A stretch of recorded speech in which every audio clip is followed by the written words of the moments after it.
Dozer, when you're done, bring the ship up to broadcast depth.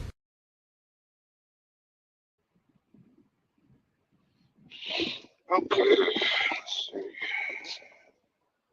New day, new day, new day. Oh man. Yeah. Here. Show the chat if there's a chat. I never expect anybody to come on here, so let's see. No, that's not it. I want to get rid of this other the side the because I can see two screens and I don't want that. Hide vertical. There we go. Okay. Peace, ladies and gentlemen. It's your man Trip coming at you on a Saturday. I hope y'all doing good. I usually don't do a live on the weekends. Well, it just is what it is. Everybody's chilling, doing whatever they're doing, and, I'm doing the same. I'm doing the same thing. I'm just chilling. I have about 800 miles to my destination, and it's due Monday at noon.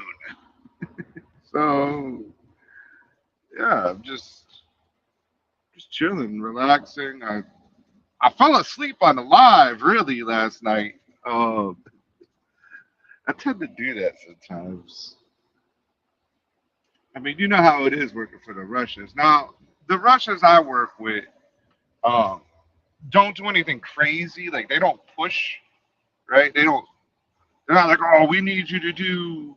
I mean, they wanted me to do one this week, but I had my radiator exploded, so wasn't able to do that load. I really wanted that load because it was like $6,500.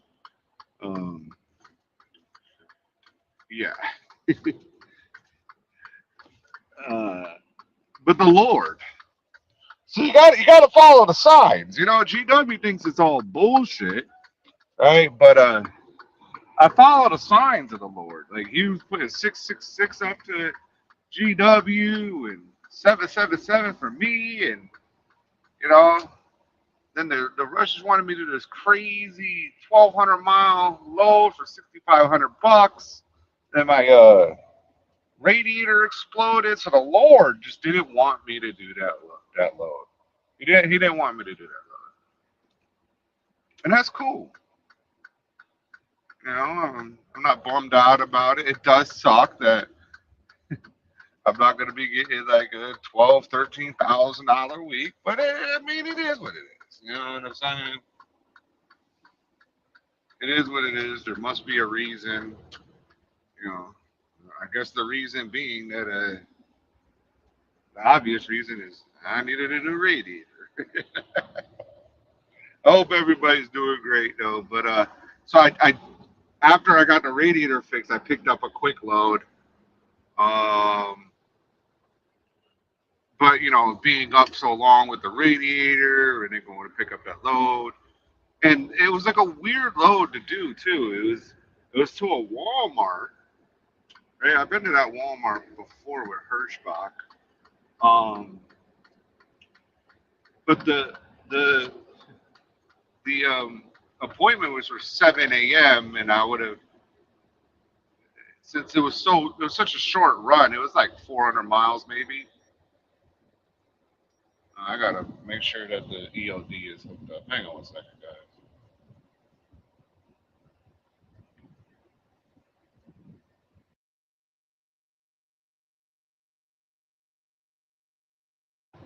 Yeah, it says it's connected, so cool.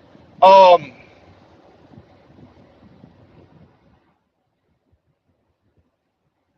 what is this? Why is this like this? Oh, okay, there we go. So what was I saying? Oh yeah, so I did the load and like I did this crazy back road through Tennessee into Kentucky, and I missed a turn. I had a very important phone call, and I wasn't paying attention. So then I ended up on another back road, and then it was fucking just crazy. It's just whatever. So anyways, I would have been at the delivery at 2 a.m., 1 a.m., something like that. And y'all know you cannot show up to a Walmart more than an hour early, or else they'll charge you. Yeah, they'll charge you for showing up or trying to check in more than an hour early. Maybe two in some, I don't know. So I shut down in Indiana on that off ramp. If you were here for the live before, um, I did, or it was actually an on ramp. Um, so yeah, I did that, and it was cool. Went and did the load. I got a couple hours sleep, like 3 hours of sleep, maybe two. I don't remember. And then I went and did this, got this load. So by the end of yesterday, when I was doing the live feed, around 11 o'clock at night, I was just fucking dead tired, and I was laying down. I was laying down doing the live feed, and as soon as I took the camera off, I didn't have to hold the phone up anymore. So I wasn't using any energy. And then the panel got full. I was going to get off earlier, but then the panel got full, and I'm not going to just cut people off. I appreciate everybody for jumping on. I'm not going to, like, everybody came on at once. And we almost had 8 people on the panel at one time. It was like 7 people. So, I mean, it was cool. I'm not going to be like, yeah, we have to go. Like, no. But I did those off for like 30 seconds. I watched the end of it. So I did those off real quick. It was like 30 seconds. I thought it was a lot longer, like when it happens in real time. But it was like 30 seconds, fell asleep, and it kind of ended abruptly because I was dead tired. I was just done. And then I went to sleep. I woke up at 10 a.m. on the dot. My body was just shut down. It's still sore. It's like my trapezes are pretty sore right now. Not because I had a crazy workout with them, it's just they're sore.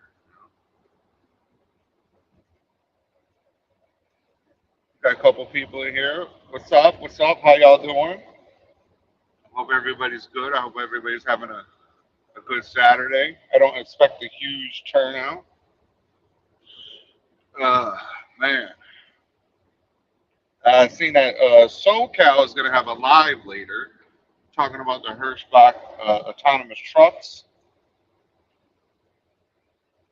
So make sure you tune in for that. I'm looking at the World Cup fixtures, and USA is going to play against Bosnia in the next round.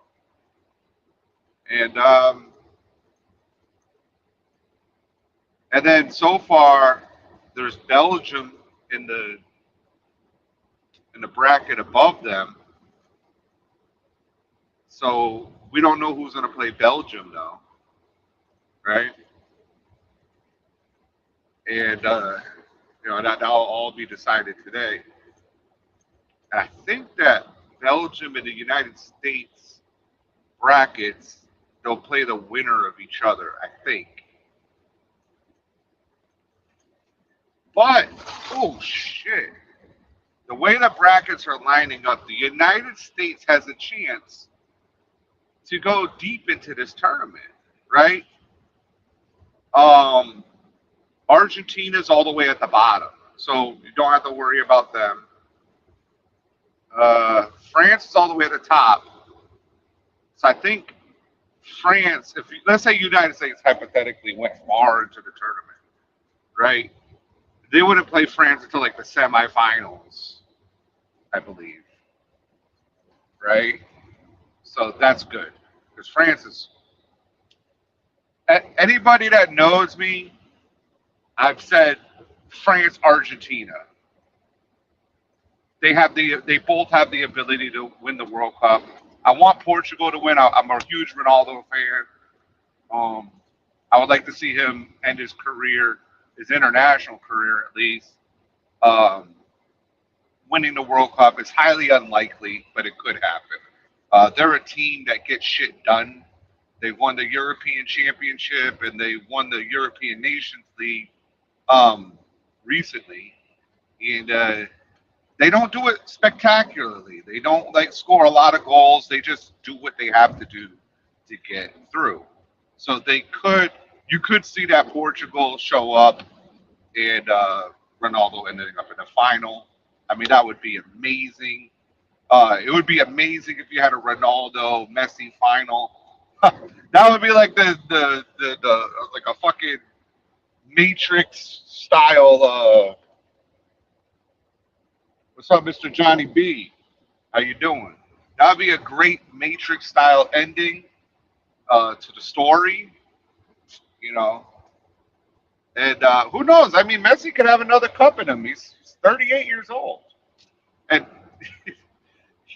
based on the performance so far, he could win Player of the Year again. Just like he won Player of the Year at the last World Cup, even though he didn't do anything but the World Cup. So if Argentina wins, I mean he already has 5 goals, and they're playing tonight. He has 5 goals. He's the all-time World Cup goal scoring leader, followed by Mbappe, I think.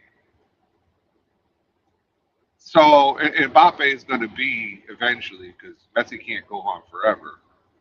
Mbappe has like another 2 to 3 World Cups in him. He's only like 20, 28, something like that. Right? This is his 3rd World Cup. He's been to 2 finals and he won one. So, and he could go to a final again. I mean, France is that good. France is that good. They're they're just, and it's not just Mbappe. They have Conte, who's a workhorse. That guy um, cannot be stopped. It is crazy because I was watching him play during Ramadan, and there's no water, no nothing. Like that motherfucker was just unstoppable. You just can't. Nobody can run more than him. Nobody can run more than him. So I'm excited to see how this all plays out. You could have a team win this World Cup that has not won this because the tournament is so big. We have an extra round. We have a round of 32 knockout phase. Like that's huge. That is huge. And the way it is, since there was like 58 teams or whatever, it's not even. So teams that didn't necessarily get the 1 and 2 spot, they got a 3rd spot, could make it to the next round.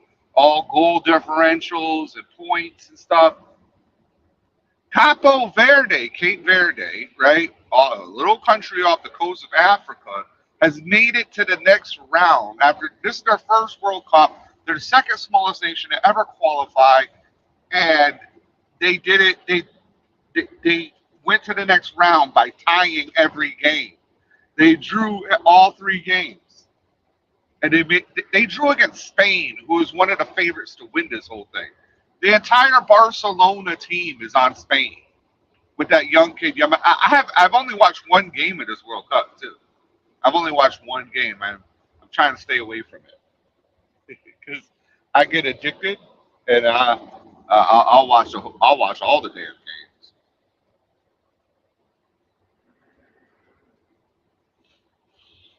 So that's what's going on there. I mean, that's gonna be cool tonight.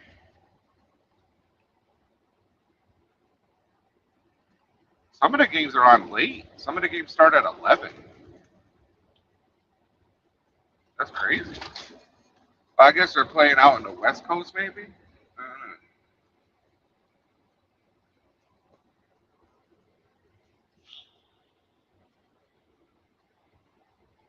I'm just cruising along, doing 60, 65 miles per hour.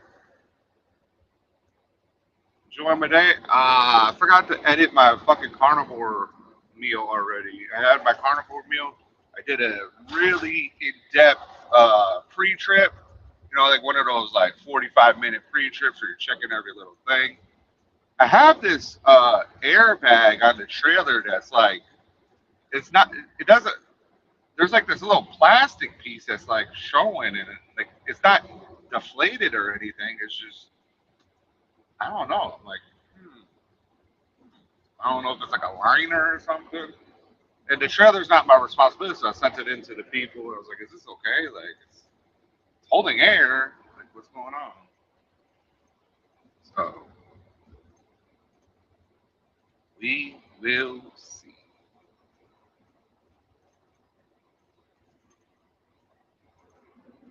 It's a nice quiet day so far. Not too not too much going on. You know, I answered all my text messages. Um, did the in depth. I ate good. Did an in depth pre trip. You know, I'm talking. I don't know about you guys, but I check my tire pressures, right? Like I know you're supposed to, but you know, sometimes like throughout the trip, I'll do a what you call it, like I'll get out the hammer and do it.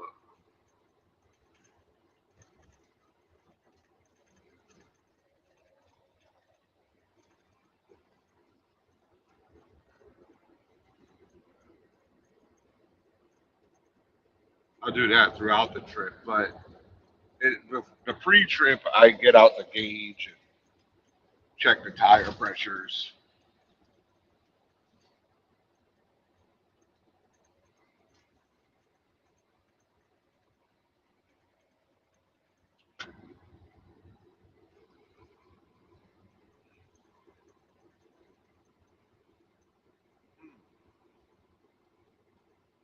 Not good.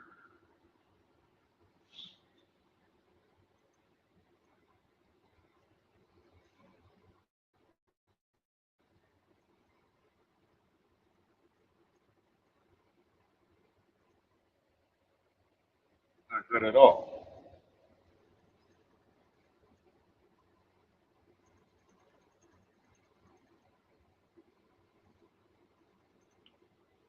I have like a little floater in my eye right now. I don't like that. I think a floater is like a blood vessel thing, just kind of floating around in your eye. Man, gotta get rid of that motherfucker.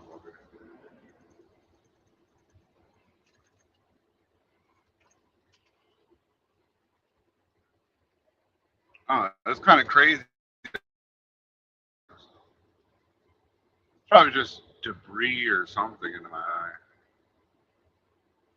I do blood pressure checks and stuff. So yesterday I was at 124 over 77, and another one was like when I was fucking doing the trailer shit was like 134 over 77. So not too concerned about that part right now. But still, you never know. You gotta stay focused and keep eating correctly. But this little floating thing, I don't like that. I don't like that. I gotta keep my eyes good. I already have a damaged left one, so like I can see just fine. It's just this little speck, and I don't know. I just get fucking paranoid about my body, right? You know,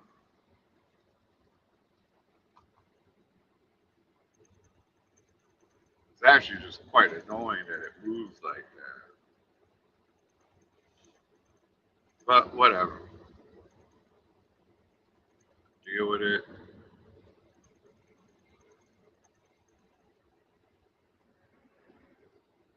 Hopefully it doesn't become something serious.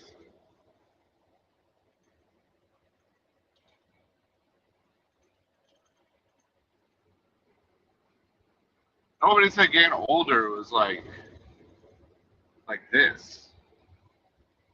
You got to keep your hormones in check. If you don't keep your hormones in check as you get older, you get fucked up, man.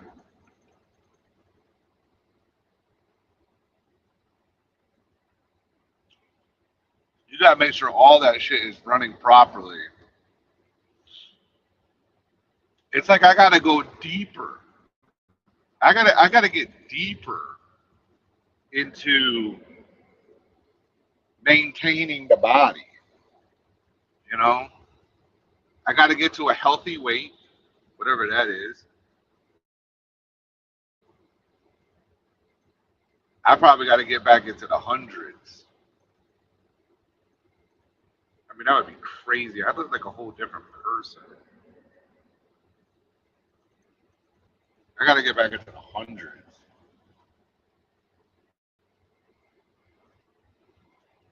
Fuck the twos. Got to go to the hundreds.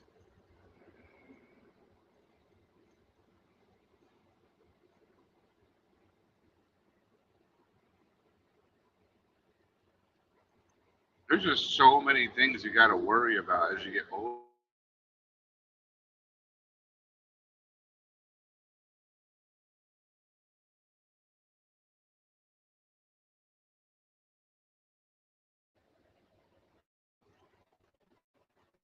I think men have a lot of stress, you know, like, because I saw a meme the other day, right?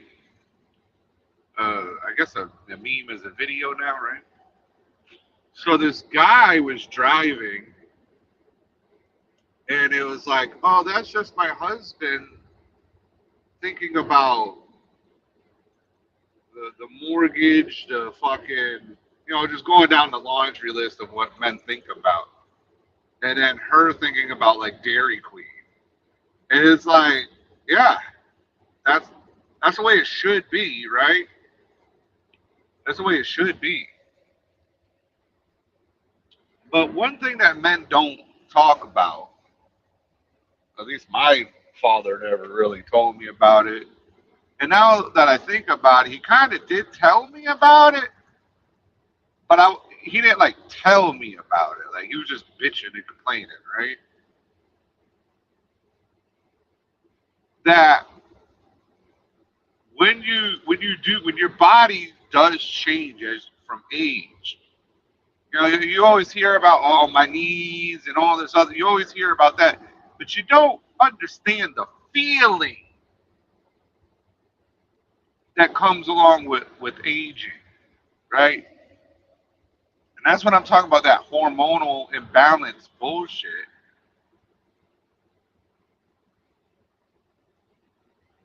is a real thing because that will fuck you up. That'll give you anxiety. Like you have this nerve. It's called the vagus nerve, right? And it's right. It goes from your brain all the way to your chest cavity, right? It surrounds your heart. It's like it's what keeps your heart beating and your lungs going and all this other stuff without you thinking about it, right? So like that's why if somebody gets their like fucking neck, the spinal cord severed, the heart doesn't just give out, right? I mean it can, right? But in a lot of cases, like Christopher Reeves and stuff, like that vagus nerve will keep that shit going. But what happens, especially in this trucking world, is like we're eating like fucking dogs out here, right? We're eating like the dogs eat better than us, but we're eating all this shit. You have all this inflammation, right? So that nerve is fucking compressed, right? And you always hear people like, oh, I feel like I'm having a heart attack and all this other stuff. And there's absolutely nothing wrong with your heart. It's that nerve is being pinched or pushed on or whatever. So you have all these feelings in your fucking chest area. But it's a vicious cycle because what happens is your brain doesn't know because you don't know. Nobody ever told you you're going to feel like this. So you're like, oh, fuck, I'm having a heart attack. Now your fucking body's dumping adrenaline and all this other stuff to keep your fucking heart going, right? And now it's like this vicious cycle through anxiety, something that doesn't even exist.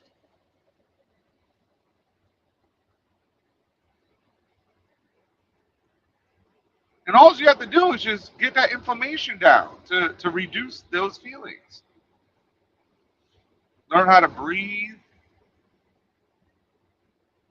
Learn how to deal with these issues. I mean, some people get drugs, right? Some people get on drugs, and then when they're on the drugs, then they don't have that feeling at all, so they're okay. But the problem is still there. The issue that is causing everything, the underlying issue is still there. You know, all this stuff leads to fucking depression and anxiety, and it's just a fucking cycle. Cortisol releasing stress, or stress releasing cortisol, and all this other fat gain. It's just a vicious cycle. And it's all mental. That's why I'm saying nobody talks about this with men, about the feeling behind aging, right? Like you go to school in like 5th grade or something, they tell you your body's gonna change, you're gonna get hair, you're gonna feel this, but they don't do that for adults. They're not like, yo, when you're like, you know, late 30s into your 40s, you're gonna feel like this. This is gonna change. Now, the only way around that, and I don't know if this is true because, I mean, there's always going to be some type of change, but it's to be in peak optimal shape. So you can keep all your hormone levels and everything regular on a you know? Because that's all feelings are, is fucking signals going to your brain and how you interpret it. So you can either have the same signals go into your brain that you've always had because you're in peak optimal health, right?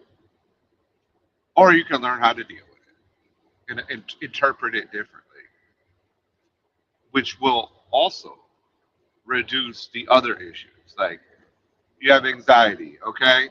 Okay, recognize that. Recognize a trigger. You might, like, let's say I have anxiety, right? I don't have a real trigger. Like, it will just happen randomly.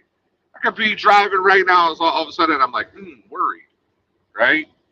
Maybe that little spot in my eye, you know, could trigger that. So that's why I'm saying I have to, like, just keep going forward, remain calm, and do that. So you have to, like, think. That's why I say you have to be conscious of your consciousness. Men out here need to be thinking about thinking and how you think. I saw this thing where a guy said most people spend like 98% of their lives worrying about shit that never happens. Motherfuckers are worried about cancer. They don't get cancer until they're fucking too old to know they have cancer. Worried about heart attacks and all this other stuff, you know? Like I went and got my heart checked. I got my heart checked. I got the different arteries checked. Like the one that's in your neck. There's 2 of them, right? And I found out I had a fucking birth defect. Yup. I have a birth defect. The artery in my neck, the valve doesn't work correctly. But at birth, I guess, it found another pathway. So I have no interruption of any blood flow because it has its own, it made it another pathway. I didn't know that was a thing, but it is. So I have no issue with my arteries. I have no calcium, no anything like that. Right?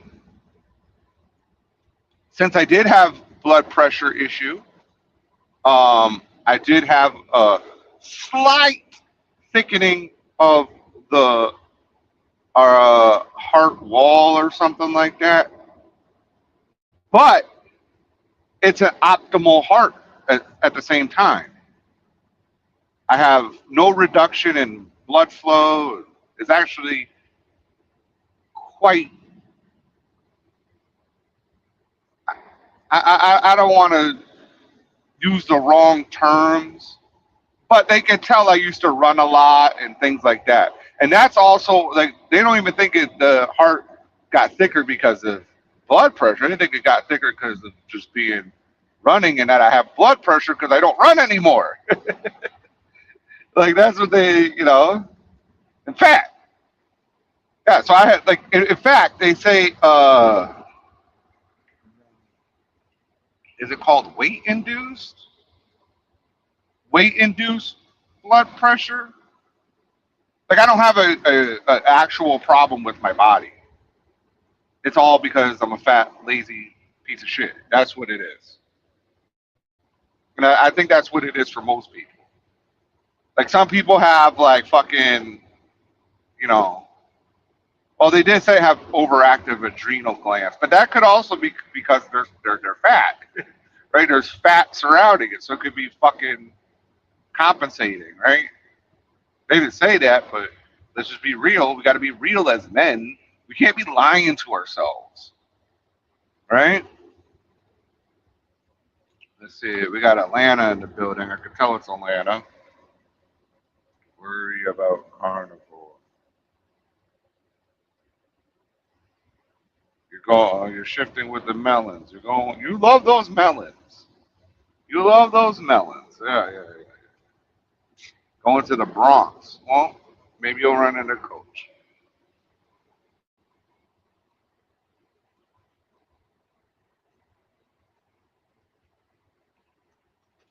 Maybe you'll run into Coach.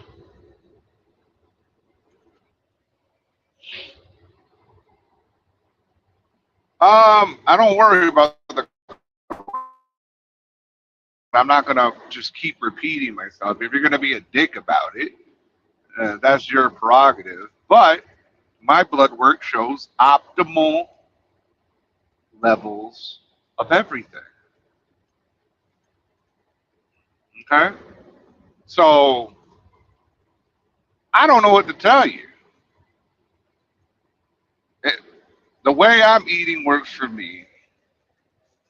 People ask me, "Are you trying to lose weight?" And it's like, that's not why I'm doing carnivore. I'm not doing carnivore to lose weight. I did carnivore because I said in here, you start feeling all these different things in your chest and stuff. And that vagus nerve. So I started doing research on the vagus nerve and what it does and what could cause different issues, right? And one of the things was not insulin per se, but insulin, right? Sugar could cause inflammation of the vagus nerve. And I was also, they said I had GERD, right? And they're like, oh, don't eat spicy things, don't do this, don't do that. But you know what? It's crazy because whenever I had GERD symptoms, it's not because I ate anything spicy. It was whenever I ate like fucking potato chips or something. I remember the first time I experienced it, and I thought I was dying.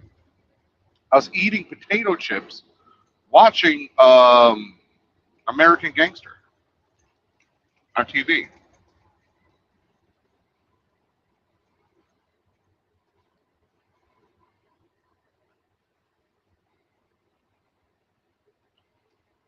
Now, I'm not saying potato chips or anything is bad. I mean, obviously we know, but I noticed every time I had what's called a simple carb, I would have these feelings in my chest.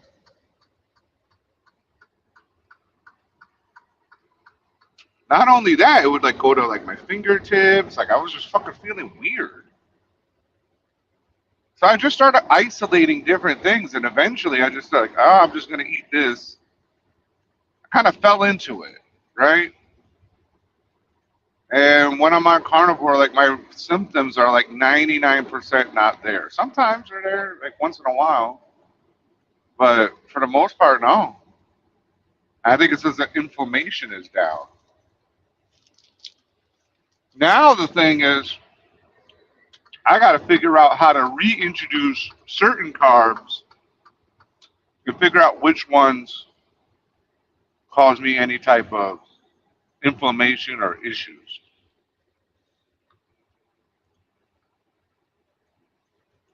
One thing I don't want to go back to is heavy sugars.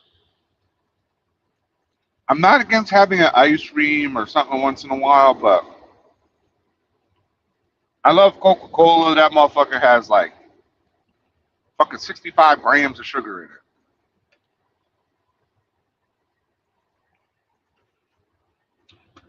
And who knows how many Coca Colas I could drink in a day,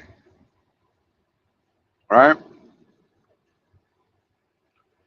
So it's like when you're combining all these things, just it's a recipe for disaster. It really is. It's a recipe for disaster.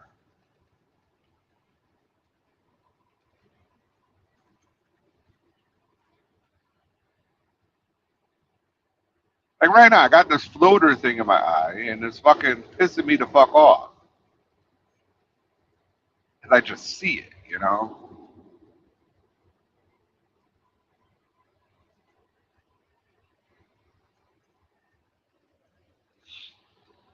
But it is what it is. I've had them before, so they usually just go away.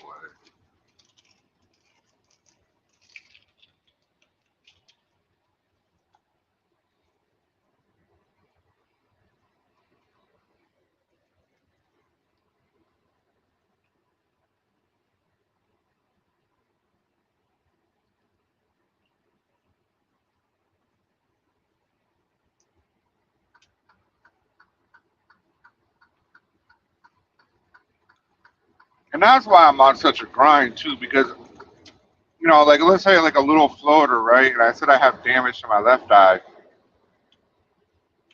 And I was able to see the chart perfectly under control. Like I said, in the sun, can't see shit out of it, but anywhere else, I can see perfect. Right? It's weird. Like it's like the lens doesn't work or something. But so I have to think of my exit strategy because I don't know how much longer I can do this for, based on that. I mean, you need your eyes, right? So I'm gonna do it as long as I can, but I got to put myself in a position where if I do lose the ability to drive, I can keep making money off of this industry.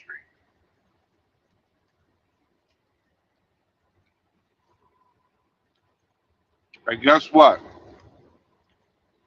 I'm not going to do it by going to Hurricane Express.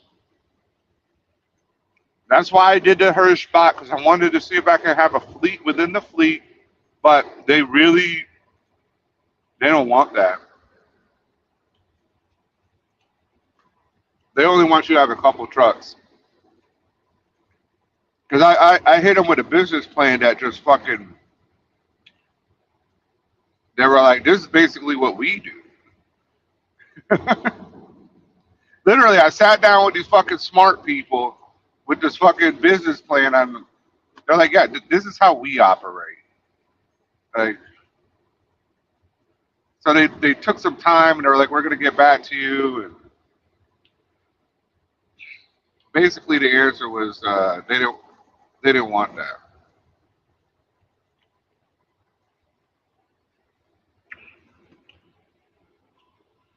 They don't want you to scale to like 100 trucks or anything like that at Hirschbach. At that time, maybe they're gonna change their mind. I don't know, but I mean that's what the it just showed like it could go on forever, right? The driver pay, the fucking everything.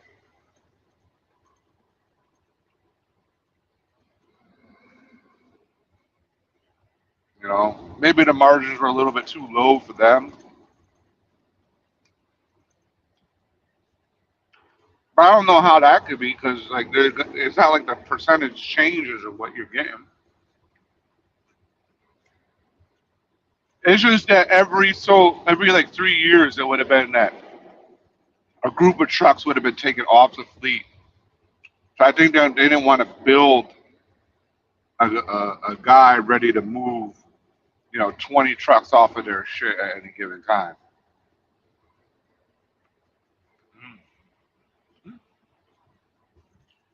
So that didn't really work out. I was gonna get some drivers for the Super Ego. They told me they could get an African to work for 50 cents, 45 cents a mile. You know, I was like, oh, I don't know if I agree with that, but I mean, it is what it is, right? I don't want, but they did charge like 2,000 for recruiting and shit like that. Like, I'm giving it out right now. Like, there's a reason why Alex Mimich, the actual owner of Super Ego, like, was going after me. Yeah, he wasn't just going after me in court or anything. I'm talking like real life, you know, some gangster shit, basically. No, no, real life threats, real life. I mean, he just made it too hot for himself. That's all. And yeah, but I mean, he had even drivers like threatening to shoot me. And Cam the trucker. I don't know if you guys know Cam the trucker. Cam the trucker is like he's a truck driver. Um,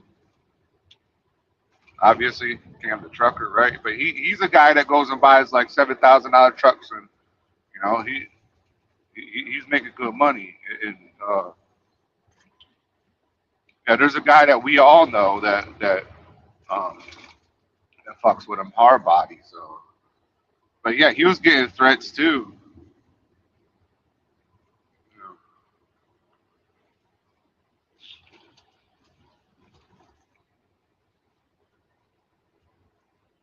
And there's nothing wrong with building a fleet within a fleet.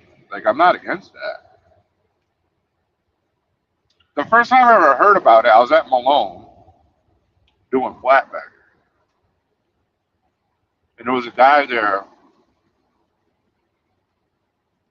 He played for the Dallas Cowboys, and he had like 30 trucks at Sierra's team alone.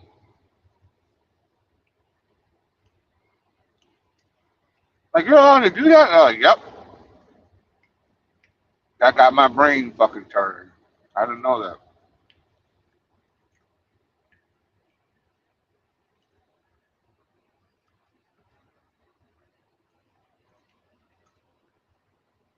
That Love's right there is 4079. So, yeah, the pilot across the street is like 30 cents higher than that Love's. Hmm. Interesting. That's very interesting. Why?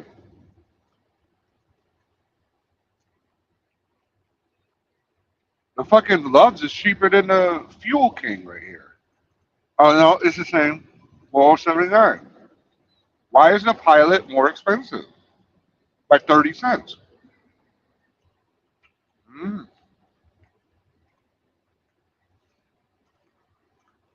that's weird.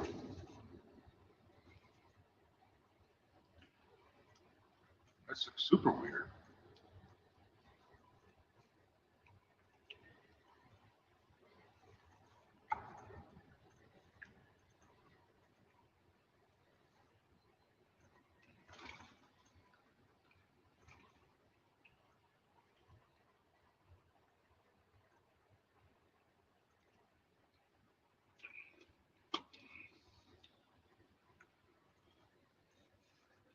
Let's see here. Let's see if we got any new.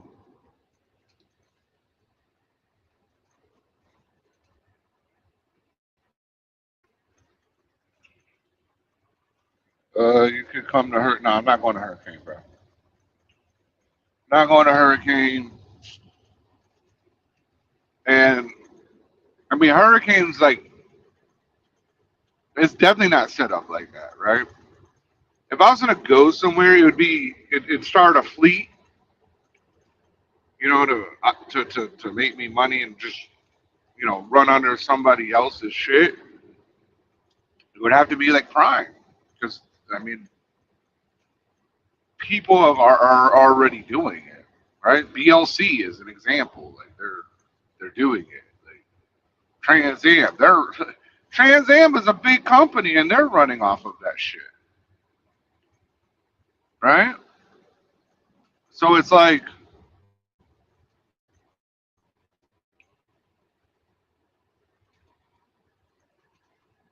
yeah, yeah, it would be something like that, man. Like I always keep saying that Primes, that A fleet shit seems like a McDonald's opportunity. Like, yeah, you got McDonald's, you got your own McDonald's. You know, they own everything, the land and all this other shit, and you're operating it. It would be basically like that. That's how I see that. You know, just scaling. That's how I envision that. I mean, that's the only way I would do something like that. You know, I like trucking and I like logistics. I like moving shit. You know, I like logistics so much. I'm not even front. I always watch people like how like drug lords work and how they move their product from place to place.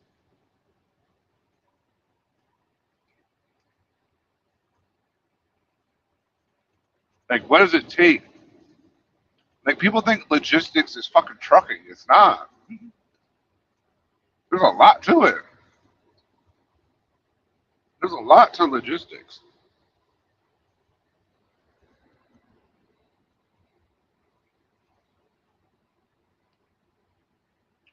Paperwork side, there's so much shit. Vendors, buyers, shippers, receivers, warehousing.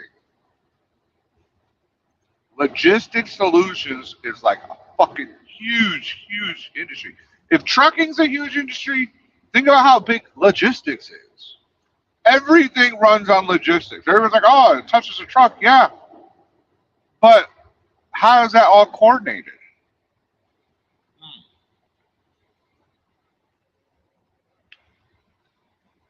Everything touches multiple trucks. Not a truck, multiple trucks. So, logistics.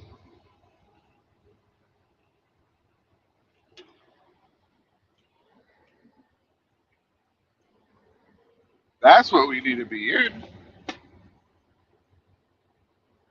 That's why I'm not worried about no scam ass hurricane.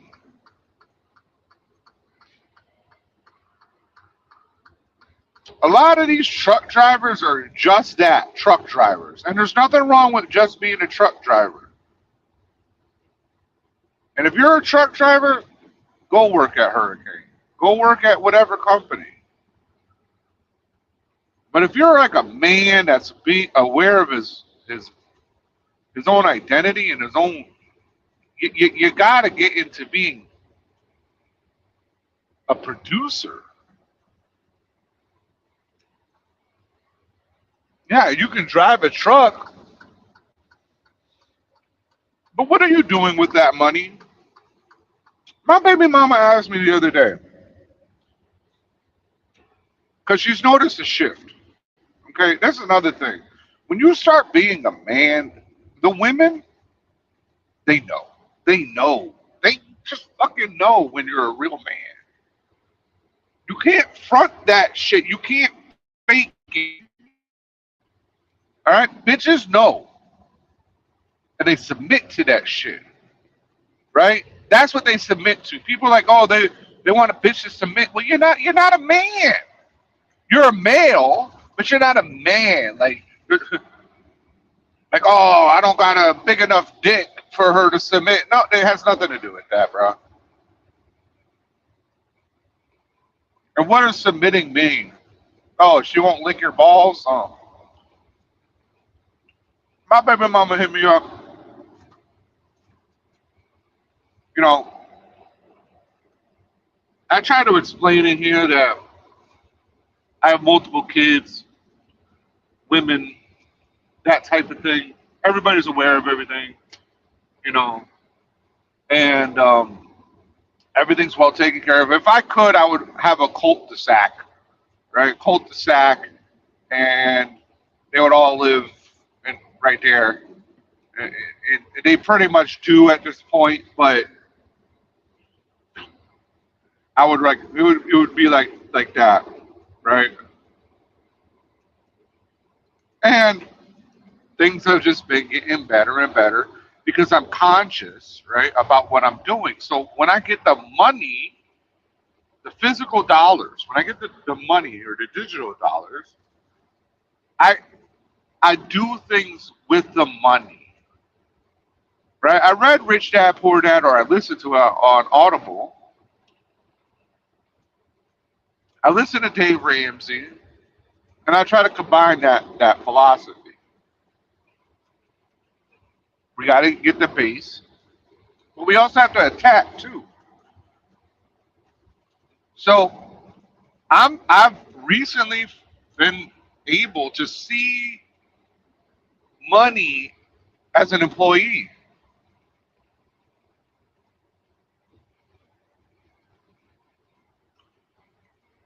One mistake I keep hearing, and this is a gem, or I believe it's a gem. It might not be. It might be just bullshit. In trucking, everybody talking about you get the truck, you have an asset. It's true. You have an asset. You get yourself a truck, you got an asset, cash out, do whatever.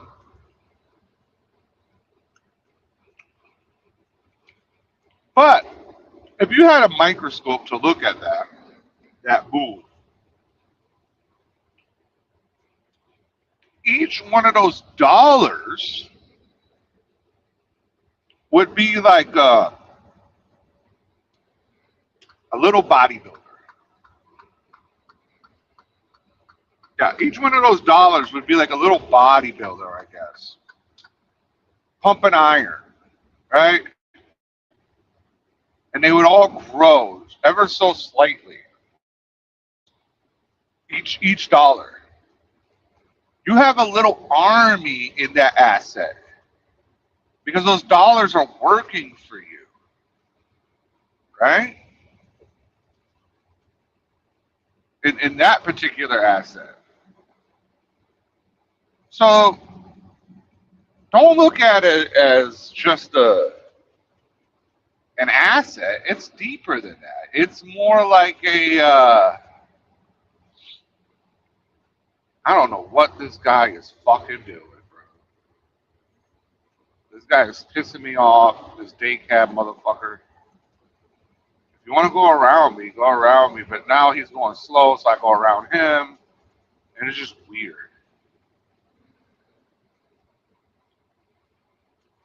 It's just a weird setup right now with what is going on with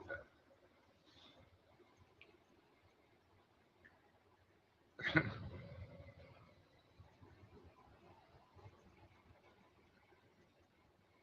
Right lane closed.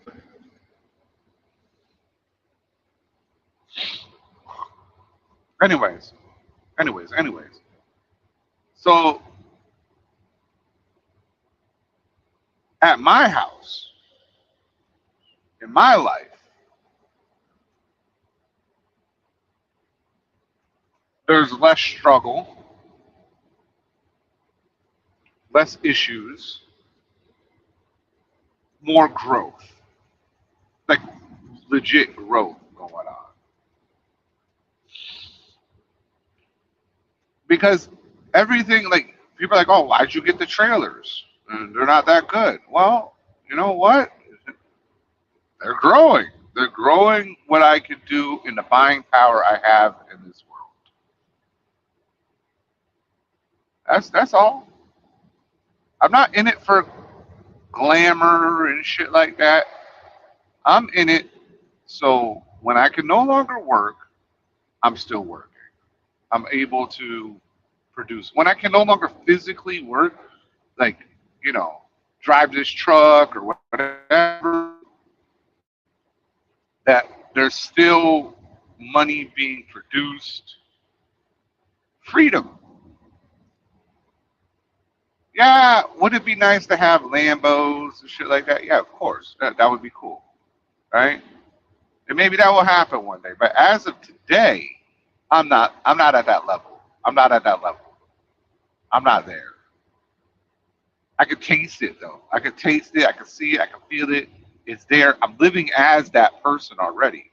That's why I say you gotta they call it manifestation. But manifestation isn't just you thinking about it, you have to live it, you have to be it. Right? I'm living as that person right now. And to live as that person right now, I have to make moves with this money that that person would do, just at a different scale.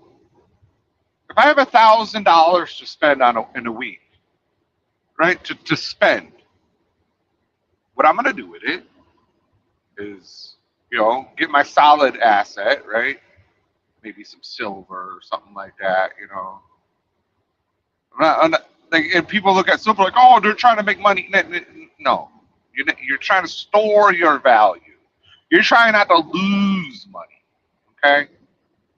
And keep up with inflation. You're trying to store your value. That's what you do in precious metals. You don't worry. I know it's been going up and down lately and all this other stuff.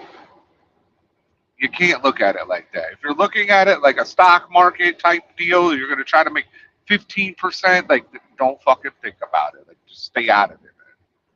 You're trying to store value, right? Then you want to take your money and also get maybe some stocks, ETFs, shit like that with the market, right? Depending on how much time you have left on this planet or estimated time you have left on this planet should be how you decide to invest that stuff. Me, I'm about to be 40. Bam. I have 25 years, working years left, maybe, hopefully. Hopefully it's not 5 years, but hopefully, 25 years, right? Bam, there you go. Well, I have to plan on that. Okay? But when you set up things, like, it starts to snowball. It happens real quick. Real quick. Like, you don't even understand how quick. That's why it astonishes me that you have a 50-year-old man, Jason Pope, who is just stuck in his own world, because he's the smartest man in the room at all times, right? Not able to figure out how to do this. Working for Hurricane is not the way. Recruiting for Hurricane could be the way. because you produce money to make different moves. There you go. But he sucks at recruiting. He would be a better he would be a better trucker. He'd be better at trucking than recruiting.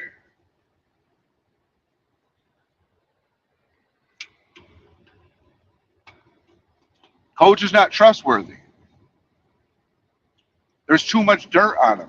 See, when people, it would be better if he was just an anonymous recruiter.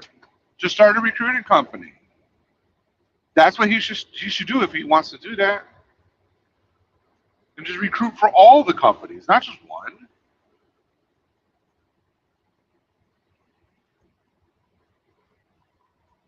But he thinks, because he's seen other people be successful, such as LoShawn Parks, Trucker Brown.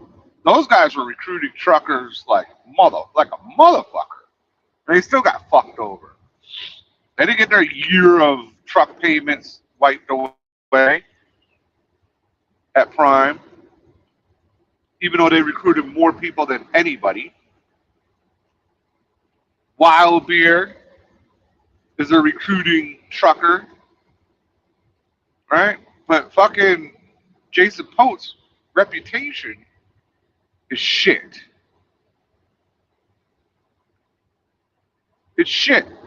The difference between Jason Pote and Wild Beer is Wild Beer was at Hirschbach for like 7 years. Or twice. And he keeps it real. Oh, I'm fucked up. I went into owner-operator. I fucking failed, so I came back here. Okay, cool.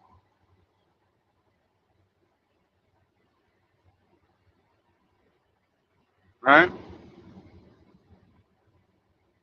He's probably got a long-term plan for recruiting bonuses and shit.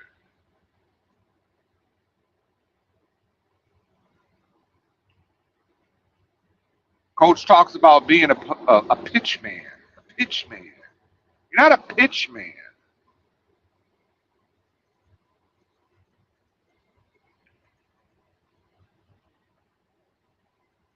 And it's crazy to think that Hurricane was like, you know what? This is our guy. We're going to throw our eggs into this basket here. Because you notice he's using the Marine thing now. Oh, I was a Marine, and I have integrity and honor. Your reputation's already fucking shat on. You just think because you're on a different platform, nobody knows. But we can see the comments. You try to monitor the comments, but they're going to get to a you can't because there's too many of them. Yeah. We as men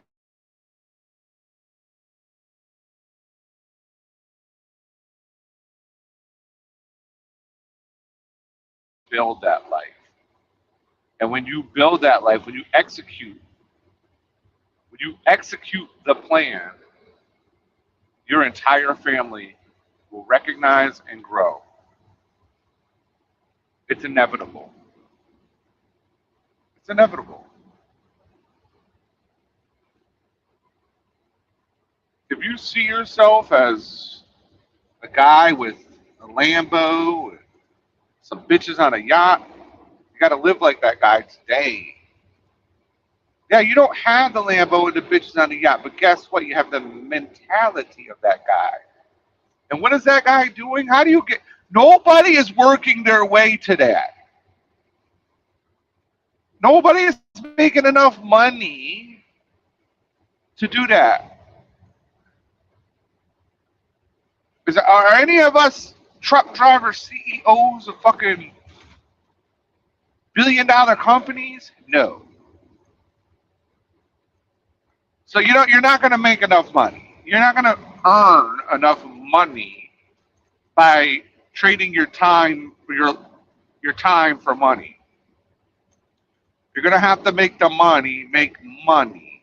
And then when you have enough money making money, and those monies make money, and it just fucking keeps going. Now Now you're in the position, but you got to start now. You got to understand that this money is your army. It works for you. You got to use it to work for you. You have to. If you don't, then you could just be a truck driver. There's nothing wrong with that. But there's going to be a limit. And there's no cheat code for it to get around it. You can be a trucker recruiter. There's still going to be a limit there. Hurricane has 600 trucks. They're trying to grow to 1,000. Right? They want to grow to 1,000 trucks.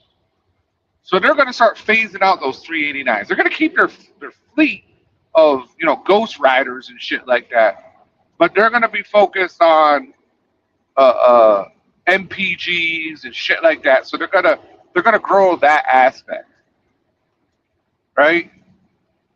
The fucking Caden Jr. Is a college graduate. He just graduated last year, 2025. Now he's here, right? So he's using all his college education to figure out the future, right? That's what he's doing. Nothing wrong with that. This guy keeps hitting the fucking sides, this day cab motherfucker. Decide where you want to drive, motherfucker. Like, seriously.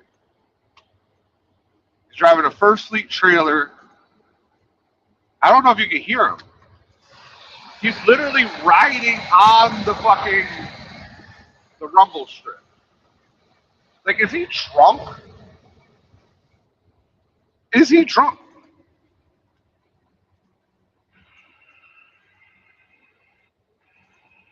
Let's see if he's drunk. Are you okay over there? You keep riding on the rumble strip.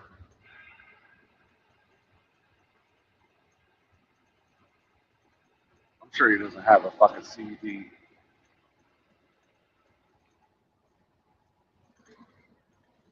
He's literally riding on the rumble strip. Like, why are you driving like that? It just doesn't make sense. He's not going around anybody. He's just driving like that. It's weird. But anyways, fucking Caden Jr. is a college graduate who is educated. He doesn't have the pizzazz yet. Right? He's working on it. He just doesn't know what to fucking do with his hands. He's like Will Ferrell in Talladega Nights. He doesn't know what to do with his hands yet. Once he figures that out, and he figures out that he needs to put a little bit of more money into his advertisement, and I don't mean like sending it out. I mean the production.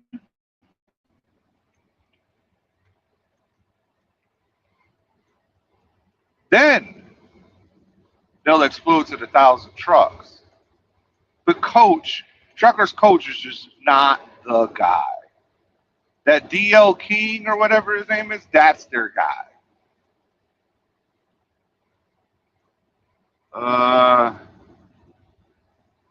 Says 475, but I think it's shut down.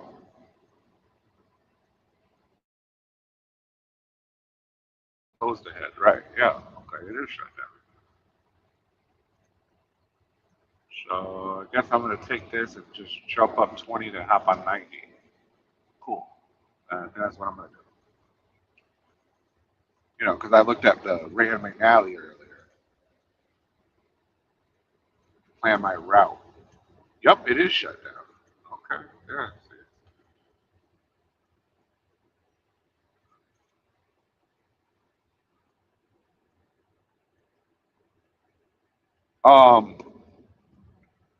Yeah, so Caden Jr. is 100%. I mean, he even says it on his Facebook that he wants to grow the company to 1,000 trucks. So you have 1,000 trucks. Coach as the recruiter, the driver recruiter, right? He's still going to be capped off. it's not going to be something sustainable over the long term. Let's say he gets 3 years of $50,000. You know, he gets 50 drivers a year for 3 years, 5 years, whatever. Right? It's still, that's all you could do. That's all you could do. There's no growth. It doesn't grow. It doesn't grow. You can't retire. You can't stop driving. You can't be like, oh, I got 50, so I get 50 G's per year, right? With a shitty base pay. Oh, I made $100,000 off of my trucking and recruiting because we were making 50,000, and then 50,000. That's 100,000. That's all you're making. There's no growth.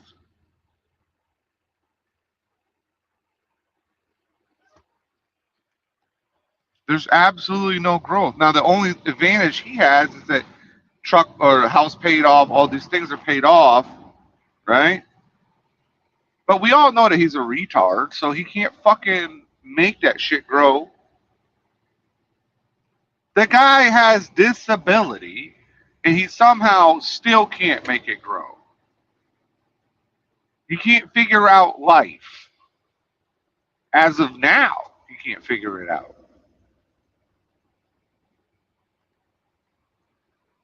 So it's going to come to a point where it caps off. And we know he's not going to even make it that far. He's talking about he's going to go out for 8 to 10 weeks now.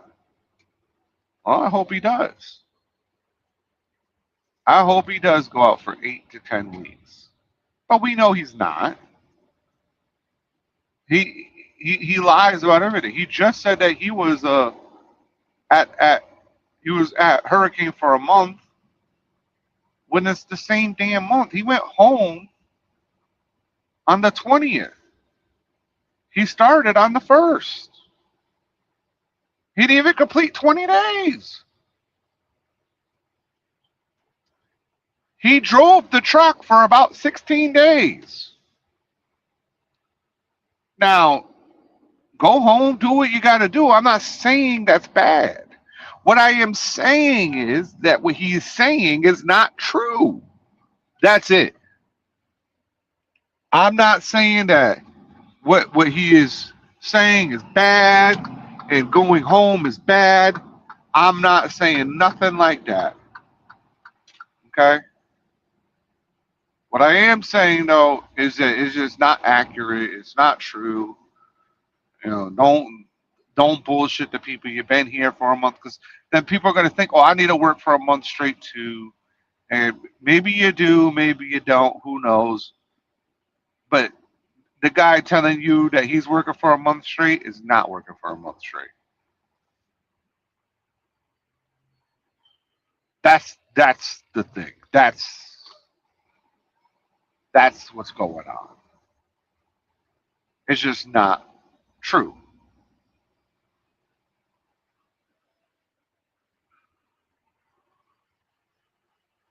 Okay. Take a left here. Oh, this looks so crazy. Yeah, it says take a left here. Get on the 80/90. Okay, I guess so. Ohio Turnpike.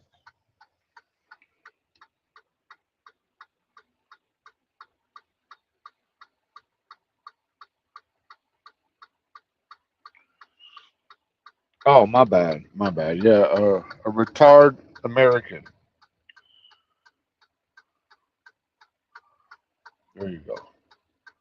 Let me drop the link just in case there's somebody here that wants to jump on and conversate with me as the day goes on.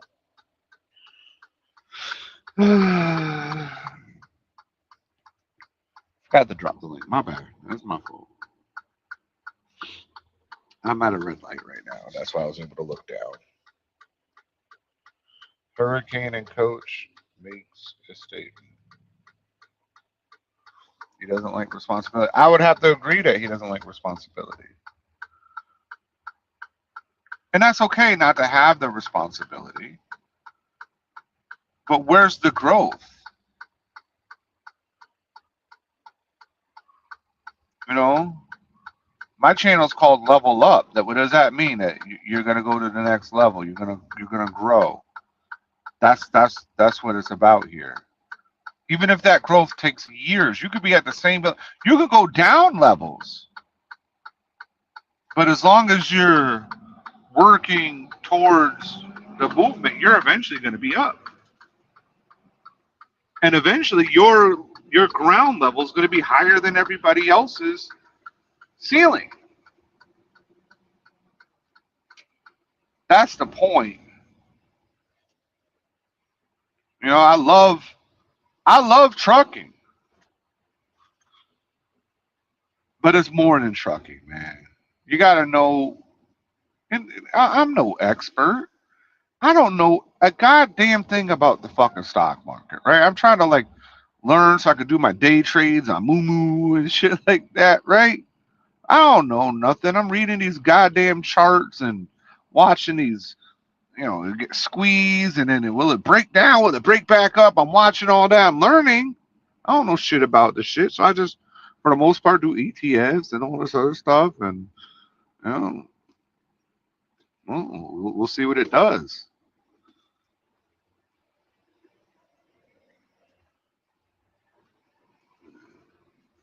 Let's see here. I don't know shit about shit.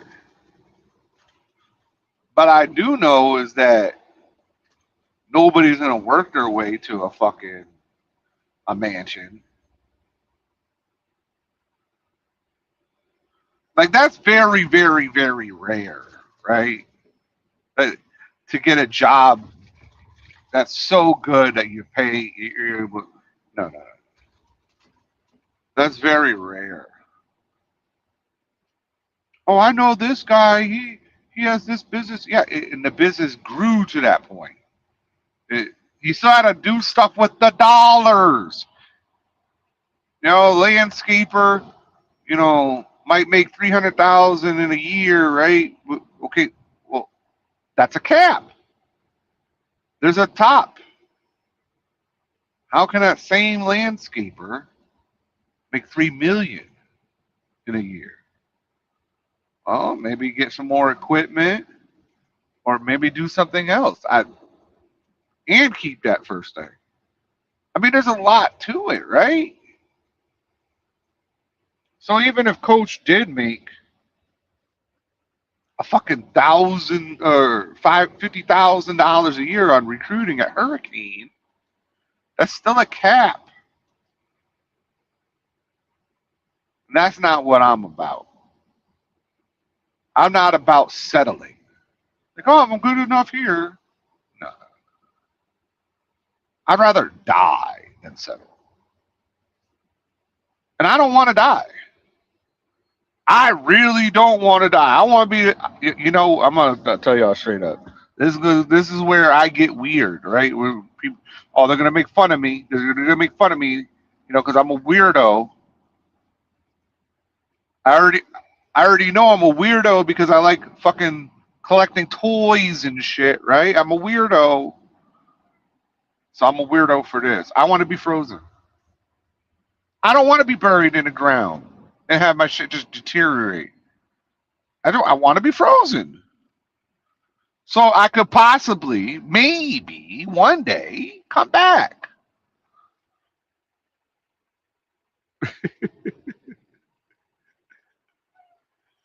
And I could go into that, how that works and stuff like that. But that's not the point of what I'm talking about. I'm just saying I don't want to die. But I would rather die than settle for some bullshit that some weirdo is talking about on the internet. You know? Think about it, guys. Think about it. Right? Y'all saw that movie Troy when fucking Achilles told him like, "Oh, that's why you'll never be remembered." Right? It's real. It's real. We're not gonna be remembered. After we die, we're gonna be forgotten immediately. Right? Within your own family, with technology now, like they'll have pictures that could be there forever. As long as the everything is up and running, right? But what are we talking about? 3 generations, 4 generations, maybe. And prior to us, you were. I don't know who my great grandfather was. I heard that he was a fucking a race car driver. In the early days, Daytona and shit, right? But but that's it. I don't know nothing else about any of them. I'm gonna go through the easy pass, even though I don't got an easy pass. Ugh, ugh, ugh. Oh Lord, keep right. Okay, let's go. Let's go. Now we're gonna be cruising because now I'm on the real highway now. Hey, at the exit. I ain't paying shit. We run these tolls, bitch. Yeah, I want to be frozen and come back, maybe. That'd be kind of. I think that would be kind of cool. That would be kind of cool.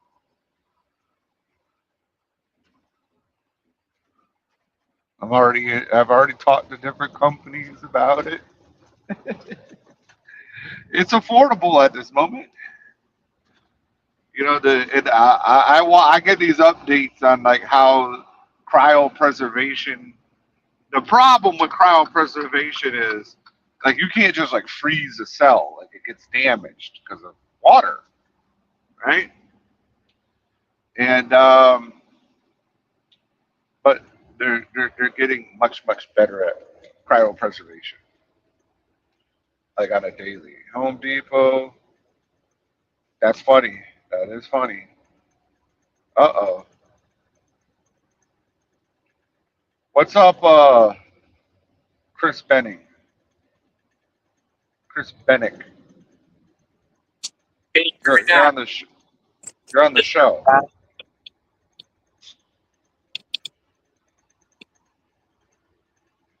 How are you today? Oh, you know what? Hold on a minute. Okay. We can barely hear you because like I you're know. on like speaker.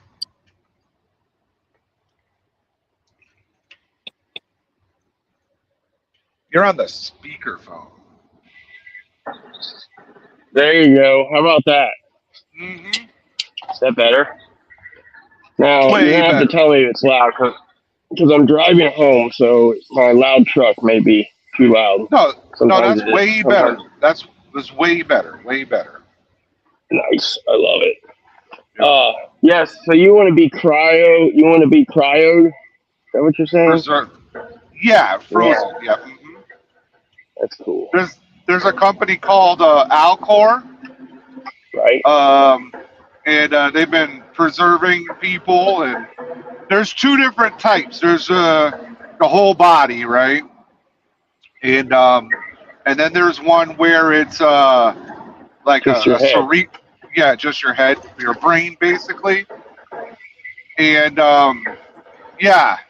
Now the problem is, let's say they do figure out a way to wake your ass up, right? Um, will you be able to accept a robot body or something like that, like RoboCop? That would be kind of scary to wake up to, Yeah, but So could you pre-program yourself to accept it?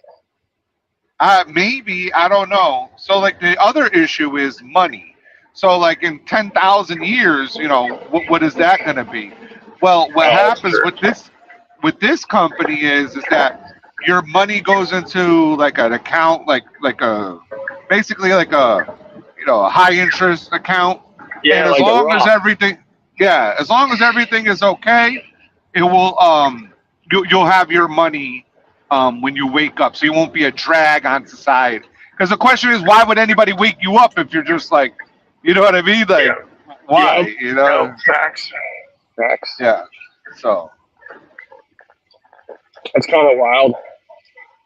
yeah, I don't disapprove of it though. Each his yeah. own. So I mean, I don't.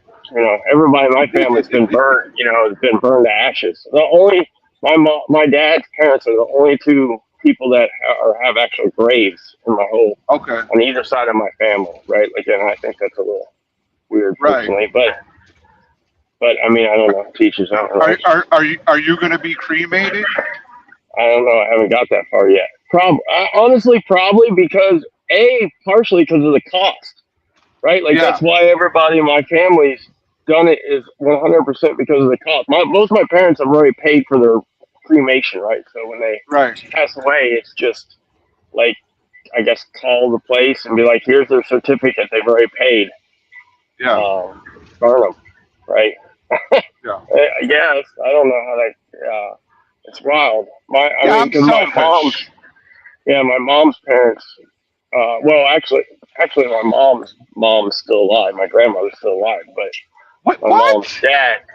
Yeah, so good or bad, right? My family, my genes in my family are for all the haters out there are, I guess you call them pretty good. So Holy my crap! grandpa, my mom's dad.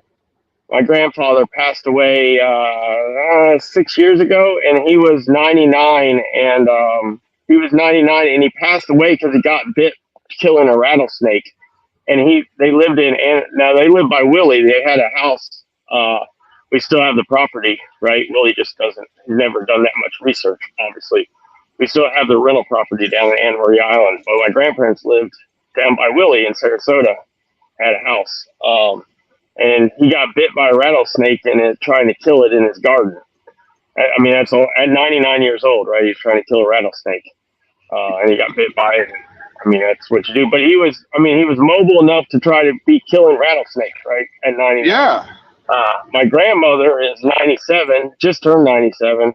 On my mom's side, and I mean, she's like still dabbles in the stock, like she day trades, right? Like she's that confident still.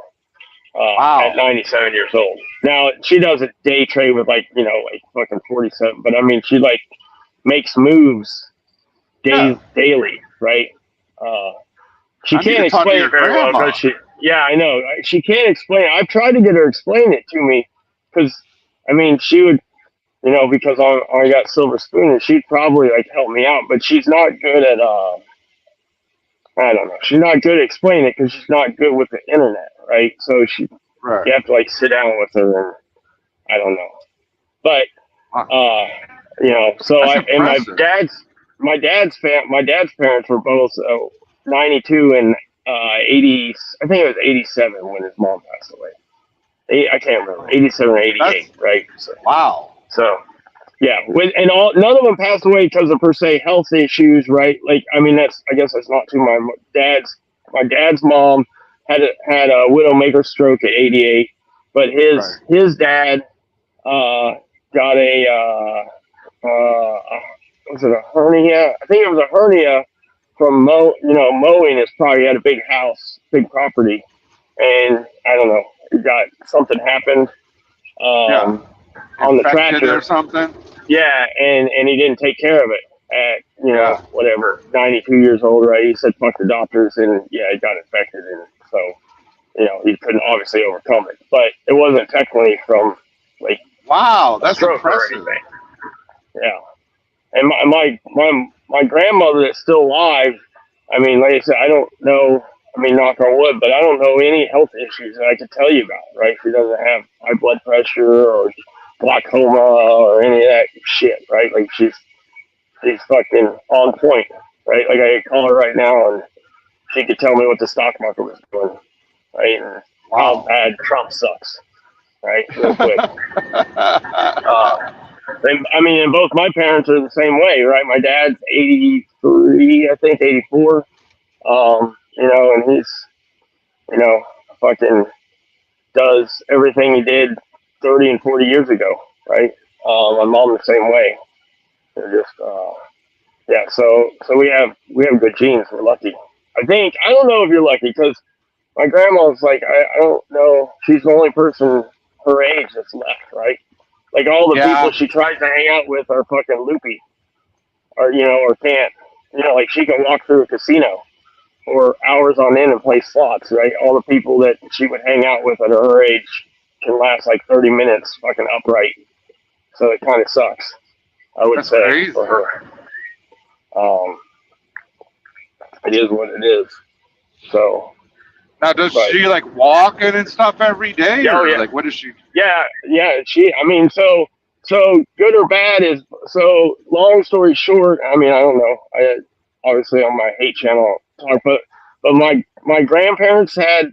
Well, I mean, my grandpa passed away, whatever it was. I don't know, like I said, 6 years ago or something.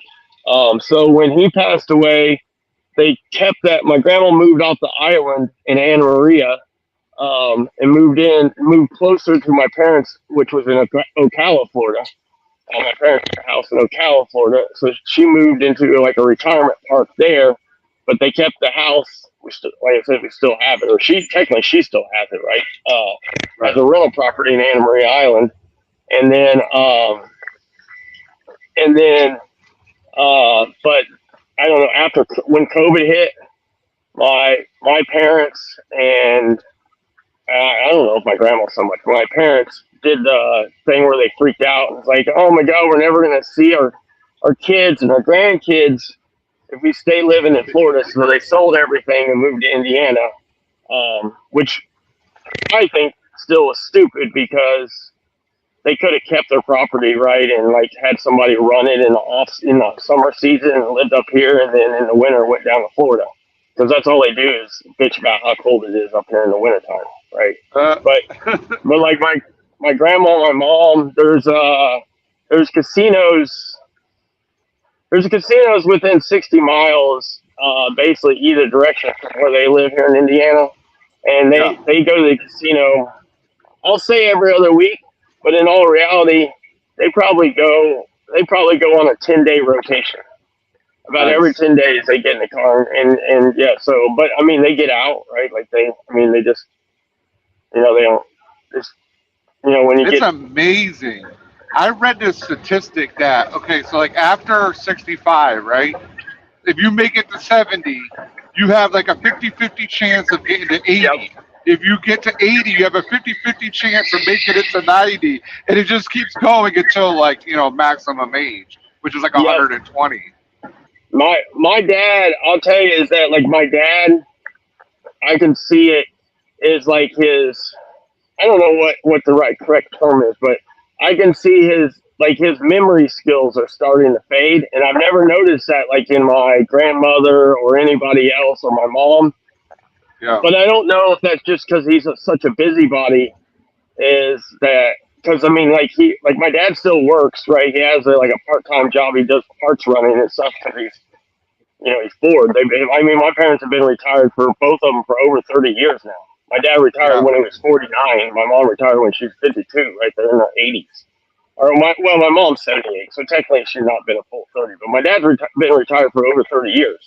So my dad works like, I don't know, 25 hours a week. But he's into hot rods. He's got a bunch of hot rods, right? And muscle cars and shit. So, I mean, he's all over driving everywhere, but he'll call me and he'll be like lost because he doesn't, he won't use GPS and shit. So he'll be lost. Not really lost, but like maybe like, hey, I'm over in up in Noblesville, which is north side of Indy, right? And he's like, I can't remember what road I need to get on to come back south. Right. But as soon as I tell him, right, like he's like, oh shit, yeah, that's right. Okay, I'm over here. I need to be over there. So I don't know. It's like the fine skill. Yeah. Women tend to right? Well, women tend to outlive the men anyways. So like once you get up in those age, I mean that's impressive that your grandma's still going. I have a Yeah, friend it's that wild. her grandma's still going. I think she just turned 100, and it's just like, holy Right. crap! Like, It's wild. I think I think I'm gonna die next year. My mom died at like 41 years old. She had ovarian cancer, you know, Yeah. and my dad died at like 53, you know, from not taking care of himself. He had like a massive heart Right. attack one day. You know what I mean? It's just like, Yep. Yeah, it's crazy. like, is that That's my what- future? You know what I'm saying? Like, Yep, that's what I know. That's what because we're at that age, or I'm at that age, right? I'm 45. Yeah. So it's like, oh shit, yeah, shit you gotta could be. start thinking about what we're doing. Yeah, that's what I'm saying. 'Cause- That's why I said with the 'cause coach, what is he gonna do? Yeah, What's next? Yep, and because we know that he has per se issues, right? Like Yeah. he can say he doesn't, but we know he does because he's told us about them, right? If you pay attention and I realize a lot of you just don't remember, right? 'Cause you don't. Why would you? But I mean, he's told us about how healthy he was, right, when he went back to Hirschbach. But he told us about all the shit that he was worried about, right? His high blood pressure and his high cholesterol. And they said at one time he was pre-diabetic, right? So, Yeah, I mean, we can assume that he's not doing anything to take care of that stuff, which a lot of Right. people don't in general. And I know for truckers, it's even worse because obviously, you guys don't have an option, per se. Well, no, I mean, you have an option, but- options. You have Yeah, you you're have to right. be That's- active on it. Like Yeah. people are making fun of me with the carnivore. Well, you know what the carnivore does?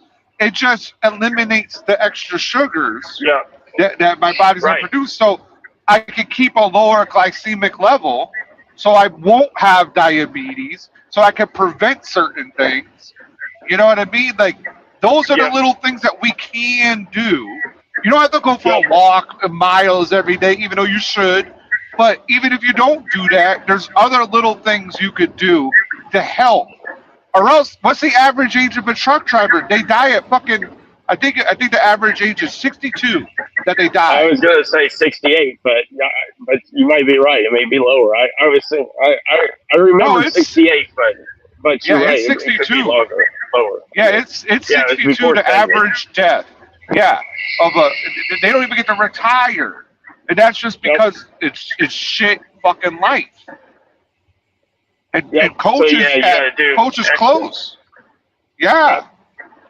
Yep, and you add in. I mean, he can play the games all he wants but you add in then financial stress is a stress that affects everybody more than most people will ever admit, right? So. Yeah.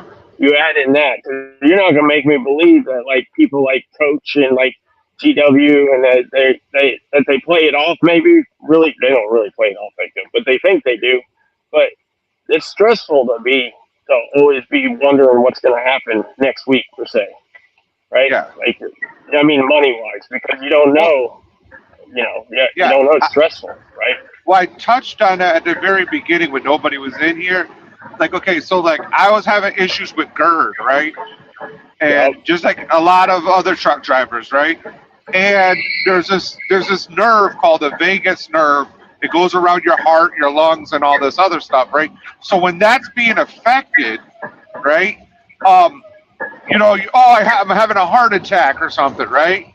Well, now your brain is sending out signals. Now you're releasing cortisol, the stress hormone, right? And all these other things, and it's a cycle where you just keep anxiety, all these other fucking things, and it's killing you. It kills you. And as truck drivers, we have to deal with stress all day, right? All day is stressful because you're fucking moving. So, All right. so Yeah. we're just roads are killing stressful in ourselves, general. right? So we're killing ourselves. Yeah, do it. Well, the point is, like, how do you start to figure out your way out? I mean, and I don't mean out of trucking, right? How do you figure yourself out to stay healthy?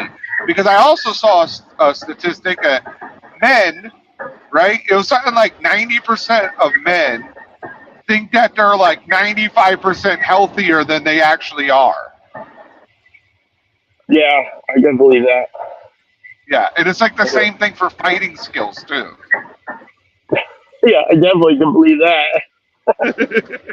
Yeah, I 100% believe that one for sure. Yeah. Because all these fuckers think they're goddamn fucking Mike Tyson. Yeah. Mike Tyson is times somebody else. Mike Tyson and fucking I don't know whoever, somebody. One of the UFC guys. Yeah. I Everybody's a don't know. badass. I think I think I don't know. I find it funny. I was reading Coach's newest post when you earlier were talking about it. Is about that he made a thing about it. Am I really an owner operator? Right. And that Lord.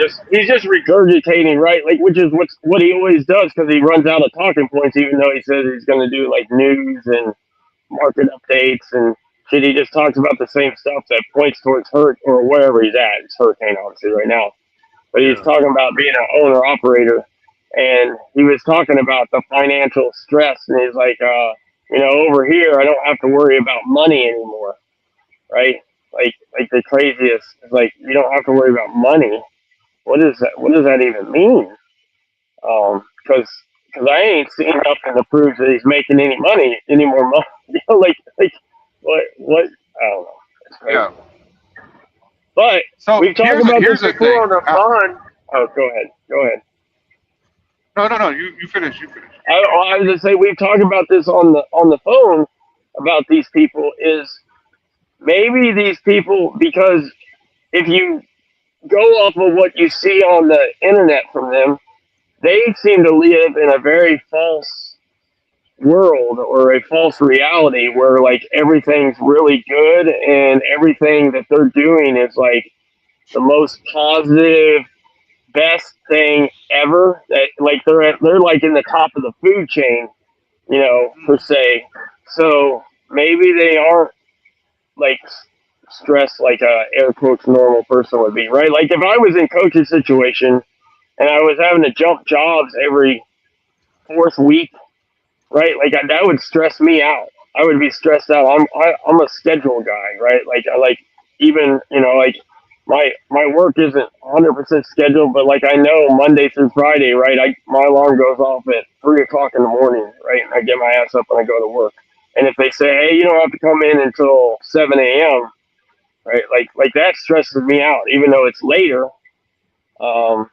Even weekends, right? Like I'm not.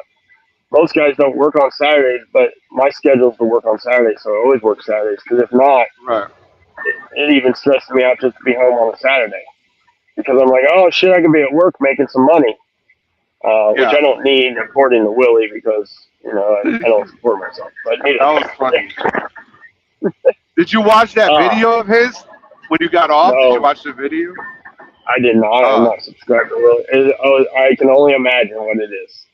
No, the video of the him getting the scooter. Yeah. No, I didn't. I figured he went live or something. No, and I might this afternoon. Or when I get home in a little bit, I might turn it on to see his new scooter. See how crazy it is. He's wild. It looks cool, like. It does look cool. That picture you put up is pretty fucking cool. I mean, but I'm not it's a not scooter like, guy, but it's not like a travel. Yeah, it's not like a travel scooter or anything like that. But it is one that can get up there and go.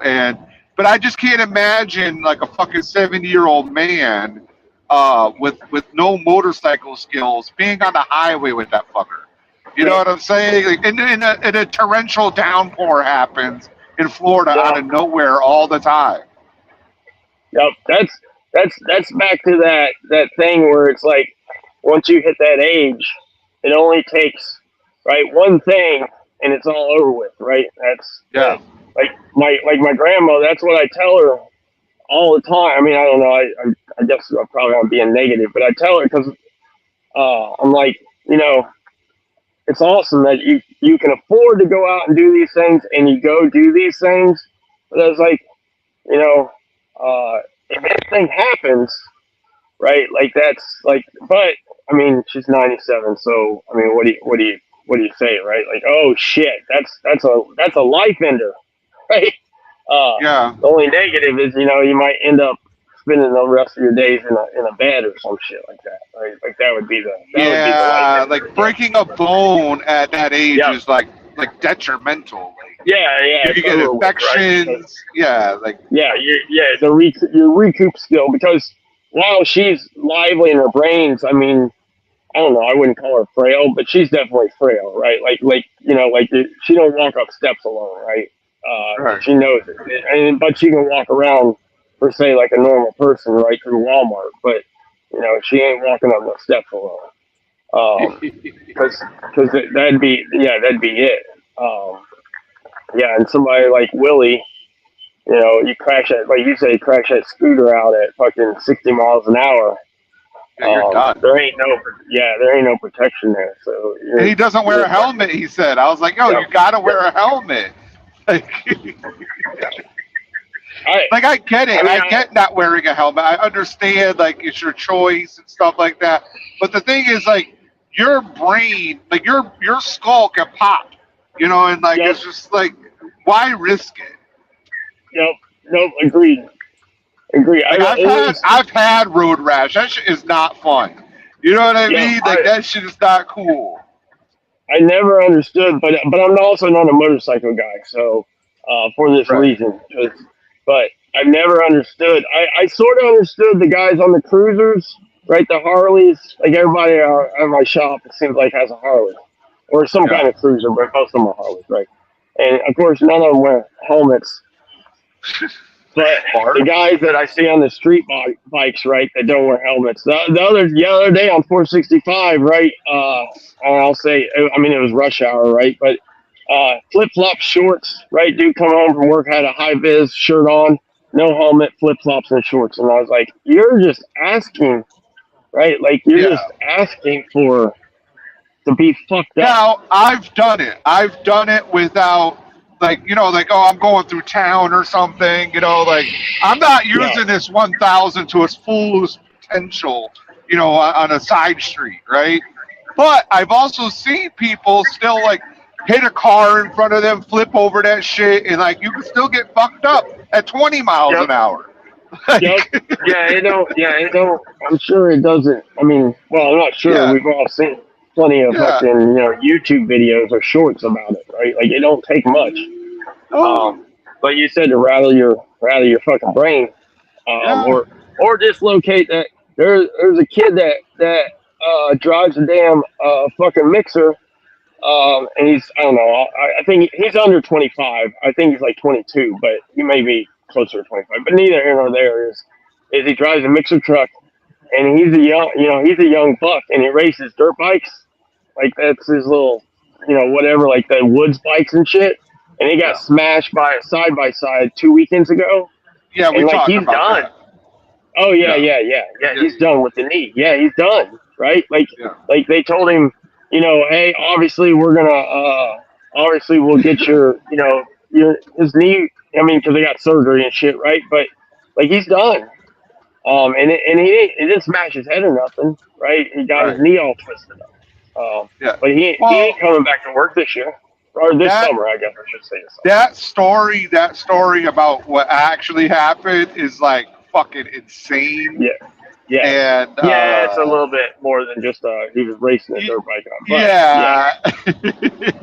But I mean, but still, right? Like, they was still just an accident. I mean, it technically wasn't an accident, but it was still just a whatever you want to call it, right? A freak thing kind of deal. So he didn't wake up that day with that on his. He thought he could have died hitting a tree before what happened to him happened. Right. Yep. Like that was like a 1 in a trillion chance of what happened. Yep. No, facts. Yeah.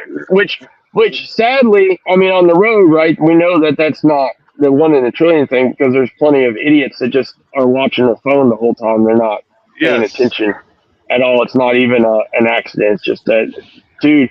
I mean, I know it's the same in the semi, but like my service truck, right, with this work bed on the back of it, I don't have a huge service truck, right?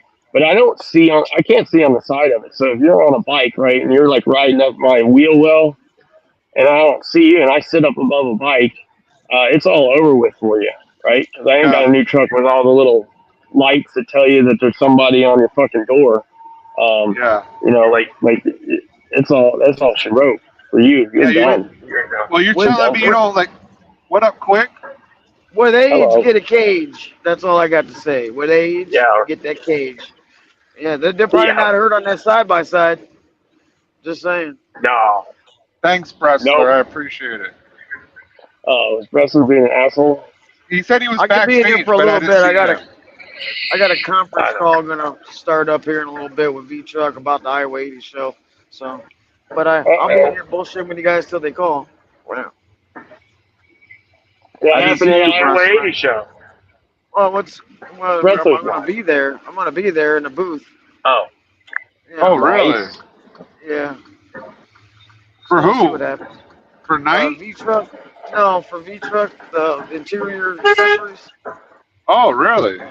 Yeah, seat You're- covers, you're- floors. all Oh, the you're shades sponsored and all like that?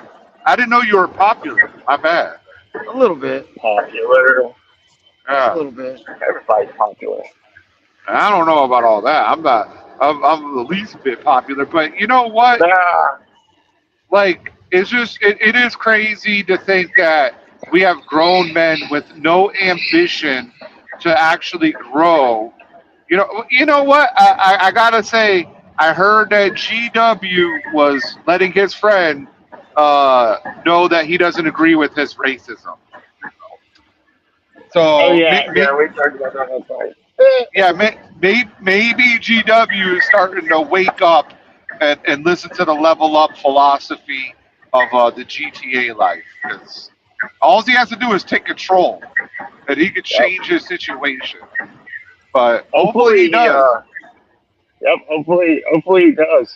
Hey, side note, did you like that little ninja star, that ninja star that I got for the silver Yes. thing the other day? Yes, and I thought about Ninja vanishing immediately. I know when the picture, I just saw I knew it came in a little case or whatever. A Yeah. slab, I think they call it a slab. That's what the coin people call it. But Is it a I did not collectible, know. right? Yeah, because you can buy, so I won it in one of those freaking coin auction deals. Oh, and you I think won I it. paid.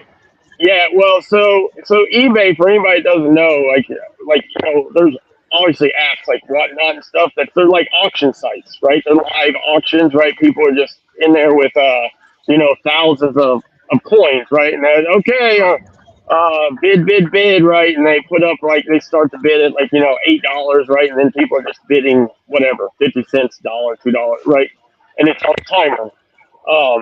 So eBay started doing that too, and so they have coin and toy people. I mean, you name it, right? If you can sell it, Milwaukee, tools. Yeah. So I've been watching the coin ones, and there was a guy that does nothing but collectible silver, copper, shit like that. That's where I've been buying the copper from. And there ain't no good deals, but every once in a while, if you pay attention, right, you get there early when they start, or it's in the morning or late at night, which, Yeah. at 3 a.m. in the morning, there ain't a whole lot of people, fucking sometimes on them sites. You can get in there and win. That's 5 grams, and I think I paid $24 for it. And I think I paid 26 because I think it was $2 to ship it. So I Okay. think I paid 26. But they sell them for 50 on eBay, right? If you wanted to buy one from that company, they're 50. Okay. But the dude has those. I've seen. He's had plenty of those, but yeah, normally they bid up to 40 or $45, right? Which I guess is a little cheaper, but I don't know. I don't get into the auction thing because I never feel like you're getting a deal. Right, I could just go to the eBay guy and be like, "Hey, I'll give you $40 for this," right? And they either accept it or they don't. Well, Bressler says you got taken. He said that you overpaid. That's what he said. Well, 5 grams of silver is worth about $20 right now, so I didn't get taken that much, Bressler. Yeah. And it's a cool piece. Yeah, and it's a cool piece. Yeah. Anybody that's into ninjas and stuff, I always see silver bullets and stuff like that. that's all going to be cool. People are going to like that. Yes, it doesn't change the value. You know what I mean? But it's still a cool piece that somebody made. It's like an artistic piece. You know, Yeah. like. And that Yeah, ninja that's what star looked like you could I- actually throw it. Are you gonna throw it, or Yeah. you gonna stick it in the No, wall? I'm not. Well, that's what sucks about some of that stuff. Like I bought a little mini USA, some 250, shit. Yeah. It's cool as shit, but they come in them big ass plastic cases, right? Those little whatever the slabs, and I'm sure you can open them, right? Like they have places where you can put like a screwdriver there and pop them open. But I think you probably Right. destroy the case. Like they're probably glued or something. So yeah, so they're not worth a shit Oh, other than the yeah. display. You know what I'm Yeah, saying? you're right. The slab is like kind of what makes it more because it's been certified and shit like that. Yeah, so it's not like a fun, because like the 250 shit, I was like, oh, they're cool because they're just little like silver chunks that say 250 and they have like the American flag in it. I was like, oh, it's cool because you could like, I don't know, whatever. I don't know what you do with them, but they're in these plastic things, so all you can do is like set them on a shelf, I guess. I don't know because Yeah. no matter what you do with them, they're like in this big plastic case, which Yep. is, if I'd known that, like I don't enjoy that part as much, right? I'm like, I'd rather like Yeah, hold it, I and be just like, buy. oh, cool. Yeah, I just buy coins and rounds. I don't really get like into slab pieces and stuff like that, unless I think it's cool. And I definitely would think that that Ninja Star was cool. Yep. You know, like Yeah, that's something like why- a yeah, weapon.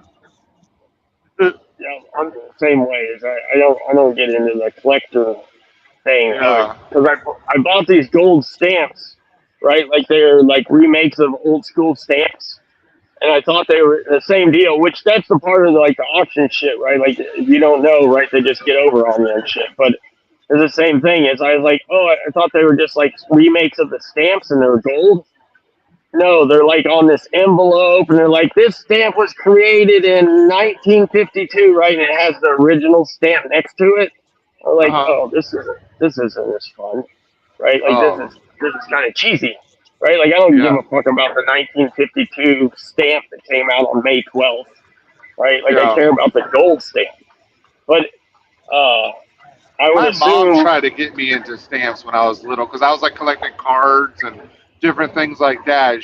right? She brought me down to the post office and got me this book, and then like I was buying stamps for a while. I obviously don't have them anymore. I've lost everything from my childhood basically, but yeah. So she was trying to get me into stamps, and I just never was like really into it. I thought they were cool, Yeah. like, but I didn't wasn't like, oh, I was a kid too. I didn't give a fuck, you know.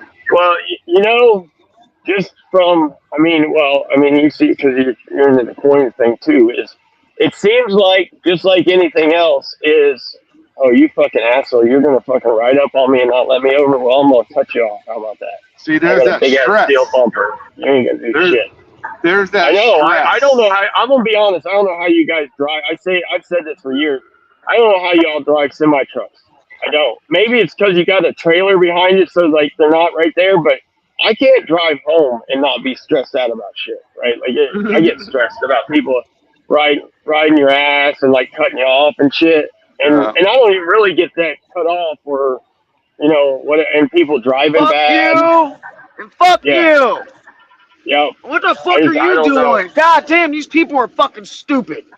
There Yeah. you go. I couldn't do it. That's My real. blood pressure would be up all day. Yeah. And I Yeah, drive that's- around a fair amount because I drive from yard to yard, so I drive around somewhat a fair amount some days. And yeah, I can't. I'm more stressed about that than working on trucks in the fucking mud. I hope Yeah, I that don't like fucking That's a real- carmaker loves those pylons that he just ran into because the lane's in and he's just gonna squeeze in. Fuck you. Hit them pylons, dude. Fuck off.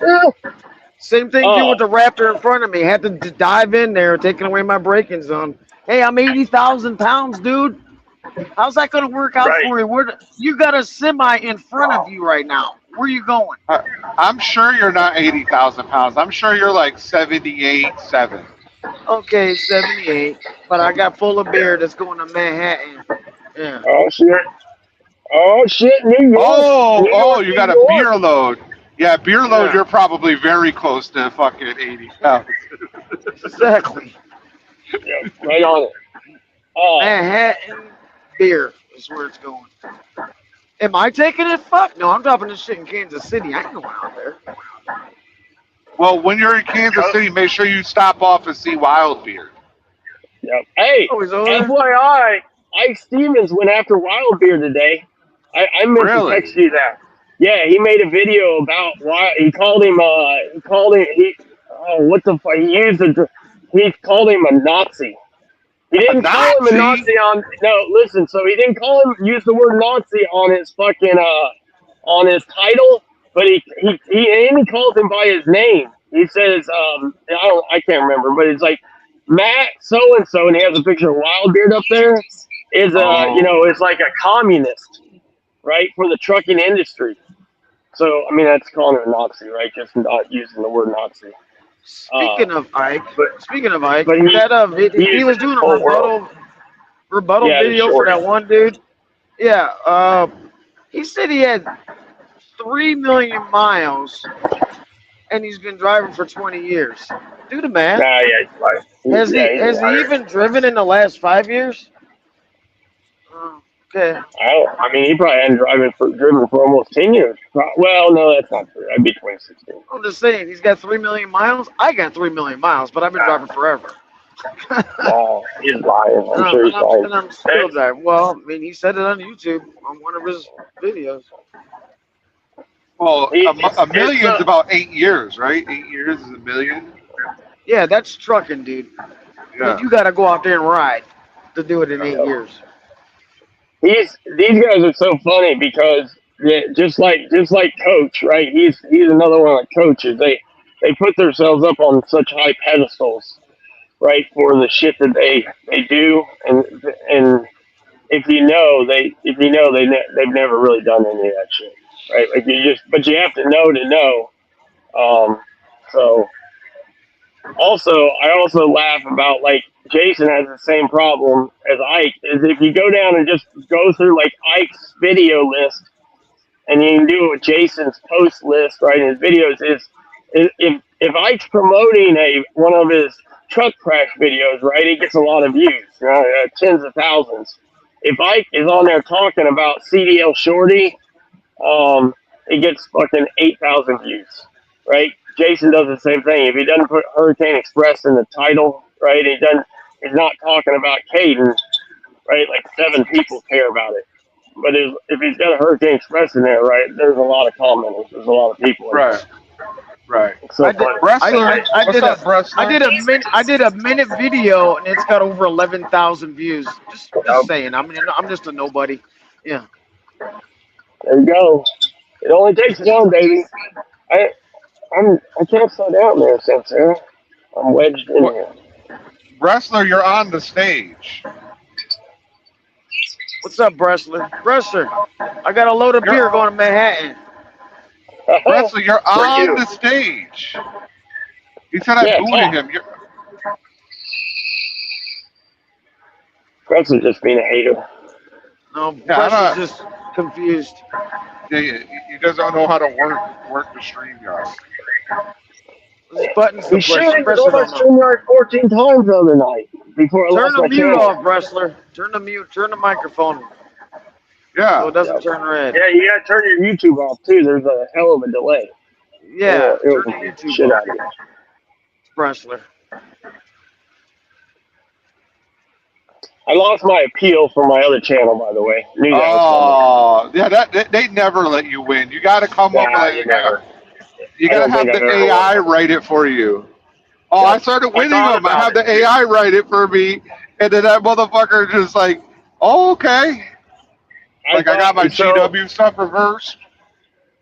You know what? I should have, because me and Sage talked about that, about pulling up the terms of service about the nudity policy and then sending it to ChatGPT and then copy and paste it. I probably should have, but they said there was too much graphic and lewd descriptions in my live feed for them to let it pass. Which Oh, yeah. what sucks is that I don't think there was that much, but I'll be honest, I don't remember. I mean, I It remember should let you one. edit it out. It should let you edit Yeah. it out if that's the case. Like, just fucking, just mute it. Like, Yep. Yeah, that was the whole point of before you were here when they were doing the privacy policy strike thing. Is it gave you a chance, right? Like you would get an email and say, "Hey, someone said that you're, this is a privacy complaint from them about your video." And yeah, if at the 1 minute edit it. 7 second mark, they have a problem, and at the 2 minute to 2 minute 4 second mark, they have an issue, and they're like, you have 48 hours to fucking fix it, right? Take the video down, edit it out, whatever you want to do, but it needs to be gone. And I don't know. I thought that was kind of a good thing. It seemed like a good thing, but I mean, whatever. I guess. They also seem like they're real touchy about stuff. It just depends. It just depends, right? Like some days they're touchy about stuff, some days they're not. It's like you have to know when the computer's happy or not happy. Right. I think. God damn it. My fucking truck computer's very fucking not happy today. It keeps yelling at me for speeding. Please slow down. Please Please slow down. This guy so with his protected. boat. I'm in a construction zone. This guy with his boat, fucking, it says trucks, center lane, but then it goes into a construction zone where the left lane is closed. So he gets in the left lane to go around me, and it's like there's no room. So, and there's a truck in front of me, so he's squeezed between us. Like, why would you do that? People don't understand how lucky they are day to day, right? It's like back in the day, you couldn't do that shit because your brakes weren't good enough, your steering wasn't good enough to do that shit, your goddamn car wasn't responsive enough to do this kind of shit, your boat trailer wasn't good enough to handle you whipping in and out of traffic. Now everything's too nice, right? Like your brakes will stop you on a dime, and you're fucking. All I know is this thing don't have 8-piston Brembos on it. I ain't stopping on a fucking dime. I'm driving through you. And that's on camera. Fucked up. Sorry. Yep. I'm in full brake application, so I'm just gonna hit you forever. Yep, we have one of our guys that hauls the rebar. He just hauls it in a pickup with a fifth wheel, right? Like a dually with a fifth wheel. It's I guess somebody whipped out in front of him yesterday, and he broke every strap and shoved his rebar through the tailgate, right? Like somebody, but he had the tailgate. The tailgate per se, and I mean they had the other end of the bed too, right, and the cab for the rebar to go through. Yeah, So, I was saying it could have been gone upset. through all that though. It could have gone through all that. Yeah, no, it could have. Yeah, because he was just hauling like sticks, right, like just like pieces, right. Usually it's like some of it's formed, like it's all, like it's a shape of a U or something, right. You could have got harpooned by that shit. Yeah. Yep. Final destination shit. Mm-hmm. But the camera obviously caught all the shit. Yeah, the camera saved him because it caught all the shit. It caught the guy coming off the exit, go right in front of him, and I don't know what the dude was doing, but the dude then like fucking just shut his vehicle down right in front of him. And in the camera, it doesn't even look like there's anything in front of the dude that knocked his brakes up on him. Like it doesn't. I don't know if something happened. You almost have to hit him so he can come with you. Okay? Mm-hmm. Yeah. Hey, no, you ain't going nowhere either because you caused this. So we're gonna sit here and talk to the police. Yeah, because you're just gonna drive the fuck off and my shit's all fucking speared the fuck up. Nah, you're gonna come visit too. Yep, it was wild because they called me and said to cut because we were gonna try to cut the rebar that was stuck in his tailgate. So like we could just cut it and then he couldn't turn the truck and trailer right because the rebar was stuck in the tailgate. And they were like, we're gonna have to call a tow truck. And it was like 30 sticks, and I was like, oh fuck, we can just take the grinder and cut it in half, or take my torch and cut all the rebar in half. But I don't know what they did. I never went out there, so I don't know what happened. Nice. But I told him that I don't know honestly, I was kind of surprised the rebar. I guess I'm not surprised, but right, like he probably wasn't doing. I don't know. He couldn't have been doing much more than 60 or I don't know. Maybe he was doing 70, but like he didn't on the He flat. should have had the front of that trailer bulkheaded though. You know, Well, stacked up yeah. beams, So chained down. our fucked up trailer haul doesn't used to have the structure right in the front, but I would assume per another accident at some point it doesn't have that, like they've cut that structure out. It's open. Yeah. And of course you never put it back in. So I would assume we're gonna weld a piece of plate steel. Yeah, that's what I was saying. I would assume they'll weld a piece of flat steel or plate steel in there now. So there's a catch, right? Because I've never thought about it. I mean, I've seen that trailer for the last 3 years, right, or 4 years. I've never thought once about it not having like a side in the front or a bulkhead in the front so shit can't go forward. Never thought once about it. I know why it's not there. It's because it's fucking because of another accident, and it got all bent up, and they just fucking cut it out with a torch and never put it back. But I bet now we put it back. I bet they put it back now. They might not. I don't know. This place is kind of redneck, right? Some of that shit they don't give a fuck about. It's just the dirty Mexicans that haul the rebar around, so no one gives a fuck. Hey, not playing. You caught that hole. Yeah.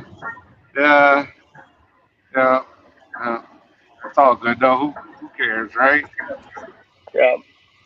It's the years of Trump. We're allowed to say whatever we want, like dirty Canadians, that shithole country, and we could do things like that. Today I was fucking with that dumbass over in Ohio, that Jay Zilla guy.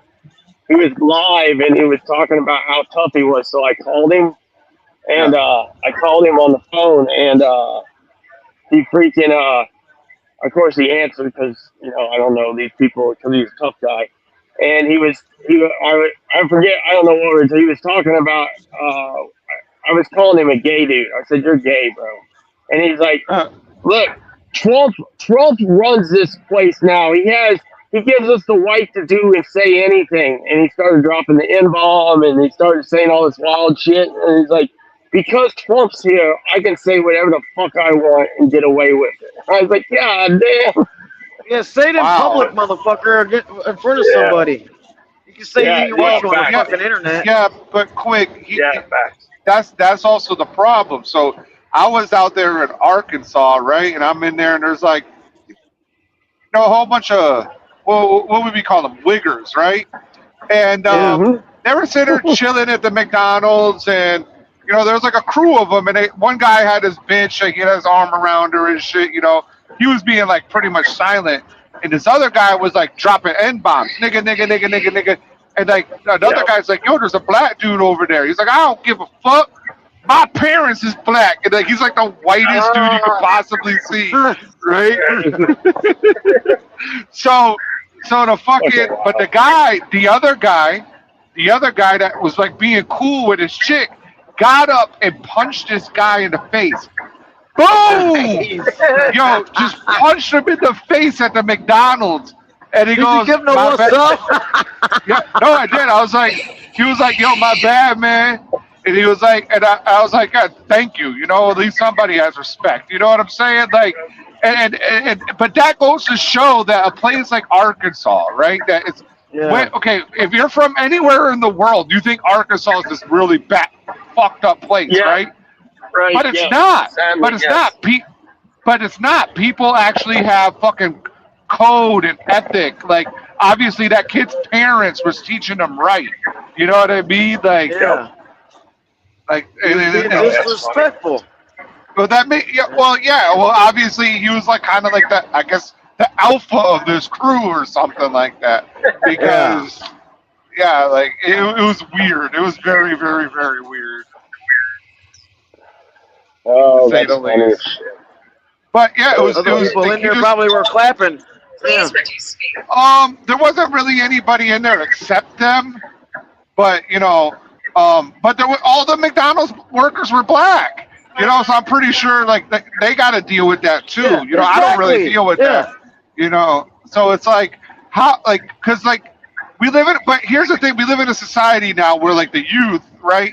So like the white youth grow up with the word, right? So it's Yep. like it's like their word now. You know what I mean? So it's like Yeah, it's just as common for me to hear it, or yeah, as it was when it used to be. Yeah, you would never hear it because as a kid, right? I grew up in a totally white farm town, right? There weren't no colored folk or no Chinese folk or no He's like, Mexicans "Color." in my said town. It colored. was all white. It was all white. Bro. I mean, all through now. Now it's a little Color bar different. over there. My high school, my middle school, we were all a bunch of white dudes and albino Yeah. dudes, right? Albino. But you didn't hear, right? Other than if you got a rap CD, you didn't hear N-bombs. You didn't hear, whatever Mexican slang words. You didn't hear none of that because we weren't Yeah. around none of that shit, right? Like you didn't even hear like honky or wigger or cracker because we were all white dudes, right? So there wasn't nobody saying none of that shit.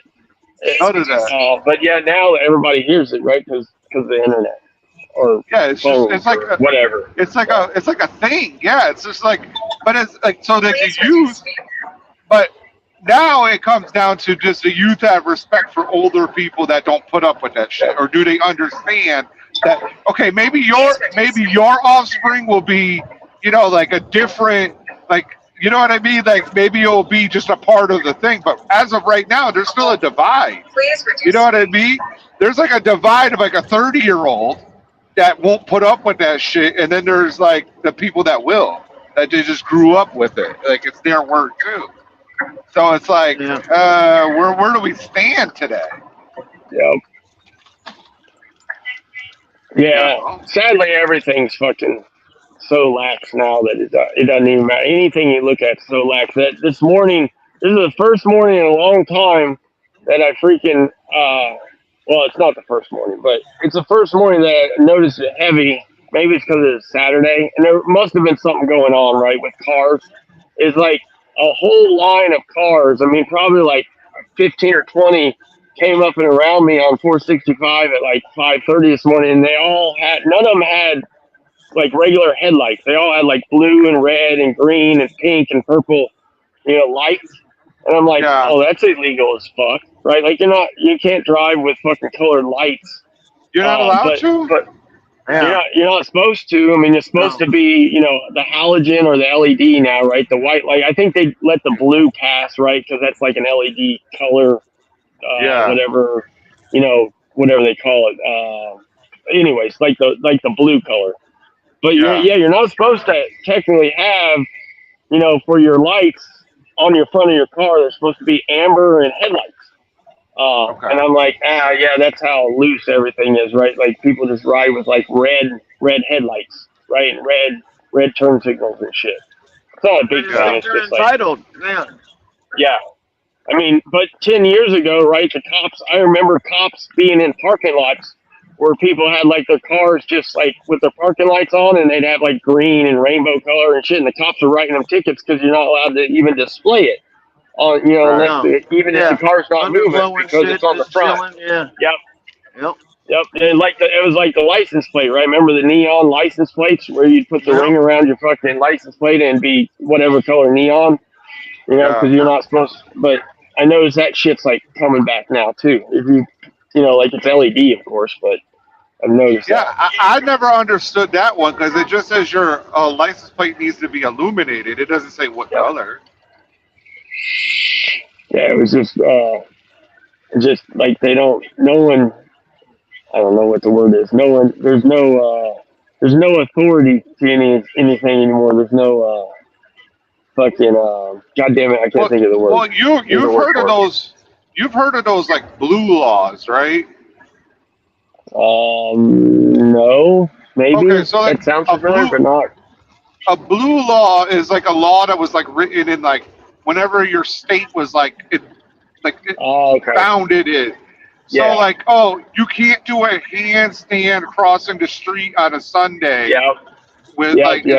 Okay. Yeah. yeah. So like maybe these laws are becoming like outdated. Like nobody gives a fuck. You know what I'm saying? Yeah. They're freaking. Whatever. Yeah. They're damn.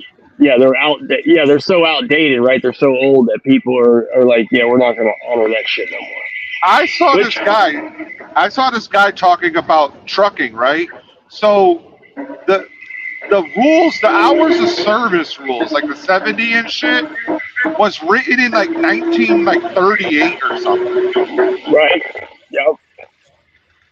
So like Yep, it's like it's back when trucks couldn't even do 70 miles per hour. Like they couldn't, like they didn't It have was 55 back then. they didn't have ACs or anything like that. So the 70 rule in an 8-day period is like way outdated. Yep. You're right. Yeah, a lot of this shit was. Yeah, it's obviously so old and shit's so technology based now, right? Like half the shit needs to be. I wouldn't care. I mean, some of the shit, if they would just come out and tell us, right? If like just like speeding or whatever, they say, look, I know it says it's 70, but we don't give a fuck. I mean, everybody knows like you could probably do 75 or 76, and the cop ain't really gonna like pull you over on the highway for that. But if they would come out and be like, look, we're gonna let you all do 80, 85, right? I know it says 70, but because that's what everybody does anyways. So, Yeah, I mean, right. I guess, I don't know, maybe that means that people will start doing 90 and 95 then, because now they can do Yeah. 80 without problems. So it just turns into it keeps Another escalating, problem. per se. Yeah. Yeah. But, because, I don't know, it's just, like at my house with the traffic, I'm sure you all hear, but there's nights when, like, these motherfuckers are race car driving up and down my road. I don't really give a shit. But then there's other times when there's cops stacked out here because of people probably calling and bitching about the cars running up and down the road. So if they would just like be like, hey, if you're speeding up and down the road, right, we're going to write you a ticket. But they don't do that, right? They'll let it happen until it gets to be too bad. And then they come and try to like stop it by putting cops everywhere. No, for a while. Narc. I know that when you're not on your live or on being recorded, you are opening up the blinds. You're like spinning that stick. I'd be So out there sitting in a lawn chair. I'd be out there sitting in a lawn chair watching, walking up to the start line. Hey, we gonna want a side bet? I got $10 on this motherfucker right here. Of course you would do that. Narc is on the phone with the police. If it weren't a bunch of shitbag cars, I probably wouldn't care. But most of the time, nine times out of 10, it's a goddamn fucking V6 fucking Challenger or a V6 Mustang, but just really loud, or a rice burner. A ricer that it's just loud. That's all it is, right? They just cut the fucking mufflers and shit off, so they're not going fast. It sounds like it is, right? They're just flat footing it. And it's vibrating the windows, but they ain't doing. It's not like a cool ass fucking Hellcat running up now, or a goddamn fucking Raptor or something running up down the road. Or a high compression big block with a Pro Charger on, shaking your fucking house, and dishes and shit falling off the counters. Yeah. Right. Yeah, it's just You'll hear that motherfucker blocks it's annoying away. bullshit. Is what it is. So, anyways, but fuck. Now I was gonna say something else. Oh yeah, it's the same as like those kids last night on the bikes, right? Like I don't give a shit about that, but right, like that's gonna cause it causes a problem, right? And if they would just say, hey, we're not gonna allow this shit to happen, but they don't do that anywhere. Not too long ago, someone ended up in your front yard crashing or something. Yeah, it was what was happening that night. Is people were running up and down the road because just obviously the subdivision's right in front of my house, but I've talked about it a million times, there's a parking lot where these big bad semi truck drivers that want to come kill me can park their semi trucks up there. But 100 yards to the east, right, there's a big turnaround in a subdivision, and then probably 100 or 150 yards to the west is another big subdivision and a turnaround. And so they'll race back and forth because it's straight as an arrow and the road's wide right here. and there ain't, and it's in the middle of the road itself, so there's not a lot of cops ever sitting up and down here or cruising up. You can see, so they'll just race end to end and back and forth. And yeah, two people were coming up, and one guy fucking, I don't know, I can't remember. He obviously lost control, but I think he got off in the side because he rolled his shit into the damn guardrail and then hit the tree right in front, right next to my house, or smashed into the tree. Yeah. Not to change the subject, but did you see that Poe is already scheduled to go to the shop? Yeah, I saw that. You did see that? How crazy is that? Yeah, they're going for Amber Underglow. It's. Does he have to pay for that, or is that like? I was getting ready to say that I would assume he's buying that. I mean, he's paying for that, right? Like they're not going to pay for that. But it's a rental. He's got to give it back, though. I mean, what the fuck? That's the weirdest part about it all, right? This goes back to the thing we talked about last night, that these guys get mad, but these guys are put themselves in a box of being like coaches and teaching people that, we're trying to teach you how to, miles per gallon and save. But meanwhile, he's making terrible financial moves and he's bragging and showing people he's doing it. Right? Like in my eyes, because a young guy that comes in, like the Insane Nation guy that can't manage his finances, sees Jason, is like, oh shit, I want a 2020. Oh, I want the Underglow too. Oh, it only costs $4,000. Well, they'll take it out of my check, won't they? Yeah, of course they will. Right? Oh, well, I'm gonna do that because then, and that's a bad move because that puts them upside down. Right? But Jason's not gonna tell them that part, right? You're not gonna tell them that part because Hurricane's making a little bit of they're making a click off that too, right? Obviously, I mean that's good for Hurricane. Make a click off that. Well, good for Coach too, because he put himself in a position where the company will suck his dick a little bit. That's the nicest truck he's ever driven, just so you know. Yeah. No, I mean, we will give him that. I'm not gonna hate on him for having a nice. I mean, he's never been nice. Yeah. He's not. I mean, he's been in new trucks before, but obviously not with the lights and all that shit. But the problem is just as we pointed out yesterday, he hasn't been there long enough yet for it to sink in, for him to prove that like he's actually doing good. That's the weird part, right? Because we all know, again, if you've ever followed Jason for any length of time in the last 5 years, is it's always around week 6 to 8. Is where shit always the wheels fall off around week 6 to 8. And guess what week we're getting ready to come up on? We're getting ready to come up on week 6, right? What would be good, though? What would be cool for him in this situation, but he already fucked it up, right? Would be like, okay, this is my first paycheck. Every week show your paycheck. Not all the details, maybe, just like the bottom line, right? So we can see, okay, it gets better as you do this amount of time, or this is something that and now you're at a year, right? And we saw your paycheck for a whole year. Well, now we see like, okay, it gets better and better and better, and this is pretty much what it is. It's improving. Now I can make a educated decision if I want to go work for this company and put your name down because you shared what you. It's not just hearsay. Yep.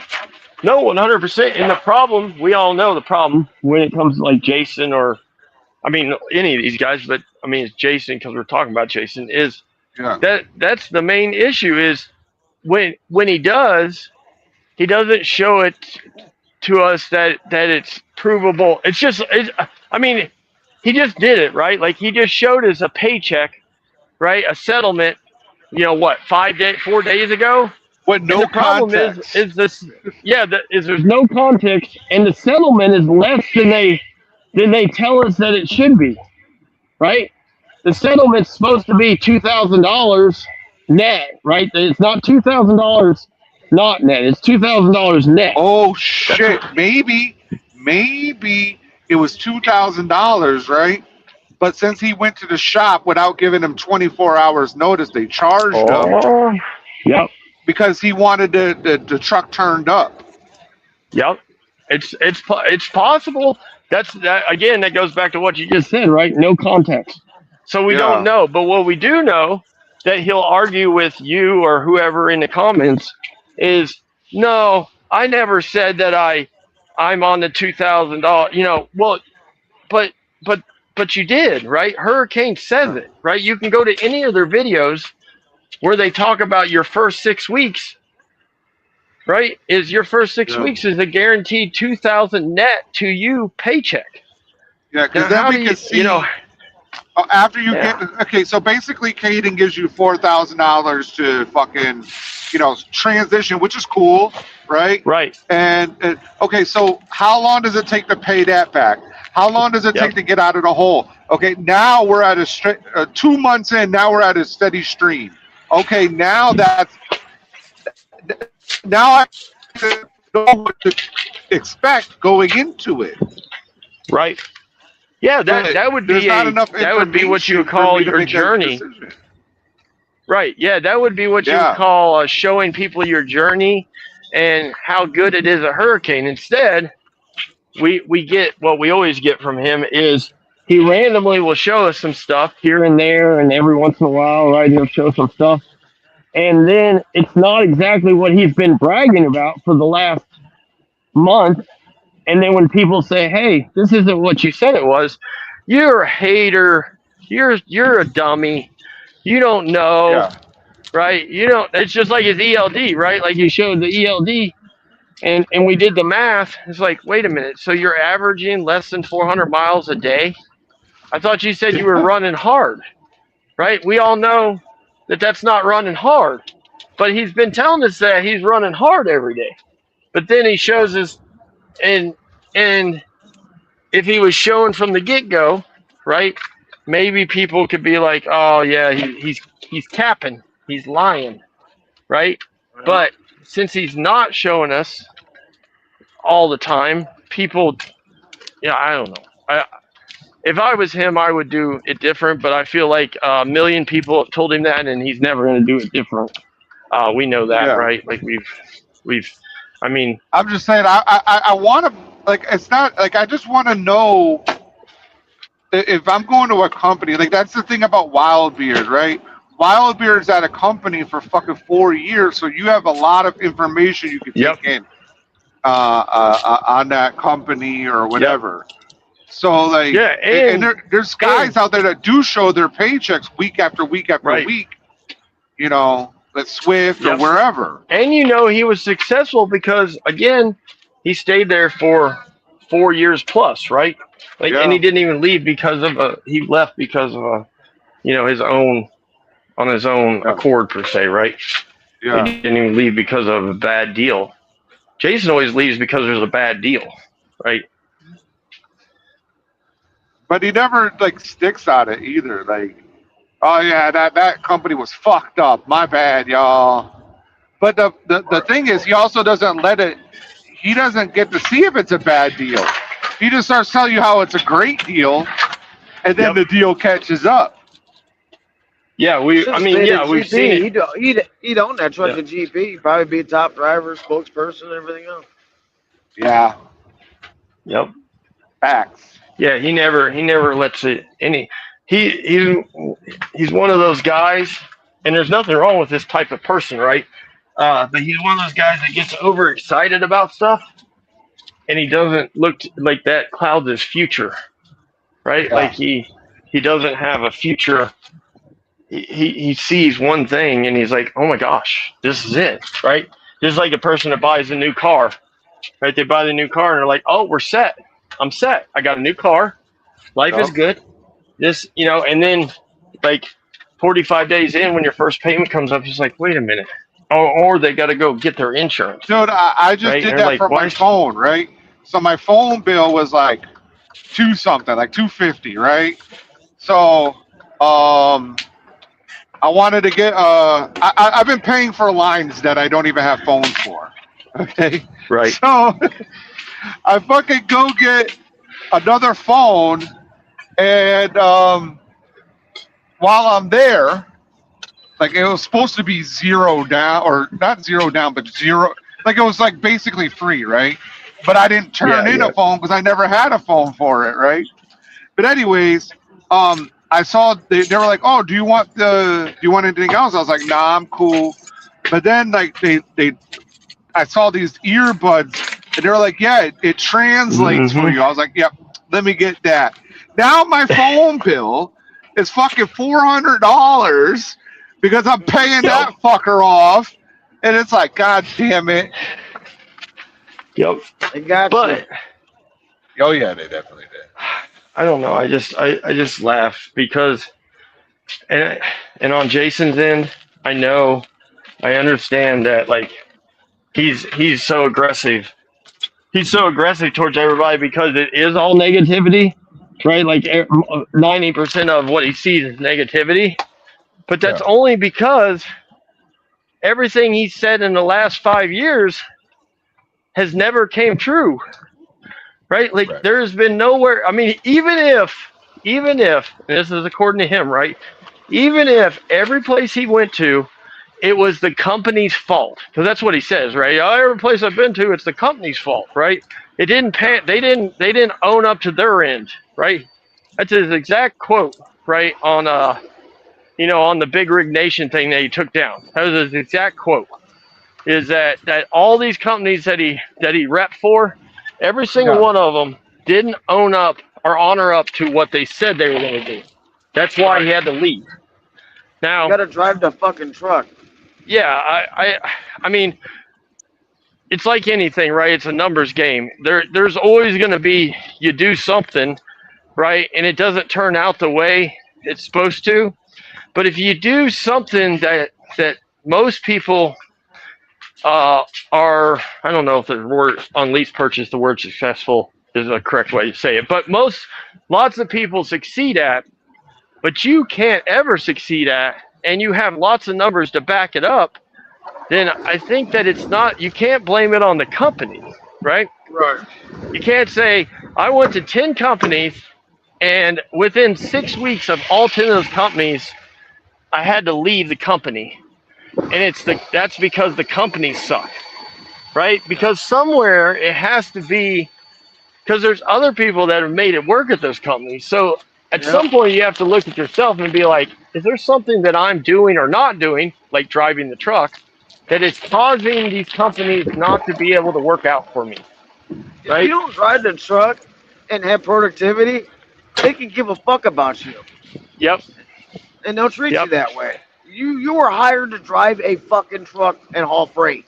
If you don't do that because you want to recruit and sit around at the house and fuck off, nah, dude, we don't need you. Get the fuck out of here. It's wild, right? We said this last night. We can continue to say this because it's true. It's fucking wild to me. It's wild to me that Jason, right, will tell everybody, right, anybody that will listen, that Hurricane is the best thing out there. Then he'll, on the second hand, tell you that, hey, I'm going home because I ain't been home to see my wife in a while, right? When if you were watching him on YouTube, 3 weeks prior, he was home for like 10 days. And then like between that last 10 days, he was out for like 5 days, and he was home for like 6 days before that, which if you do the math on the dates, probably means he was only available to drive the truck like a quarter of the time out of per days, right? Well, like he was only, if we really look at it, let's say he finished orientation the second day. So by June 3rd, he was ready to roll. We know he was in the shop on the 5th because he was trying to get with the what you call it, the convoy. Yeah, right? the convoy thing, right? On. Yeah. And then he went home on the 20th. So you have the 3rd to the 20th. Who knows what happened between those days? That's about 16 days of running. That's it. Yep. Which, I mean, he basically proved that because he put his ELD up and said, right, because the ELD would only be logging when he was driving, is he put the ELD up and said, hey, this is only for 16 days, right? But meanwhile, he's been there for. We figured up he's been there for.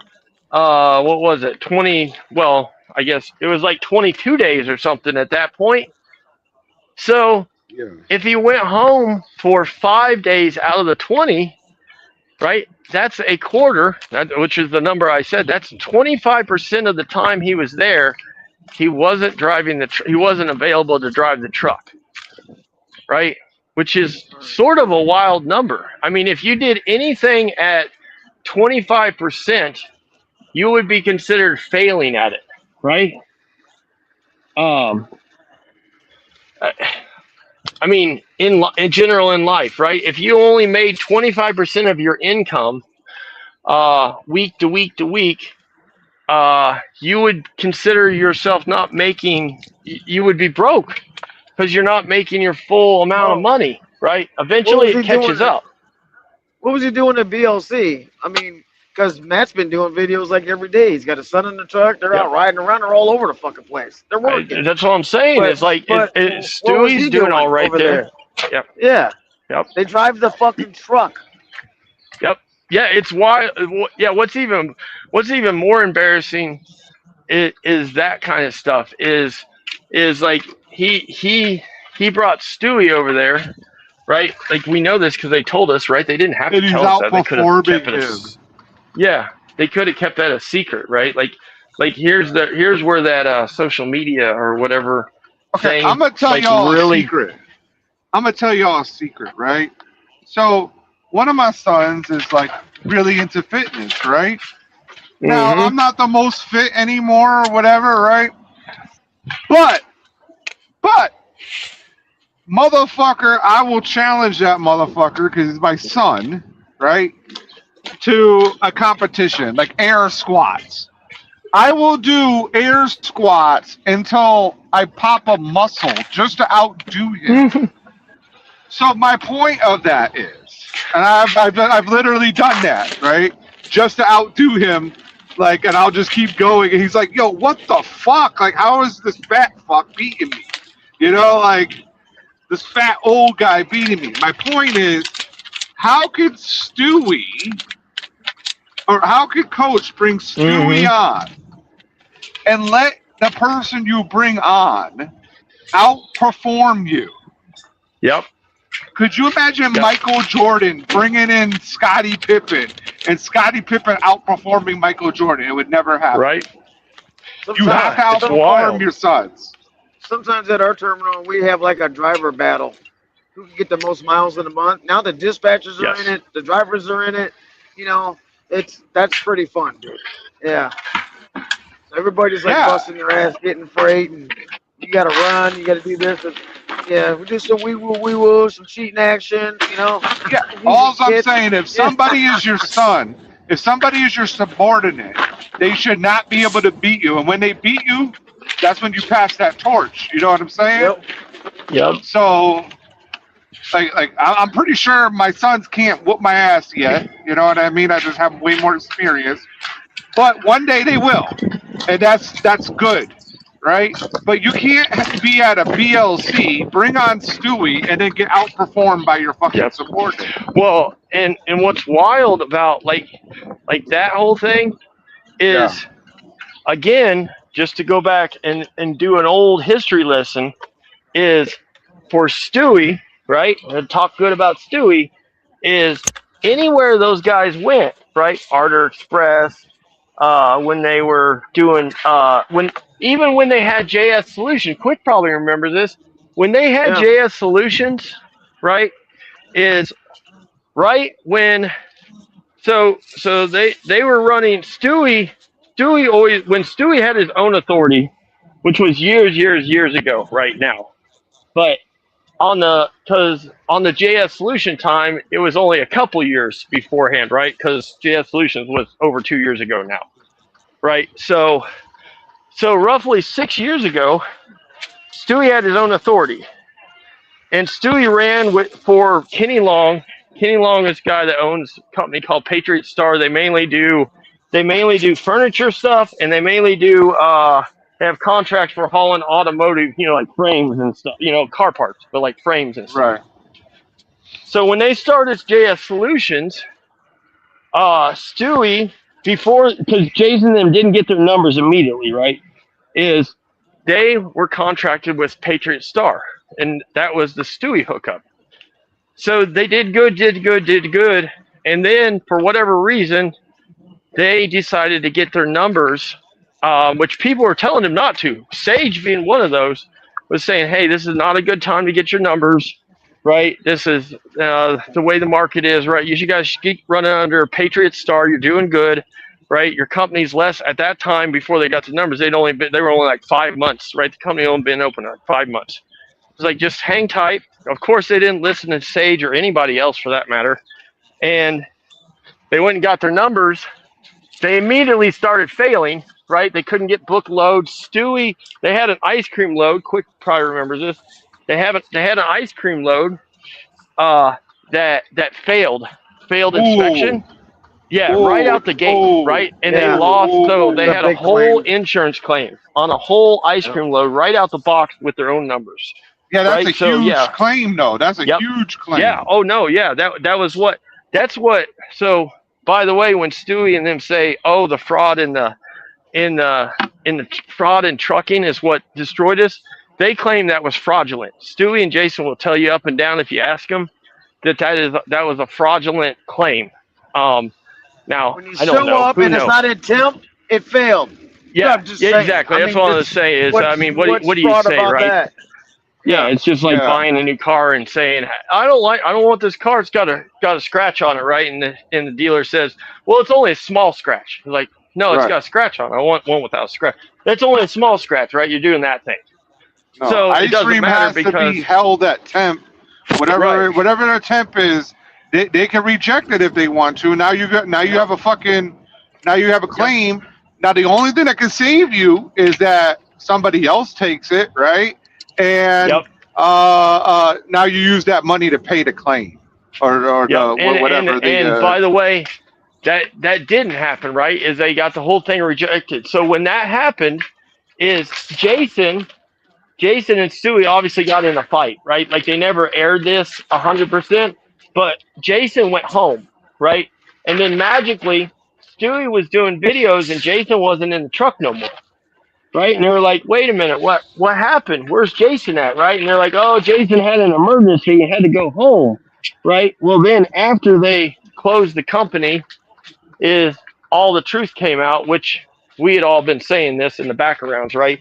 Is all the truth came out is Jason and Stewie had gotten in a little lover's quarrel about the rejected ice cream load, and oh, you were the one that wanted to do your authority. I told you we shouldn't, right? You know how that goes, right? You can't be in business with friends. I think Stewie ran the company. It was basically his, pay for everything. Yeah, and they got a salary. I think you're right. All the money went to the company, and they got like $1,200 a week. That's it. So that's okay. That's but okay. the company right. was making the money. The company. Yeah. I mean, you're working for the company. But on the whole point of that little story is Stewie, right, when shit went sideways and shit wasn't going great, Stewie stayed in the truck and ran the truck. Jason, on the other hand, told Stewie, times are tough. We're not doing good out here. Take me home. I want to go home, which is exactly what he did. He went home while Stewie stayed in the truck and tried to, recoup what they had lost, which tells you a lot about Jason.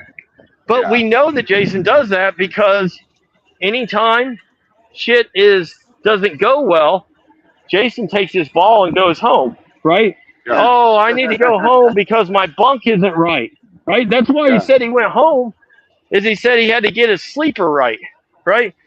Any adult man would be like, okay, I could go to 4 state trucks, right? I could go to Wouldn't you think Hurricane Express, the company that has all the chicken lights and all the fancy stuff, wouldn't you think you could go to their terminal and be like, hey, I want one of these fancy mattresses, and I got one. I want this thing for my truck. Yeah, I mean, I'm just saying that, like, it's weird if you read his thing about the mattresses and stuff on his post.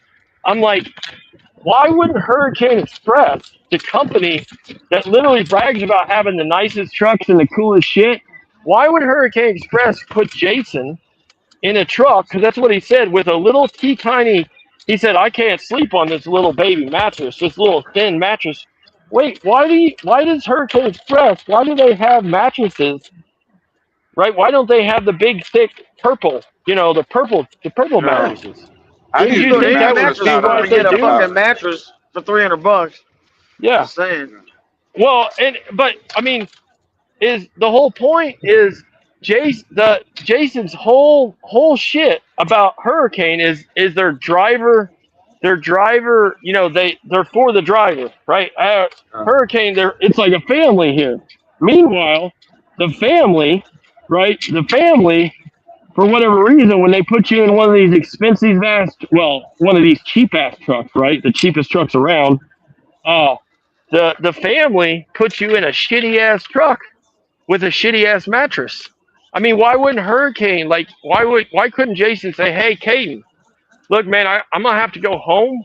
I know you don't like people to go home, and I know it's gonna affect my paycheck, because I don't like my You mattress. order me and a mattress. I need to get my bunk set up, but magically, right? The family oriented, the driver oriented. It's like a family company. Had him sleeping on he said it was the thinnest mattress he'd ever seen in his life in a truck, right? Then go ask for a new one. I don't believe that. To me, 'cause, that's odd. It was probably just a spring mattress. You know what I mean? Like one of the I'm ones sure that it was, right? Yeah, I'm sure it wasn't anything abnormal. The Hirschbach one is like it comes out of the box or whatever, and it's like probably like 4 to 6 inches thick, maybe. But it's not the most comfortable. It's not the most comfortable. Yeah. I just find that like when I read those posts like from him, right, or whatever, is I find that shit hilarious because he'll tell since you go to the terminal, since he goes to the terminal, why didn't he hop on like Amazon and say, hey, Caden, I'm gonna have some stuff coming through, and then now you can have your Kentucky fucking 4-year-old fucking mattress set be sent to you. Facts. Dude, all truck companies got fucking mattresses. All of them do. In parts department. I'm just saying that. So was it that he couldn't do that, right? He couldn't call Caden or call whoever and say, hey, I need upgrades in this truck to survive? Or was it that he doesn't like being away from home? He don't like driving the truck. This is a company that to get home. Yeah, this is a company that gives you fucking frozen dinners. I've never heard of that. Right. Like, you know what I mean? What I'm saying. So, like, they're taking care of you. Yeah, so they got custom interiors and chicken lights, but they don't have a mattress. Right. Come on. Right.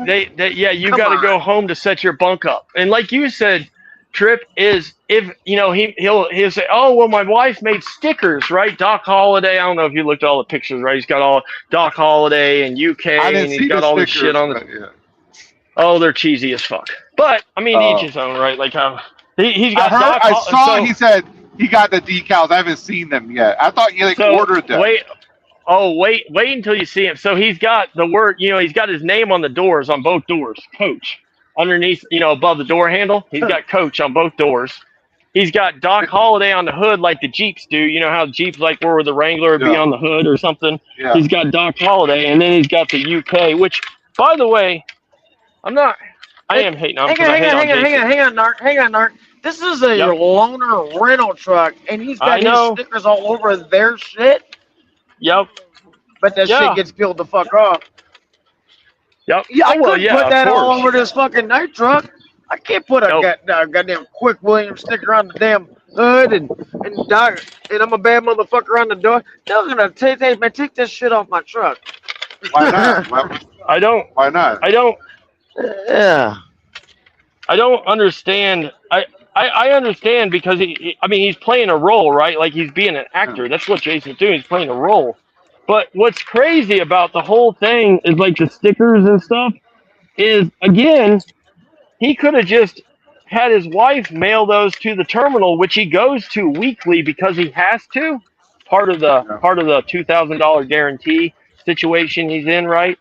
is he has to go to the terminal, and they could have put him on because I would assume they have a guy at Hurricane Express that does vinyl work for them, right? Like, I mean, Oh, yeah. maybe I'm wrong, but I would assume because all their trucks got this fancy ass shit that they have Well, a guy that they can got do vinyl work stickers. for them.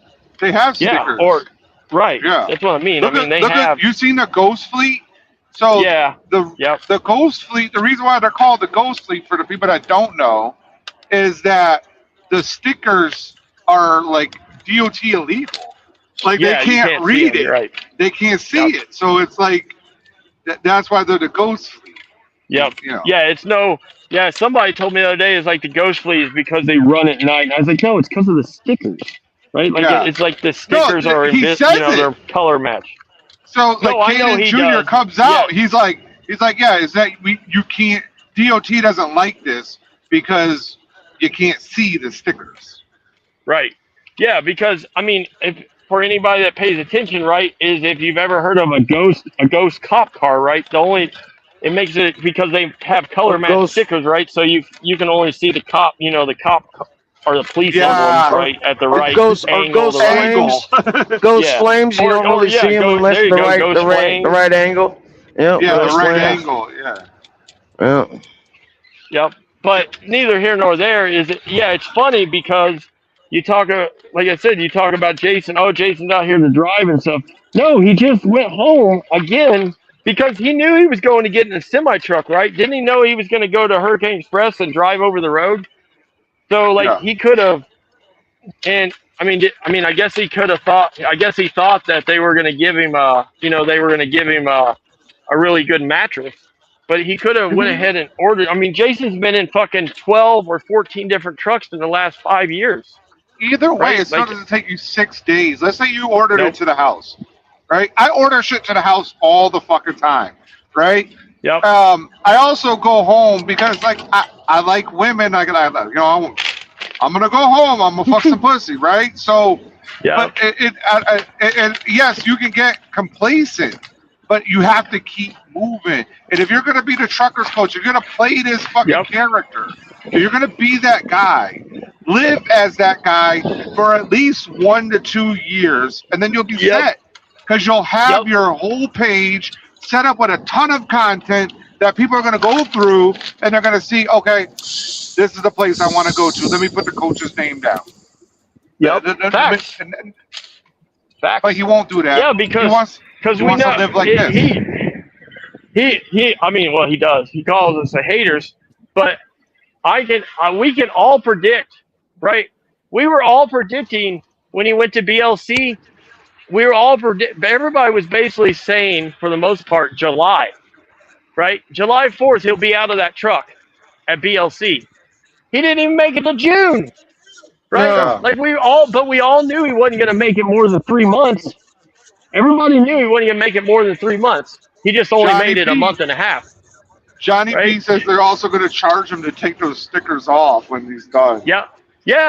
By the way, your Johnny B is 100% correct because right now Jason's paying $100 a week for the first 25 weeks for truck cleaning and truck issues, right? And if he leaves before the 25 weeks and he doesn't fulfill the 2,500, Johnny B is 100% correct. And you know they're going to use all that money, right? These Well, that places don't be like 2,500. Yeah, that 2,500 is for the basic cleaning and shit like that. exactly. We Taking the all know the stickers game off? there, right? Yeah. Yeah, the game is not, hey, that's it just in case if you quit that we may use the $2,500. No, that's hey, we're using all $2,500, and if you piss us off, we're going to make it more like $4,500. Right? I You're have gonna owe a us money, bitch. $2,500 escrow. I'll tell a quick story. I have a $2,500 escrow here. So, like, if you get like tickets or anything, right? So, a typical escrow by law is supposed to be sitting in an account, right, collecting interest at whatever exchange rate, right? Right. Okay. So, and I'm talking to like my lawyer and stuff because they want me to sign this contract that says like if you get, let's say you get a fucking violation, you have to pay $1,000 or whatever, right? I'm like, okay, so I send the contract over to, get it looked at. Is it legal or whatever? So I hit up my guy hits me up like, no, because I was like asking about like the escrow. Is it in this account? Blah blah blah. This is what my lawyer said it's supposed to be. He's like, this is not a fucking bank. And I'm like, but the money's in a bank. Like, what the fuck? So my point is that $2,500 that you give to these companies, they're gonna use it for whatever the fuck they see fit. That's Yeah, my you'll point. never get it back. Yeah. You'll never get it back. Yeah. How many No. for anybody? I know I'm not hating. I just know there's probably not a lot of people in your chat. But if Johnny B's in there and Atlanta's in there, I guarantee they know the answers. How many companies has Jason drove for? And it's kind of a trick question. Has he drove for that he did not on top of the $5,000 or $2,500 or $5,000 down or whatever the number was he gave for the truck, and he only lasted 2 or 3 weeks? How many of those other companies took his ass for the fucking for the escrow money also? Yeah. Does anybody know the answer? I know the answer to it. A Russian company I've never gotten the escrow back from. Yep. I had an escrow at like a regular company. I got that back. What about And Hirschbach? Did I get Did you the get it Hirschbach?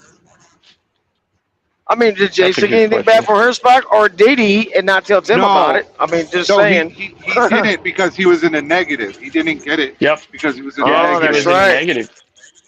That's Yeah, what I'm saying. right. And so everywhere Jason's left, if anybody remembers, is now, and I say this as of there's maybe like if you break down the BLC or something, but every company he's been with, he's never been there long enough to fulfill the escrow, right? He's never stayed at a company long enough to fulfill the escrow through his settlement. So I would assume we all know, right? We all know that means that he did not get on top of him losing the truck money. He also lost his escrow money too, right? So just for everybody, keep and that to shit answer in that mind. question, and to answer the question, no, I didn't get the full Hirschbach escrow back because I didn't run the truck for 2 weeks and they paid the truck note with it. Gotcha. When I left, so I got some of it back. I got like $700 back, but they kept like $1,500. But you had to pay that 10 cents a mile bullshit too, right? Yes, and you never that's get a lot that back. of money. You never That's get a that ton back. of money. That's you never get that back. Like, let's say you spend, well, I did the math. It's about $12,000 a year. You're on the truck for like 3 years, right? Yeah. So 36,000. Nothing could cost 36,000 on that fucking truck except for an engine. No, exactly. So you're That's gonna lose crazy. money there no matter what. And they put all used parts on it, cat fucking cheap tires that you caught. It's like, he ain't putting that on here. No. GW That Bowles comes up. is here. What's up, GW?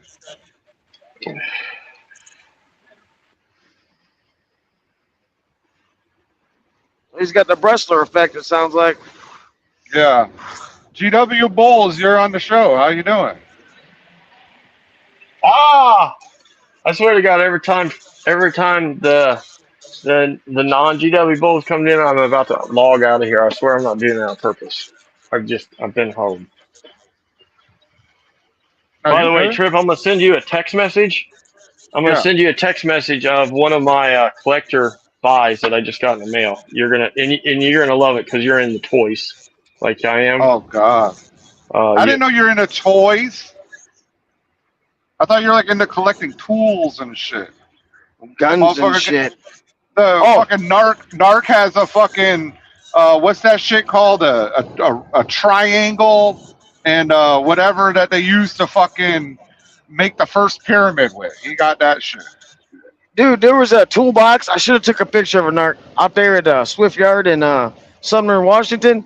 This motherfucker had car tires on the toolbox. Like low profile 14-inch car tires. Chrome. Oh shit. Yeah, the toolbox was cut out for him too. It's like, that is the shit. You know? What? Yep.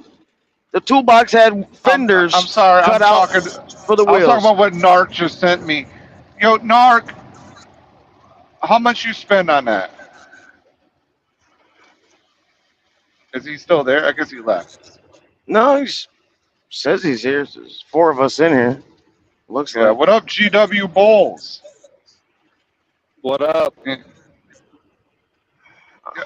Oh, Narc, when I was a child, I had a giant stuffed animal, like a fucking 4-foot stuffed animal of that guy. Oh, that's cool.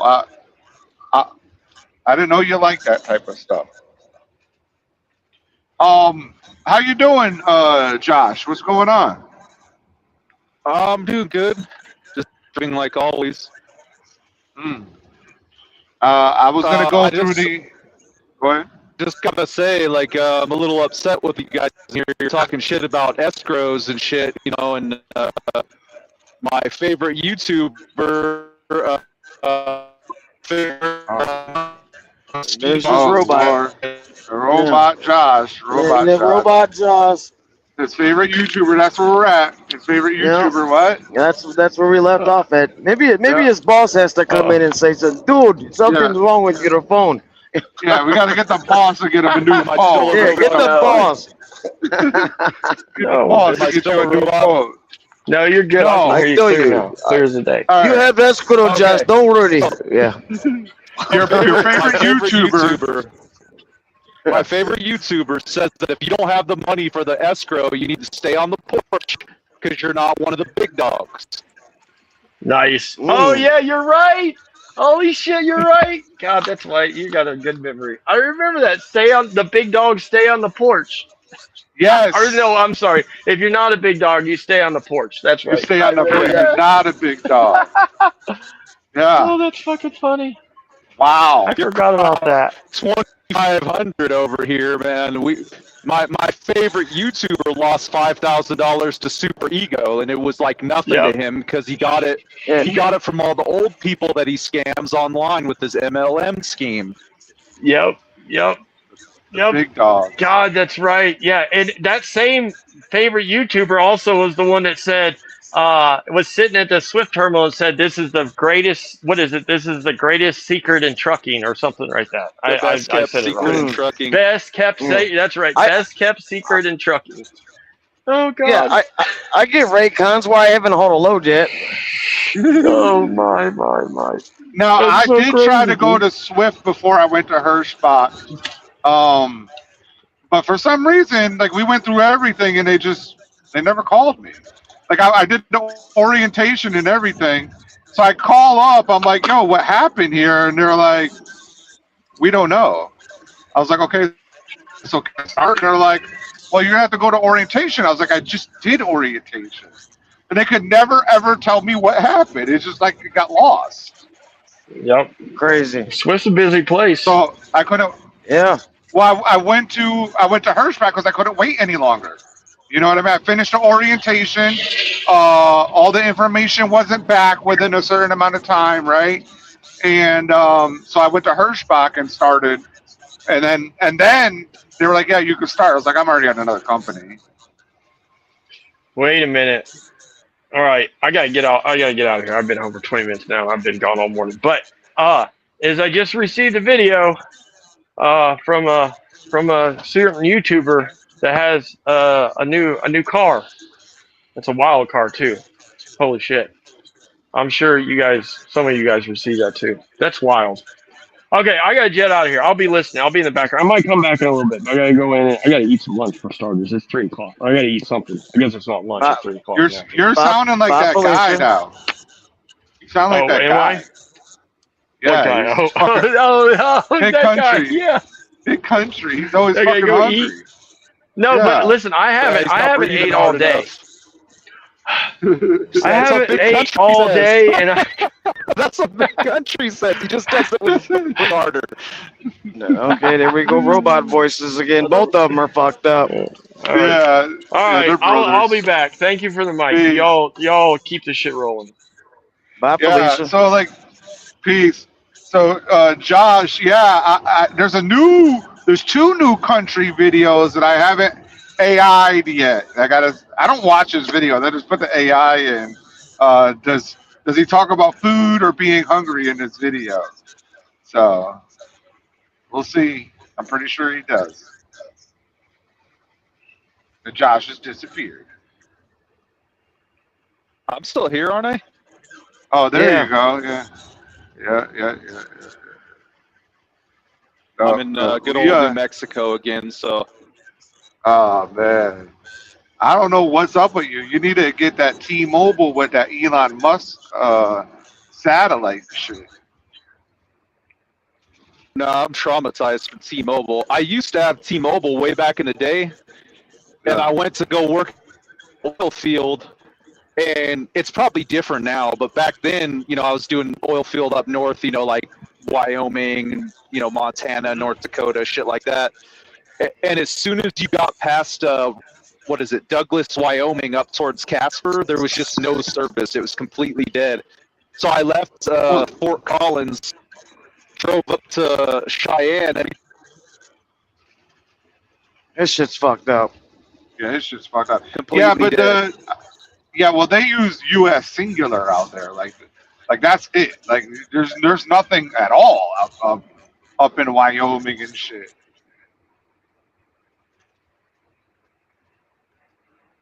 He's gone. Okay, he's gone. Yeah, we lost him.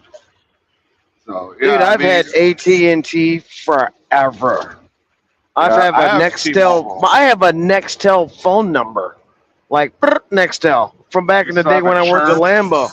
Yep, I have that phone number still. I've had this fucking phone number and AT&T I wish Nextel forever. was still its own thing. You know what I mean? Like, Yep. that would be cool. Yeah, because that's how everybody talked at the dealership, and then all my friends had a Nextel. Yeah. I'm not even gonna say it because then I give out too much information.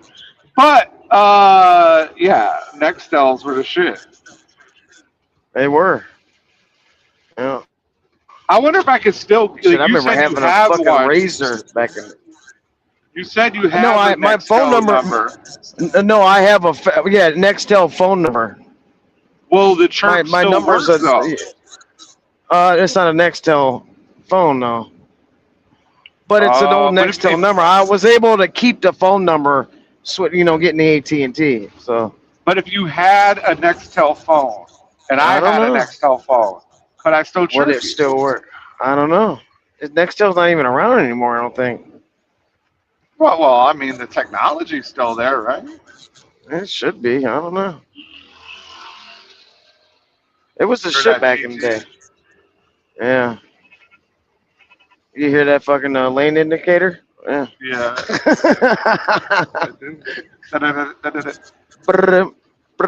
It's funny when you hear SoCal's lane indicator. Oh yeah, the Freightliners are brutal. Yeah. So it's not like the whole truck's vibrating. It's like, man, that's that Freightliner bullshit right there. Yeah. Yeah. That motherfucker crazy. So, you got anything going on soon in the racing world? There is a race right after the show. I don't know if I'm gonna make it though. It's up in Wisconsin, so I might just somebody do the named show. James. Somebody named James is coming on. Oh, it's Billy Bob. Billy Bob. Yeah, What's up, Billy Billy Bob? How you doing today, Billy Bob? Billy Bob. Damn, look at his Supra with a wide body kit on it. It's tight. It's wide as fuck. Yeah, that's cool. What is up with everybody's? Holy crap, that's a giant fucking pothole. I couldn't avoid it. It's like in a turn. I was like in the middle of the turn, see the pothole. It's like, oh shit. That's a good looking Supra right there, man. Oh, why? It's like SoCal's kid's car. Baby blue, black down the middle, with a wide body kit. That thing is wide and low. That looks tight. Got a big wang on it. Fucking Supras are cool. Yeah, I still like the old body style Supras though. Now, how old? You talking 1990 or 1980? The 80s, the smooth ones, the smoothed out one. You know, they had the square body, the Celica Supra. Then they had the Supra. You know, like Fast and the Furious Supra, that body style. Well, I Yeah. would consider that 90s. The 2JZ and all that shit. Yeah. I don't know what the fuck they got in these things now. I think a BMW motor or some bullshit. Isn't it the same one that's in the Subarus? No, I think it's a straight 6 or something, but it's Or is that the 86? The 86 is what's in the Subaru. Or what's in the The Subaru is in the 86. the Subaru's got like the flat 4 in them. You know, the Boxer motor, whatever the fuck they call it. The flat 4-cylinder, kind of like a Volkswagen motor. Yeah. But when it runs with a pipe on it, you know a Subi when you hear one. Yeah, I was just trying to remember which one the Subaru had the same with the Toyota, but I think it's like whatever the 86 was. Yeah, well, they have the BRZ in that's the front engine rear drive coupe, and that has the 4-cylinder Boxer motor in those too. I think Toyota made it and Subaru made it. I think Toyota called it the BRZ and the yeah, well, they had Subaru like the called same it something body else. style and everything. Exactly. Too, 'cause, yeah. Yeah, different. Yeah, they basically like shared. I don't know why companies do that. Like, oh, we're gonna make the same car but call it two different things. Dude, you see a Hyundai that looks like a Mercedes. A Hyundai looks like a. It's crazy. Hyundai, Or a Kia. Hyundais and Kias are looking nice right now, but it's still a Hyundai and a Kia. Like, Exactly. Yeah. my friend calls it a Hyundai. He doesn't like. Hyundai. He doesn't like calling it a Hyundai. It's a Hyundai. I have another one that's like the Theater. Like, come on, man. Like, you guys are trying to be enunciate too much. Hyundai. I'm out here in fucking Cleveland, where Howard the Duck took place. I'm out here in the middle of fucking Kansas, coming into Salina on my way to Kansas City. Nice. Gonna go visit fucking Wild Beard. Oh, you know who else lives in Kansas City? Josh's arch nemesis, Who that is? Tommy Tulips. Oh. Well, I'll be over here at Kansas City Yard. Come visit. Might bobtail to Walmart. I don't know. Yeah, I think I'm gonna hit up Walmart later too. Get some more food. I have this ground chicken, but I don't want to make it. It's weird. Ground chicken. It's like ground turkey. It's like, Yeah. it's just not Oh, the you can same. make turkey burgers, you know. Yeah. But it's like, you think turkey or chicken, it's I want to chicken. get spices for it. You know what I'm saying? Like I want to get. Yeah. Oh, this is that fucking turn from hell. A 90 in Cleveland. Oh yeah. Yeah, you went through the middle. Yeah. Yeah. I could have gone around, I guess, on 80, but fuck it. Save a couple dollars. Well, Because I don't think this motherfucker charges you at this part until you get to New York. Maybe PA, I forget. I think it's when you get to the other side, when it starts running along the way on 90. Once you get to the other Yeah. side, I think. Yeah. Yeah. Where are you going? Upstate New York. No, I'm going to New England. I'm going to New England. I'm going past New York. Yeah. I usually run it to 480 and run 480 up that way back to 90 again. The toll road. Yeah, well, 480. there's some stuff that's like closed right now. So okay. I probably could have did that, but I should take cars over there to Marshall Goldman's. It's like 480 and whatever the fuck 71 exit. It's a big Right. strip mall. It turns into Highline dealership. It's pretty big. Marshall Goldman Motor Cars. This motherfucker's got a Grand National GX back in the day with like 10 miles on it. Still got plastic.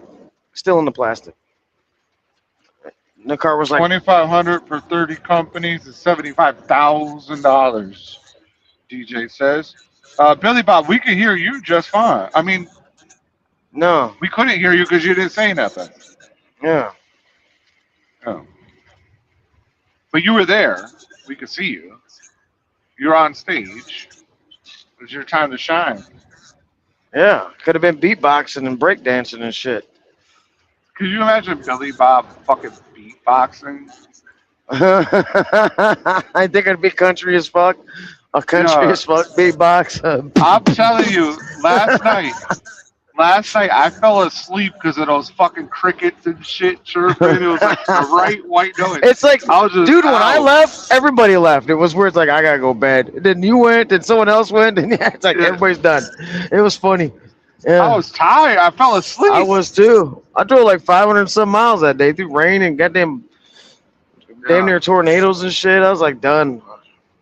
Yeah, I was asleep, bro. I fell asleep for like 30 seconds, but it felt like a lot longer. I watched the replay today. I was like, oh shit, I really was asleep. You know? You weren't saying nothing. Everybody was talking. Yeah. I don't care. You know, as long Yeah. as there's fuck nobody it. like whips their dick out or something like Nah, that. I ain't never gonna do shit like that. We're gonna do that to people we don't like. Windsor. James Best. Yeah. James Best passed out. Windsor started playing porn. I took his channel down. That Yeah. was funny. Yeah. So you got to be careful these days. You know, you never know Yeah. what somebody's gonna do. Just gotta be careful. I thought you were gonna Yeah. get on a conference call. It seems like they don't want you. at their I guess booth. not, man. Maybe not. I mean, he said I called you. I called you at 1. Okay, cool. You know what? No. Oh, you said. Oh, it's an Indian. Oh, yeah. No. He's Polish. Oh, The owner's that's like the Polish. same thing. That's like the same thing. Yeah. They're just lighter complected. Yeah. Yeah, no. No, You know, he's cool Poland- people. Poland gets like the shit because they don't let no immigrants into that fucking country, and like everybody wants to fuck with them. It's like, yeah, but they're safe, you know. Yeah. They already got to deal with fucking Russia and Ukraine. You know, their fallout right next to their border. You can't tell the difference between any of them European motherfuckers. What you are, if you're Russian, I if you're can. Polish. Yeah, I don't know. I Oh, just can't I can tell the difference. I can tell the difference by looking at them. Okay.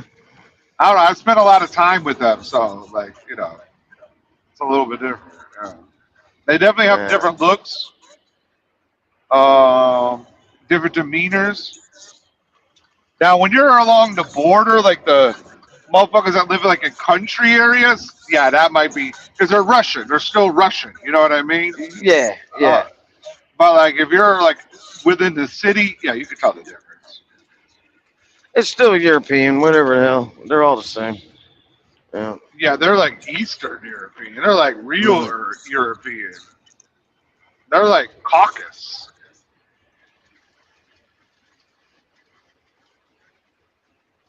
Now, what's funny is you got all these countries, right? Then you got places like Chechnya, you know, like total Muslims that will like fuck you up in like the middle of Russia. Yeah. Like where fucking those UFC fighters are for Dagestan. like what the fuck is this? Hey, how are we? Did we make it to the finals in the soccer? I haven't been keeping track of none of that shit. The finals? We're a long way from that. Oh, I don't know. Where are we at? Where's the United States at? They're going to be playing Bosnia in the next round on July 1st. How many Americans are in our team? Did we just go grab a bunch of motherfuckers that can get down from other countries? Yeah, you're a U.S. citizen now. For real? Yeah. Just yeah. kick that fucking ball. Yeah. Well, but that's what all the countries are doing, right? So France is comprised of nothing but Africans. Wow. Like, they're all Africans. Like, you know, they might have been, some of them born in France, so they might be first generation, you know? But Yeah. a lot of them come from Africa. Germany's starting to do that. They're starting to get Africans. A lot of places are starting to get Africans. Yep. But I don't need America, shoes. the U.S. team was always like 99% American, like born and bred, right? Mhm. But like this team is a little bit different. So like they have like a couple Americans that were born in Germany, but they were like American service babies, so they grew up in that system. Polishik, his family's like fucking Croatian. They're all American, but like there's a kid named Tim Weah. His father was the World Player of the Year and the Wow. president of his father was the president of like Nigeria or some shit. Huh. Yeah, one of them fucking countries. Yeah, he was like one of the best players in the 90s. He's the only African to have won World Player of the Year. Well, I take that back. He's the only, because Zinedine Zidane won it twice, but he's French, but he was born in Algeria. I'm feeling like Russia's so their rules. It's like if you don't win, don't come home. You're not welcome anymore. Well, Yeah, Russia's they're not just- in. Russia's banned from the tournament What's that? because it's Russia. Like they're fucking invading Ukraine. Yeah, Russia's not allowed to participate. That's crazy. Iran was in the tournament. They had a chance to go to the next round. They blew it. Wow. Egypt went.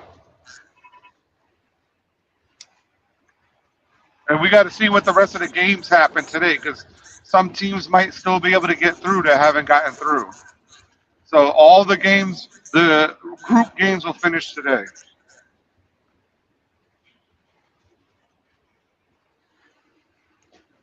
So Ronaldo needs to do well today. Yeah, I know nothing about soccer, nothing about this shit. Don't keep up with it. Don't worry, I'll keep you informed. So is all this shit going on all the cities around here? Because I've noticed shit down there in Denver, stadiums, parking, and it's all over the place. So the United States, Canada, and Mexico are hosting the tournament. Wow. So all these players, they got to fly all over these different cities? Yep. But Oh, they're shit. trying to keep it within. They're keeping it within like the group stages were like within a region. So the United States played strictly on the West Coast. So they played like in Seattle, they played in Cali, and they played somewhere else. It was all they didn't have to like fly coast to coast or anything like that. That's why traffic's been fucked up in two of the cities I've been to, Seattle and Denver. Yeah, they have games. All the cities have like games. Like the final is going to be in New Jersey. Yeah, I'm coming into Kansas City, so that might be busy too. I don't know if they're that's playing the in case. Kansas City. I don't know if they're playing in Kansas City. Yeah.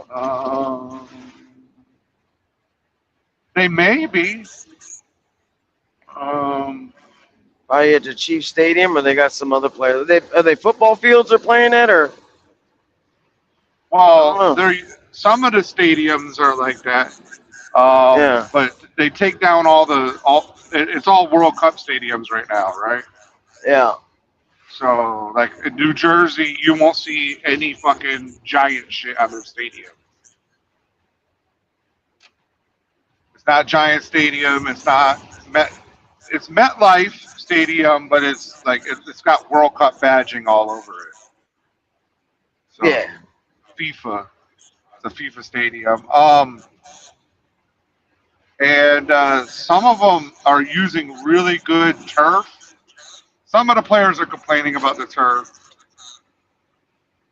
But yeah, American soccer specific stadiums are just not big enough to host, 80,000 people.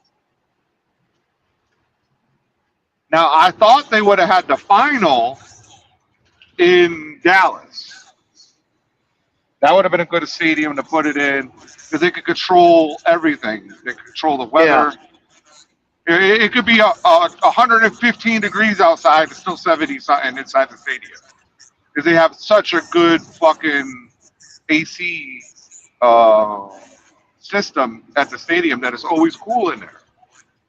Did they do anything in Las Vegas at the stadium? I'm not sure. I don't know all the. I don't think they use Las Vegas. I mean, it may Yeah, have. that would have been a badass place too. But it's small. I mean, considering.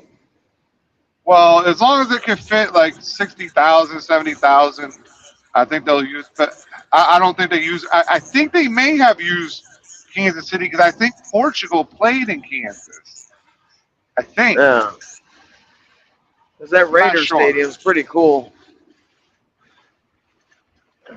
Yeah, I don't know if they played in. I wouldn't see why not. Right? It's like a destination city. You know what I mean? Plus, there's plenty of hotels and everything else. So. Yeah. Yeah. I mean, they have Formula One there, so they can handle Yeah, they a do. crowd. Yeah, can handle a crowd. That's the that. Well, no, I was thinking of the one in Austin because the American Prix, the American Grand Prix is in Austin, right? Or is that? Yeah, it's in Austin. Circuits of America. Yeah, Yeah. that's in Austin. Then they got Las Vegas, and then they don't use Indy anymore, but they'll use Miami. Yeah. Well, it used to be Indy, now it's Austin. Yeah, I think they've had Formula One in Indy once or twice. Yeah. It's a weird spot. Oh. They ran It's it crazy that backwards. they use. Well, it's crazy they use America at all because there's no American teams in that bitch. There's no Ford. Well, except for Haas. There's- No, Haas, Stuart Haas, but now it's just Haas. That's an Okay. American team. Yeah. But what are they running? Are they running an American car? Well, Is it a who knows? GM car? No, they always get their cars like it could be a Ferrari motor and a McLaren chassis. It's just however they want to. How much money you Well- want to spend to go racing? That's basically what it is. But that's what I'm saying. But there's no in Formula One. There's no fucking. There's no it's like Ferrari, Aston Martin, fucking. Oh, yeah, well, you got McLaren, Mercedes, and Ferrari for the powertrain. And I think maybe Honda or something. I don't think so, but there's only so many powertrains and so many chassis. You pick one of those, and that's your car, and start your team. And it's billions and billions of fucking dollars. Yeah. And you got to fly all over the fucking world. Right, but I would think that like America would want to start showing off their engine. Well, now the engines are completely different, right? They're fucking they're half Tesla motors now. Yeah, well, they got they're hybrids, but supposedly maybe Cadillac might be getting into Formula One. So I don't know. Yeah, but I don't think they got anything they can run like that. But I don't know. Maybe they're gonna think they're gonna have something with that Corvette motor. I mean, they got cars doing endurance races 24 hours at Daytona, 24 hours of How are they Laguna. performing though? They get down. They get down and they'll run the whole 24 hours with no mechanical failures. Yeah. Well, last What up, time Josh? You're Formula back. One was what the last time Formula One was cool was when they had the V8s with the blown diffusers. Ever since they Yeah. went to the V6 hybrids, it's been gay as Yeah. fuck. Yeah. And the old V12 motors, man, the sound, Jesus. Nothing like a V12 at full sing at high RPM. 17,000 RPM. Sound like just crazy. I got to get off of here. 12s, the 10s, the 8s were all good, but then when they switch over to that stupid V6 Yeah. and they're driving Fucking around the hybrid. track and they're like like a fucking go-kart. I was like, what the fuck is this? Like, most of the experience is the sound of the race. Like, now Yeah. you don't even hear it. Yeah. And those motherfuckers used to be badass. Like, there's still Oh, some yeah. good drivers, but they used to go to like Dubai and race in 130-degree fucking weather, like puking in their helmets and shit, like just Exactly. whatever they had to do to win. And now they're like, oh, my neck massager is malfunctioning. We're going to have to DNI this race. Yeah, they got sensors everywhere, even on your pecker. It's like, hey, it looks like you're getting ready to take a piss. I gotta pee. Well, just let it go. Yeah, it's like it's too many sensors. Yeah, it's just stupid. Sensor for everything. Hey, your tires are getting hot.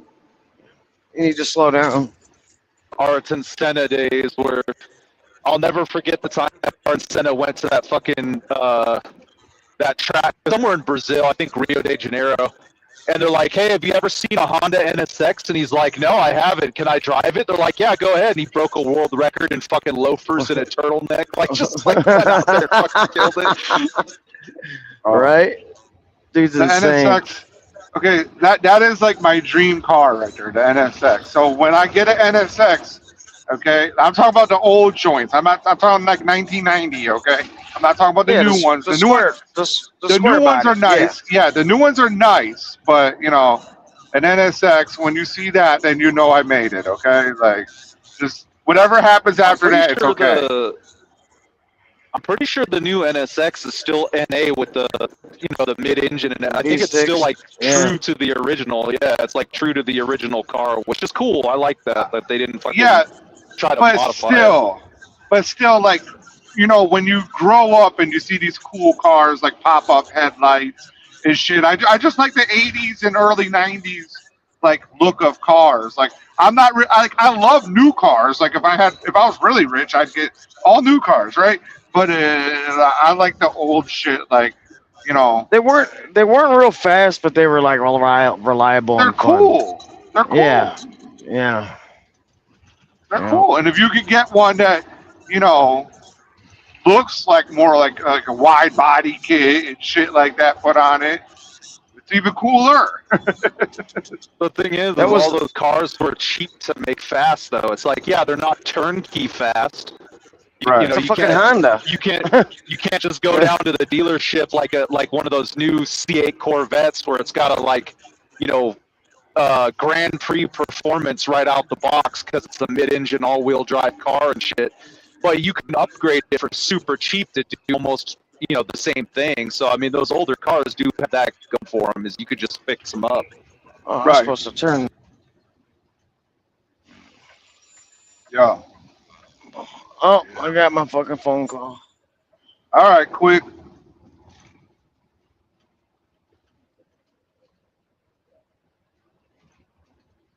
Oh, he had that shit played. That was all the reflection sound was from him.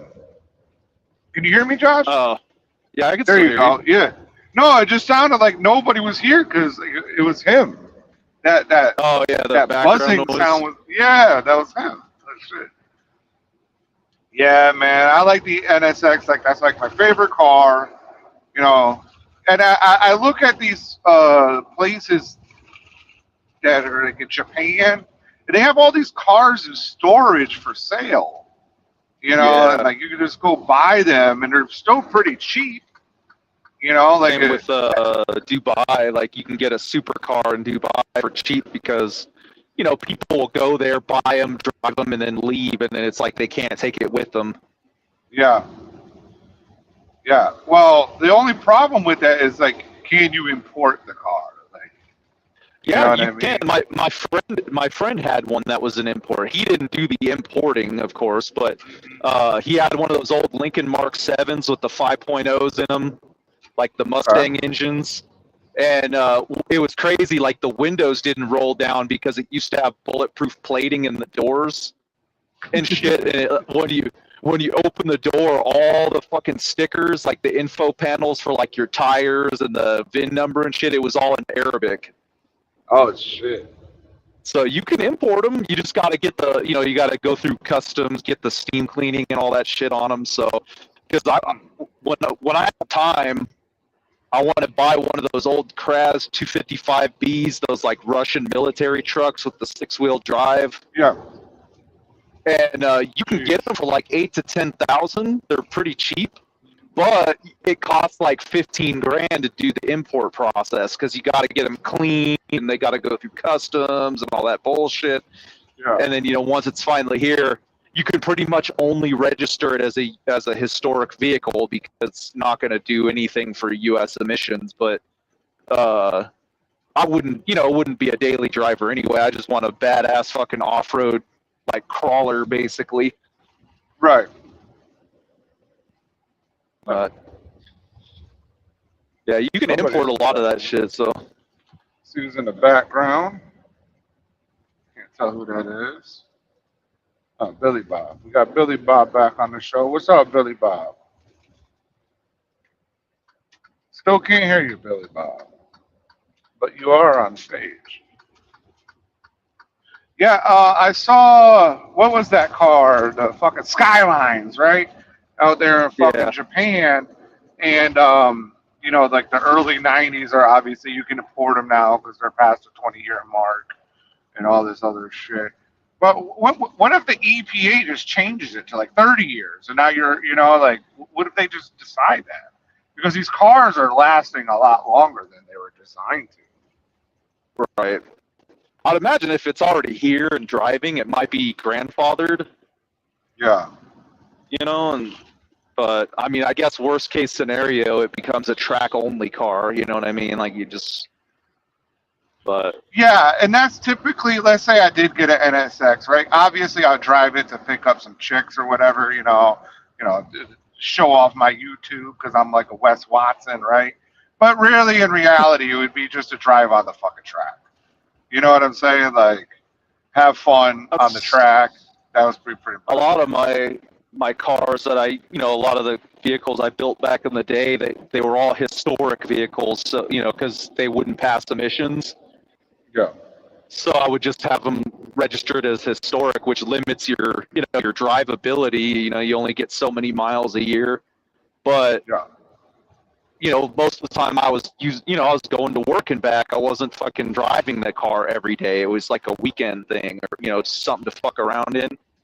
Yeah. And then I had this old Ford F100 that I had turned into like a lowrider because it was 2-wheel drive and it had a big ass 460 big block in it.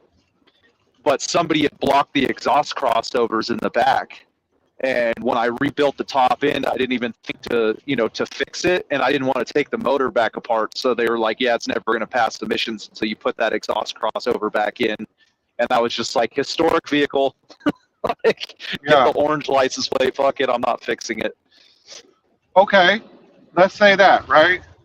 Who's really enforcing this shit? Like, I get you're out in California, they might, but if you're like anywhere else, like, who's gonna give a fuck that you're riding an illegal car? Like in Florida, we don't have that. Oh, well, then you wouldn't have to worry about it. That's the thing, is like anywhere where they run emissions, that's how they enforce it, is because now you can't register it because you can't pass emissions.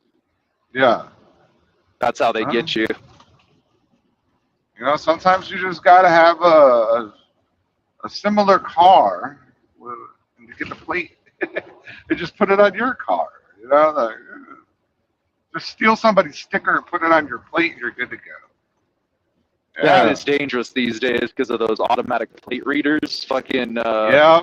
Mm-hmm. You know what I mean? Like you'll see a cop just cruising real slow, not doing anything, and it's because he's just scanning traffic. And then it's like you'll know when he gets a hit because all of a sudden you could, you know, how when you can see the car, like the car is acting in the excitement of the driver. Yeah. And it's like you see the car suddenly like start moving with purpose, and you're like, oh, he saw something. You know what I mean? Like it's like you can tell that somebody's about to get popped. In my opinion, right? I don't like to do opinion pieces, but in my opinion, that should be completely against the law. Like, What, license plate readers? yeah, like scan, like you're looking for. But I get it. Like, okay. Let's say you're at a mall, right? You're at the mall, so you pull into this private property and they have a license plate reader. Okay, cool. I'm down with that. You're looking for terrorists. You want to protect your shit, right? But a fucking traffic cop just driving down with this fucking cameras, they got it in the back. It's all over the car. It's like a three, and then they're just looking at everything, and it's like, no. We're all supposed to be presumed innocent here. You know, like if you see me take a right on a red that I wasn't supposed to, okay, pull me over. But just to fucking be scanning for some shit. It's completely fucked up. My thing is, I'm torn on it because in a perfect world, paying your registration fees helps to, you know, to make things function. You know, like the taxes and fees go to things that you need to fund other programs. But the problem is we don't live in that perfect world. And all that money is embezzled by corrupt politicians. So it's like if it was a perfect world where, you know, they were actually spending the money the way they're supposed to spend the money, fuck it, yeah, get them. Make sure they're paying their fair share. But the problem I have is they're making sure everybody's paying, but none of that money goes to anything that it's supposed to go to. The roads are still fucked up. The DMV still sucks. The website never fucking works. You know what I mean? So it's like, why are you fucking hounding me for money when you're not even spending the money on what it's supposed to be spent on anyway? Like you're just lining your own pockets. And that's my issue with all these stupid ass fees and shit. Right. And then getting tickets for not paying the fees. You know, it's like, go fuck yourself. You know, it's like you're not even spending the money on what it's supposed to be spent on. You know what's interesting? Like, I just got a quick civil example. Penalty. Go ahead. I was going to say real quick, a good example of that is like toll roads, right? You pay tolls for a road, and the road is a piece of shit. But then it's like you go to somewhere like look at Oklahoma, the 44 going through Oklahoma. That's a really good, well-maintained road with really nice service areas you could stop at. That I don't mind paying that $40 toll to use that road. Fuck it. You know what I mean? Like you can tell they spend the money on the road. But then you go to like the 76 or something in Pennsylvania, and it's like you're hitting potholes while paying $150 to use the road. Yeah, Get the fuck out of here. No, yeah, I'm on the toll road right now. Like, doesn't make any sense. Right. I was going to say, I just got a civil penalty. For what? In April, I was driving in Louisiana, and my tire popped, right in front of a cop. Boom, Of popped, course. right? He pulls me over, ran a whole thing, then they wrote me up for the fucking ticket, or the tire popping. Didn't think much of it, right? But this week, it turns out they sent a fucking $100 ticket for operating a fucking vehicle outside of the specs or whatever like that, and they paid it for me, right? I'm like, next time don't do that. Like, don't pay anything, because like I would challenge it. It's like, yeah, but it was like in violation, and I was like, still, I still have a chance to fight it because I have a lawyer, So I was like, please don't do that. At first they charged me for it, but then they didn't, because again, it was on the trailer, and not just that it was on the trailer. For 4 weeks, I sent them videos. Like, you need to change this tire. You need to change this tire. Nobody did anything. So, Right. it's like I need to keep making money. I can't wait for you. But now because like the owner was out of commission. He had some stuff going on, and but since then, like he was pissed. He was like, look, this guy tried to tell you for a month that it was actually 2 tires that needed to be fixed. You know, he told you for a month that this was an issue, and then it's caught because you know it goes on the DOT, right? I was out of service. I was out of service because the tire popped. Right, it has to get fixed. I can't. You know, and honestly, even if I didn't get pulled, I wouldn't have known because like I didn't hear it or nothing. You know, so anyways, yeah. So that's a civil penalty, and I'm like looking at this like, does this go on my record? Or like, how does it work? Because it says Timothy Bennett of agent of whatever, you know, who's operating trailer number blah blah blah blah blah and the inside tire. And it's like, oh my god, it went into detail. But when I got the original citation or whatever, it didn't say that I had to pay a ticket or nothing.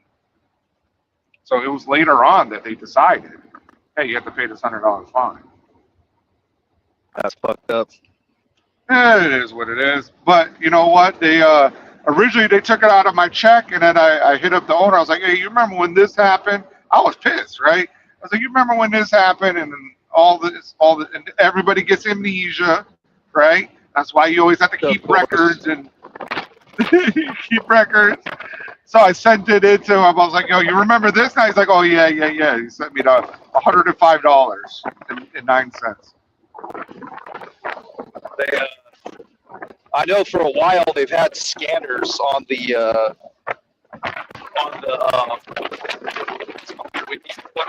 they've had scanners at the scales where when you pull in, it'll fucking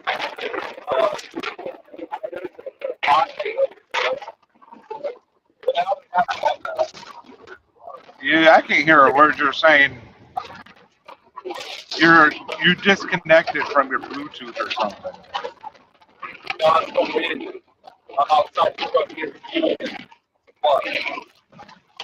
Oh, okay. Yeah, you're way far away from your microphone. Hang on. Is this Billy Bob again? Oh, it's Quick Hit. That's me. I had my little meeting. Did they fire you? No, I'm never gonna get fired. I'm in the truck wash right now. I gotta get a truck wash. I'm trying to save it for when I go to Florida. You know, like next week when I pull in and feeling good. Oh, there's just too much rain to justify right now. All right, let's creep on out. There's a lot of rain going on right now.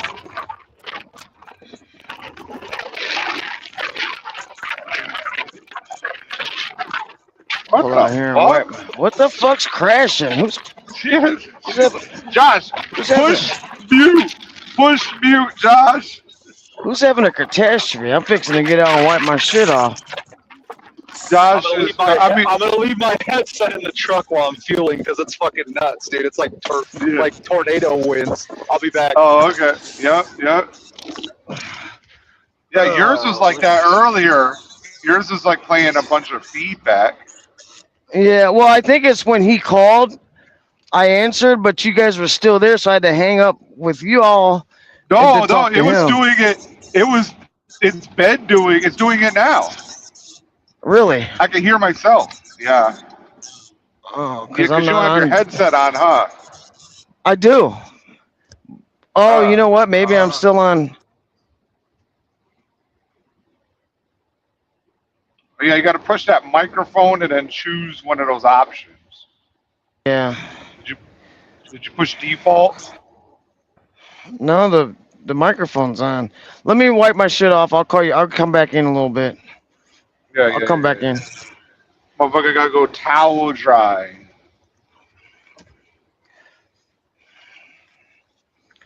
You're out of breath again.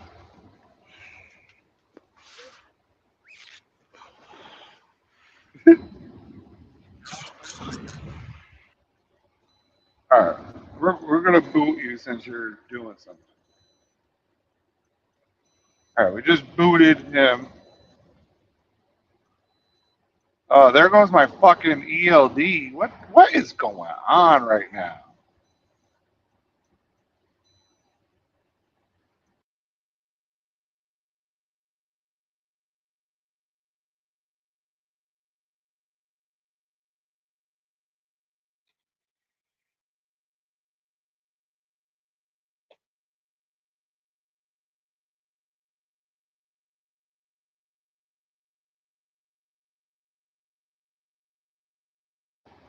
The new software for this ELD program does not work for shit.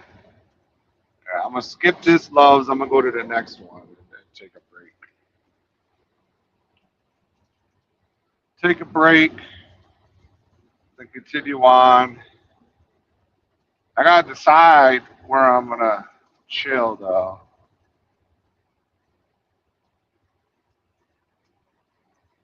Oh, that's a lot of POW flags right there. Oh, I've been to that, loves, before, but it was snowing when I went there. It's a new one. I'm cruising down on I-90.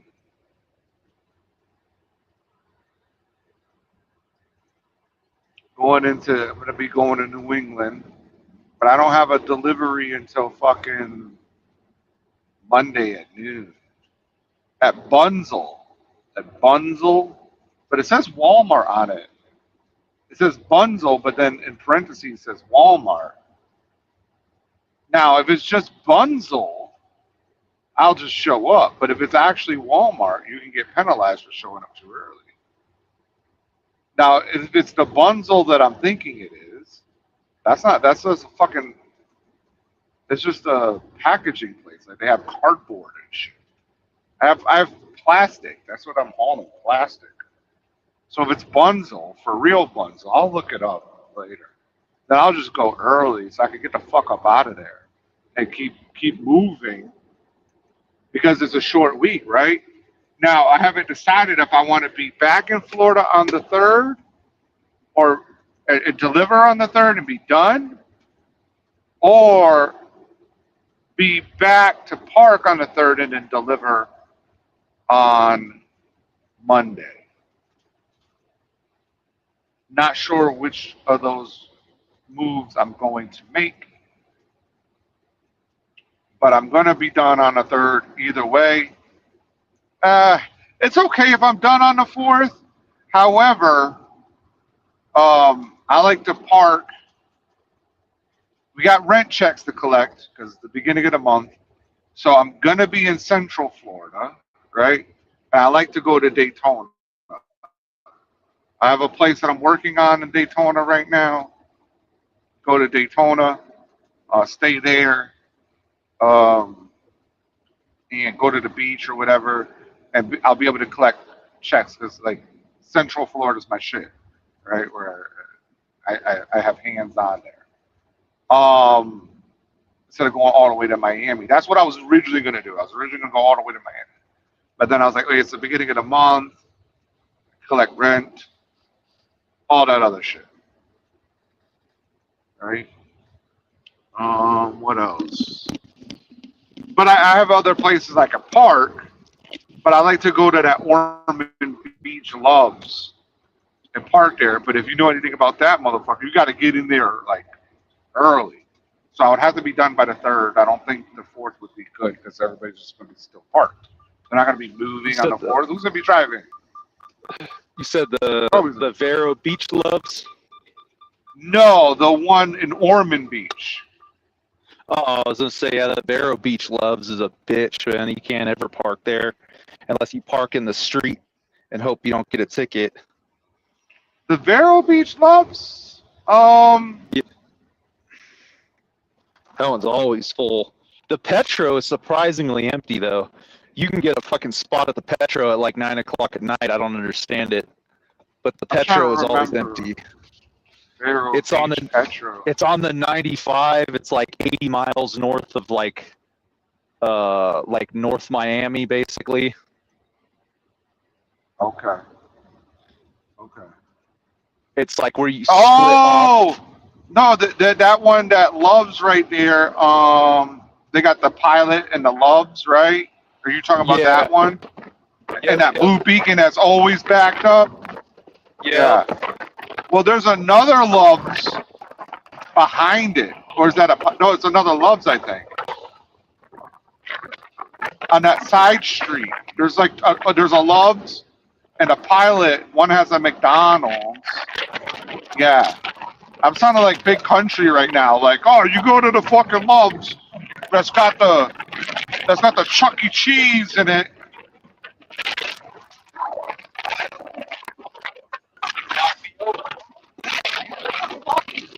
In the mountains. Who the fuck's fucking with Josh? Sounds like he's in a fight right now. Sounds like he's in a fight with a dog. Josh is fighting a Rottweiler right now. Dude, it's fucking so goddamn windy, man. In the fucking Yes. mountains. Like, where the fuck is the wind coming from? It sounded like you were fighting a dog. Dude, it almost Yeah. knocked me over. Like, you know, when you gotta do that lean walk, when you gotta, like, lean into it? I Wow. was like, what Okay. the fuck, dude? I gotta say this. If that's the case, then the feedback we're getting is not that bad.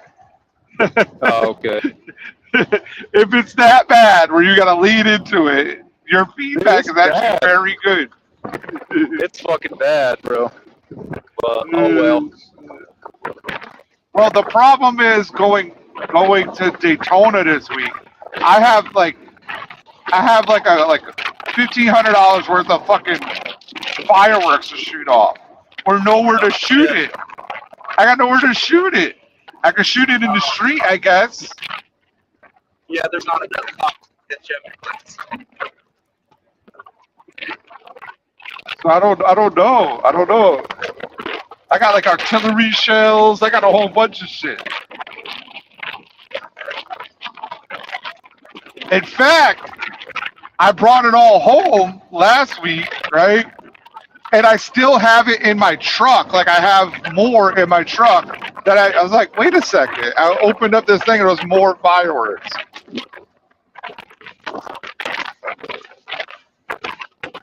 I just know my neighbors are going to be like fucking bitching and calling the cops. Yeah, it's always the neighbors that ruin it. Well, Fucking, I don't have like a spot to really shoot. I'd have to shoot in the street. But Just the don't street tell, is like don't tell over anybody in Zello that you got those fireworks. Because Randy What? Spears and who's the guy from New Jersey? Fucking wrestler. yeah, don't tell Bressler or Randy Spears because they'll talk all kinds of shit. Oh, those are fireworks. Well, I got fireworks, man. I got real fireworks. I got 1.4 explosives. Yeah. Obviously, I didn't get Oh, shit. 1.3s. I didn't get 1.3s, but yeah. You still need a little rinky-dink bullshit course to get these ones, but they're still consumer grade, right? They're still consumer grade, but Yeah, yeah. I'll be right back. I'm gonna run inside and grab my receipt and shit. Go ahead. No, just because, guys, I didn't get the 1.3 explosive fucking fireworks. I mean, these fireworks are still official. Like, come on, let's not bullshit here. So, Bressler, if you got a problem with my fucking fireworks, let it be known. We'll have a competition, see who puts on a better show. I'll give you all the way to fucking New Year's to get your shit together. That sounds like a GW challenge. You know what? 3 Halloweens from now, we're going to fight. Now that GW, see, that's the problem. Like, see, GW wanted to fight. We're going to fight. He does all this cop shit. But he wants to control the shit talk, right? Like I can't talk about his daddy. Right? That's I want the most aggressive, angry GW I could possibly have to fight. You know, I don't want bitch GW. I want to fight the real GW. You know, like how are you gonna have a fight and then be like, oh, don't say nothing about my puppy? Like, what?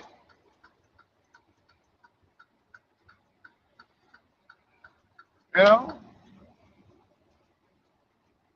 like when I was a kid, every fight I got into was over my mom because my mom was fat, so people would call her fat, and I'd be like, you're not talking about my fucking mom, bitch, right? I love my mom. I'll fight anybody for my mama. But now, as a grown man, you can say, you know, you don't talk about my mom, but we're gonna have a fight, but don't talk about my mom, or I'm not gonna fight you. Like what? What you mean you're not gonna fight me after I talk about your mom? Like we're supposed to be fighting because I talked about your mom. Yeah, I don't know what's going on with your stuff, Billy Bob. I have no clue.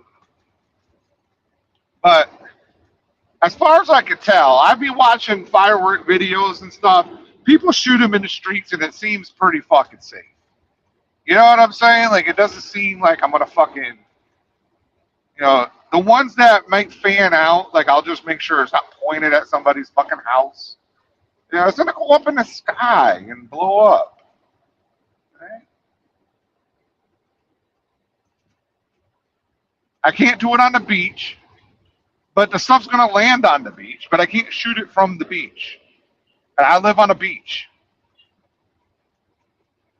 That's why my car is rusting away because I haven't driven it in a year. Now I have rust spots all over it.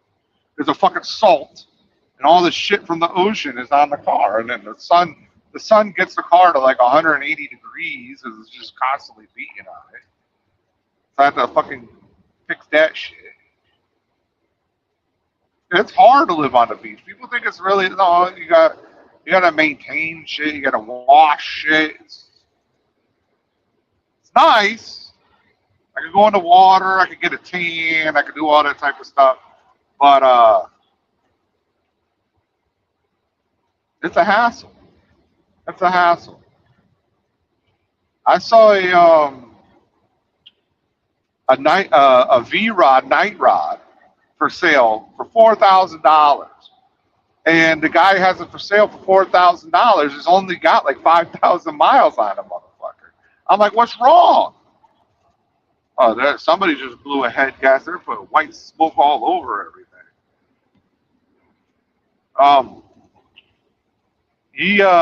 He said, oh, people don't want it because it's got these spots on it. So he shows me pictures of it, right? And it's because of salt, because it's on the beach. You know, it's not rust or anything. It's just spots. And it's like, fuck. I don't have $4,000 to spend on it, or else I'd have bought it. I thought I had $4,000 to spend on it, but then I went and bought furniture.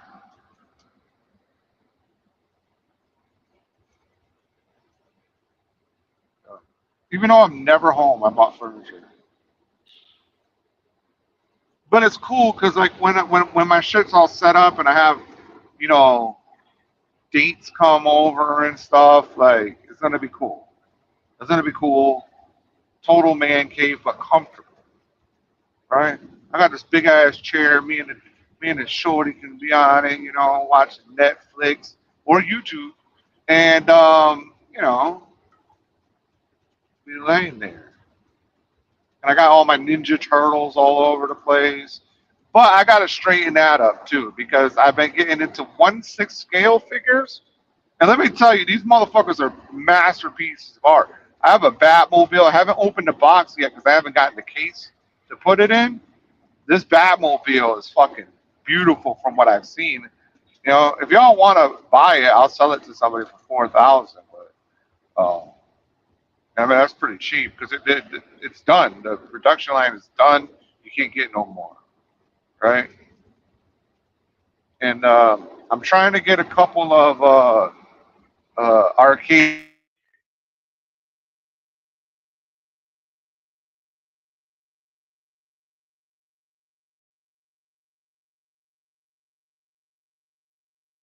Big place. It's like, I don't know, 1,400 square feet. It's not a big place. 3 bedroom, 3 bath, you know, place, but it's you know, it's there on the beach, so it's confined space. And so I have to figure out how to make this work. You know, I got the chair and the fucking couch takes up like a whole living room already. But I'm still thinking I can get like a couple of arcade games in it. Maybe I don't know if I can have the pinball machine in it yet, but I don't know. The goal eventually will be to have all the houses paying for like a big house. Okay? But like I said, I want a cul-de-sac too for all my kids to live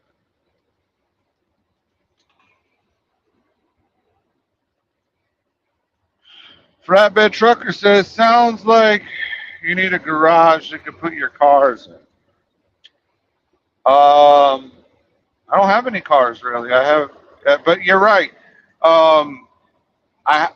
There's a house for rent right now that I used to live in, and that has a garage, a 3-car garage, detached. But the people who have been renting it have been there for like 6 years now. So I can't just be like, yeah, you know what, this year we're just gonna start. Because I moved out of Florida. I went and started somewhere else. But yeah, you're right. I do need a garage, or I could just put a tarp, not a tarp, but like a thing over my car, and that will help protect it. Now I was talking about my Suburban is starting to rust away on the top, and Oh yeah. yeah, it's from the beach water. Yeah, that's The fucking saltwater air. salt. Yeah. Yeah. And it's been sitting there like in one spot for like a year now. I took it apart to change the water pump, and when I had the what's that called, the thermostat, it was the wrong. Yeah. It was the wrong type of thermostat, so I didn't do it, and now I never really got back to working on it because number one, you get home, you're only taking a couple of days off, right? And number two, it's 100 fucking degrees outside. You know what I'm saying? Like that's like the last thing I fucking want to do. But you know what? I gotta bite the bullet and just fix it. Exactly. But then I'm like, oh shit! Like I ordered the big 3 upgrade, right? All the wires and shit. So now I'm like, oh, now I need a bigger alternator too, right? Then I need the specific, awesome, cool fucking upgrade batteries for that motherfucker. You know? So it's like, it just adds on. So I'm collecting all these different parts over time, and I'm just going to do it all at once. Take a couple of days off and just fix it all at once. That's my thing is like, I would rather pay someone to do it so that I can have my free time. And I don't think there's anything wrong with that. It's just like, be honest, right? Don't tell me some bullshit story about how like you were too busy to do it or whatever. It's like, just be honest. Like, I'll tell you right now, I'm too fucking lazy to do it, dude. It's too hot outside. I only have so much time off. I don't want to fucking do it, dude. You know what I mean? But whatever. But I'm making my car worse. I'm making my car worse by letting it sit there, though. Like, now I got to fix rust spots. You know what I'm saying? Like, yeah, but you could have somebody, or if you do have the time to do it yourself, just fucking orbital sand it and reprimer it. Like, fuck it. Like, most of the Suburbans that I built up, because I had a bunch of them, the first thing that would usually get done is I would sand them all the way down to bare metal. Granted, I wasn't, I was like a local driver at the time, so I had plenty of time. But I would sand them down to bare metal, and I would just primer gray them. Just do a flat gray primer. And then as soon as I started to see rust peek through, I would just sand that spot and reprimer it every time. And that way Yeah. I never had to worry about it. And I wouldn't paint them until they were actually like done. You know what I mean? Like they weren't projects anymore. Yeah, so this is a 03. It's the 5.3 and Okay. Vortec. It's got a shit ton of miles, like 250, I think, maybe more, right? So I don't want to like go too deep into it, but I'm not against just swapping out the engine. You know what I'm saying? Yeah. And at the same time, I really don't know how much damage, because it's from Colorado. You know what I'm saying? So I really So don't know The if bottom the is probably suspension's good. fucked up. Yeah, I have was gonna no say, clue. all that road salt. Yeah. But it runs true. It feels good. You know, but at the same time, if I'm just going to replace everything, that's fine too. But like you said, I gotta have somebody do it for me, because I really don't want to sit there. I was like, oh, I looked up videos how to put the rough country fucking lift kit in, and it's like I could do that, but it's like I don't want to fucking do that. You know what It's I'm not saying? I worth don't it, want to. man. Like it's not worth it when you don't have the time anymore. Because Yeah. it's always going to be more complicated. You're like, oh, that looks really simple. And then now you're outside at fucking 11 p.m. with a torch trying to get the Yeah. fucking bushings loose because they're so rotted Get away. They tore won't. up by mosquitoes. Right, exactly. So it's not fucking worth it. But what if I have somebody do it for me?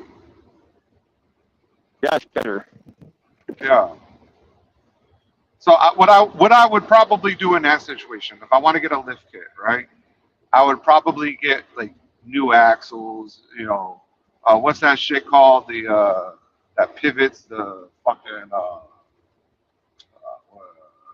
like swing arms or whatever, right? I'd get all that shit ordered, and then drop it off somewhere, and then they can fucking deal with it while I'm on the road.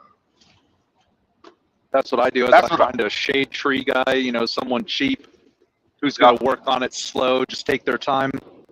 Be like, here's what I want done to it. I don't care how long it takes. Just let me know when you're done. And then whenever they finish, then I'll go pick it up. Yep, I'm gonna be gone for 2 weeks. You know what I'm saying? Like, take your time. Yep, exactly. Just keep it simple. Yeah. Because like I want to make this car an overlander, right?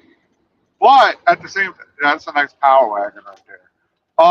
The one thing I do know is that I still want to get like an 80s Suburban. Just for the fact that it's like completely mechanical. You know what I mean? Mhm. So if I'm gonna be ultra prepper like, and the fucking EMP is gonna shut everything down, then and I saw that if your car is off, it actually like an EMP burst won't do shit to your car. Mm-mm. Like everybody is like worried that their car is going to shut down if a nuke goes off too close or whatever. Like, well, first of all, your car's going to be fucked up from the fucking nuke. But the EMP pulse is only going to fuck it up if it's like on. And it might not even fuck it up. Like, we're talking like, it's got to be extremely powerful to do some shit like that. But if it's off, there's nothing for it to fry. Yeah, it has to be very, very powerful. And then plus, like, the nukes they use today are not the nukes that they were afraid of in the Cold War. They're more tactical. They're smaller, like, precision strike nuclear bombs. I mean, they're powerful. They're massive warheads and shit. They got they're no nukes different today than, that will take off like a block, like a city block. Like, your city block is fucked up now. Well, it's because they're all like they're scattered nukes. You know what I mean? So instead of one giant warhead that you can shoot down, it's one warhead that splits into like 50 warheads, so you can't get them all.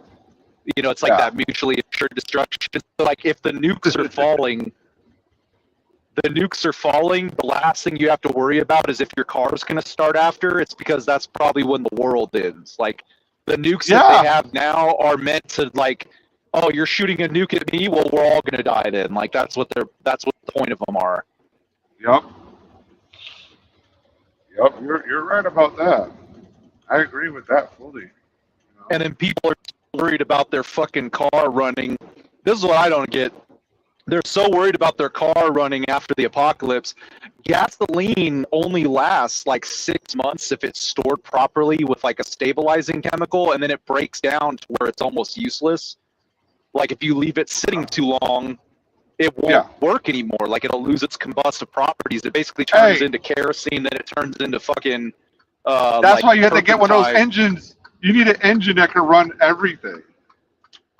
Yeah, well, I mean, you could, but eventually you're going to run out of fucking vegetable oil and old motor oil. You know what I mean? It's like fossil fuels are not going to last. You know what I mean? Like unless there's a refinery running, like in Mad Max, the gasoline doesn't just magically stay in the ground forever. You know, they really did have a refinery. They really did. You get those fucking like movies, like the zombie movies, where they're like, "Oh, here's a gas station that's been abandoned for 6 years. Let's pump some of that turpentine out of the ground. I'm sure it'll run in this car." No, it doesn't work like that. That shit went bad years ago. Well, I don't know. I've seen on MythBusters they say that it should still work. It just won't be as good. And I don't know if it was actually MythBusters, but you know, like one of those like myth-busting fucking things. I really don't know. Like the problem is that we haven't had to deal with anything like that. You know what I'm saying? So nobody knows what is actually going to happen to you when the shit hits the fan, right? But I do want to make the car somewhat, I think, more important than fucking making sure that it survives an EMP blast. Is that motherfucker bulletproof for the Marauders? So you can just drive through them, and you know you're getting shot at, and you're still not gonna get hit. I think that's like a bigger, a better thing to concentrate on. Maybe, but I don't know. I feel like when society crumbles, the last thing you should be relying on is like modern technology. You know what I mean? What do you mean? Like if the world like ends, like you know the apocalypse happens, right? It's like the technology isn't going to advance. It's not like Terminator, like oh the world ended, so we went from guns to lasers. Like how the fuck does that make sense? But yeah, when the world ends, it's like you're probably better off. Oh damn, that guy almost drove right off the road. When the world fucking ends, you know you're probably better off with a horse and a black powder rifle. You know what I mean? Like something simpler. You know, because like who's gonna machine like modern bullets in the apocalypse, right? It's like there's bullets everywhere, but eventually they run out. You know, eventually the gas stops working. Eventually the cars break down, and you can't go to AutoZone in the apocalypse. You know what's crazy? I saw this study or report.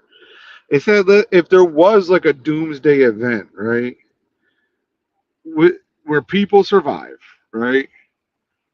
Like all the animals would be hunted like within like 2 months, something crazy like that, because we have like an idiot can hunt with a fucking AR-15, right? Like it's so accurate, like all the fucking food would just be gone. Like that's what we would serve. We would die because the hunting would be so precise. Like I remember, look, we got Willie Mammoth the fuck up out of here with fucking spears. You know what I'm saying? Like, so like, imagine you have like these fucking guns that could shoot fucking quarter mile, and you're taking animals left and right. We have fucking night vision. We have all this stuff. So, like, deer would be gone really quick. Now, obviously, they would have pockets where they would still be surviving, right? Obviously. But the people would die off. Like, oh, I'm going to go hunting. Well, you know what? So is everybody else. So, like, a lot of the food source in your area would be fucking depleted. So you would still need some type of structure to control that. I don't know. I don't think there would be that many people hunting though. I don't know. There's like fucking 10 billion guns in America. Just because there's a lot of guns doesn't mean they're going to be used strategically. Most people, like if you think about it, most people are fucking retarded, especially in groups, right? Humans have the opposite effect. Like so like you look at crows or orcas. The more crows and orcas you get together, the smarter they are. They like have like a pooled intelligence. So like 2 crows can figure out a problem faster than 1 crow. Humans are the exact opposite. The more humans you put together, the more panicky, stupid, and impulsive they get. Right. Like one guy by himself with a rifle and a backpack has an infinitely better chance than like a group of people in the middle of a city next to a 7-Eleven. Like, what do we do? You know what I mean?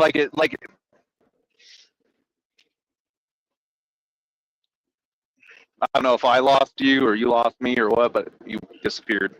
No, I'm looking Oh, through a thing. I'm saying, why do you think that is? I'm gonna be bouncing back and forth between this app and this app. Oh, okay. I think it's just like herd mentality and like modern programming. People aren't, people adjust to their environment. It's just how we are. So if you're not growing up in a way that is conducive to like surviving in the wild, unless you've specifically trained yourself to do so, it's not instinctual anymore. Like we're not cave people. Like we don't have our instincts of the ancestors and shit. So like if there was an apocalypse and all modern technology was wiped out, the average people in like Manhattan and Chicago are fucked. But now those tribals in Africa and South America, they're going to be just fine. Nothing has changed for them. Their lifestyle is already apocalyptic in a way. They're living in the wild. So it's like most people are not prepared for that kind of life, even if they think they are. Like there's some guy who's probably stockpiled a bunch of food and has a bunch of guns, and he goes hunting on seasonal basis. Maybe he was in the army for a little while, whatever. He has some skills. Even that guy is vastly unprepared for permanent, like, wild living, if that makes sense. Like, we're not built for it anymore. So, like, a lot of people are going to get a rude fucking awakening when all those modern conveniences goes away. I hunt every November, man. I get a deer every November. Oh, yeah, what do you do with it? I drop it off at the butcher and they prep it all for me. Oh, yeah, well, it's funny because the nuclear bomb hits your butcher and there's no power, refrigeration, or running water. So now what are you going to do with the deer? All of a sudden it's different. So it's like a lot of people think they're prepared, but they're really not. You don't realize the logistical nightmare of living without modern convenience until you don't have it. Now, there's this girl that I grew up with. She and her husband live out there in Pennsylvania, right? And she invited me to come up there hunting. And she's going to teach me how to process the entire deer. That's good. Cut and stuff like that. Because, like, I don't know where to fucking do it. Like, I've hunted before, but I've never, like, fucking... And that's another thing that humans think that they could do. Like, oh, I would kill this guy with a knife. Well, are you sure? Like, one time I had these fucking chickens and there was this rooster, right? And the fucking rooster was getting on everybody's nerves, like, in the neighborhood.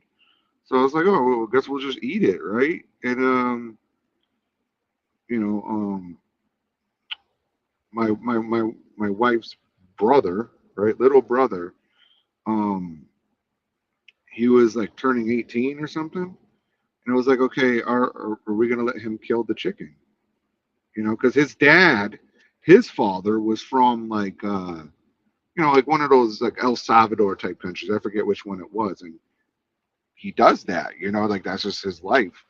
Yeah. And he couldn't do it. He couldn't cut the chicken's throat, which is not a bad thing. I'm not saying it's a bad thing. He just couldn't do it, So like, but you know what he also couldn't do? He couldn't like fucking snap its neck. He couldn't do none of that shit. So it's like, Okay, so you say you're gonna hunt, but are you able to cut into that animal? Are you able to understand what it's like to take the life and then process that? You know, because like you said, you just hand it to the fucking butcher. You know, it's a little bit Right. different dealing with the fucking guts of the animal and fucking getting rid of Right. the disgusting stomach of the animal and shit like that. You know, And I it's get to an two different extent, things. like obviously there's the desperation aspect. You're gonna do shit in desperation that you normally wouldn't do when you're comfortable. But that's the last fucking time you want to be learning how to do something is in desperation. Yeah, you cut open the fucking guts and now you spill the fucking shit all over you contaminate the meat. You know, like Right. but, It's like you don't want to be doing trial and error in a survival situation unless you absolutely have to. And then that's another thing. Like we're spoiled. Even me, dude, I'm spoiled by Google. You know what I mean? Like I can Google so much. All the world's knowledge is literally at our fingertips. Anything you want to know. You know, if you're just driving down the road one day and you're like, how the fuck does Pluto have ice mountains? Well, let me fucking look that shit up. Like, you don't have to go looking for the information anymore. It's right there. So, Right. well, when there's no power, no internet, no cell service, no phones, now what? Well, people are You know gonna what I mean? burn You the can't- books to stay warm too, so you're gonna lose all the information eventually. That's why I like to stockpile physical media, dude. I love, like, anytime those For Dummies books, I love those For Dummies books, dude. I stockpile those motherfuckers. I got a whole storage unit full of fucking For Dummies books that I've been collecting over the years. Anytime I find one that's, like, pretty good, like Survival for Dummies, you know, Butchering for Dummies, you know, anything like that, anything that's, like, relatively useful, I get the physical copy of the book because you might not fucking be able to Google that shit. You know what I mean? Like, I know it's like paranoia. Like, is there going to be an apocalypse? Maybe, maybe not. I don't know. But it's like, I don't want to ever look back and be like, man, I wish I had bought that fucking $3 book at the fucking Goodwill. You know what I mean? Like, Yeah. it's like, yeah, I sure wish I had spent that $3. You know, like, Yeah. Flatbed said he's gonna die in a month because of his diabetes. Well, that might not be true because when the apocalypse happens, you'll probably be a carnivore, and your insulin will go down, so you'll be okay. Your diabetes will basically not be a thing anymore because you will be on carnivore.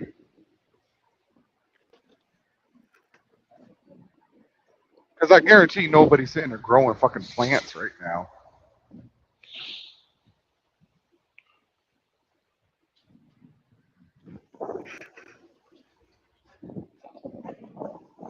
Oh, shit. Oh, this is one of those loves that's fucking not open. Temporary entries. But I ordered McDonald's so I could keep driving and not stop. boo, hiss. It is what it is. At least I can admit it. I don't hide it. I just got me a grilled chicken sandwich from that fucking Springer TA right there in northern New Mexico. That's a good ass sandwich. Because you can clearly see the chicken breast. It's not like processed. It's like it's the shape of a fucking chicken breast. You can tell it's real. It's got grill marks. They toast the bun and everything. It's pretty good. Fried apple pie is something that they're offering.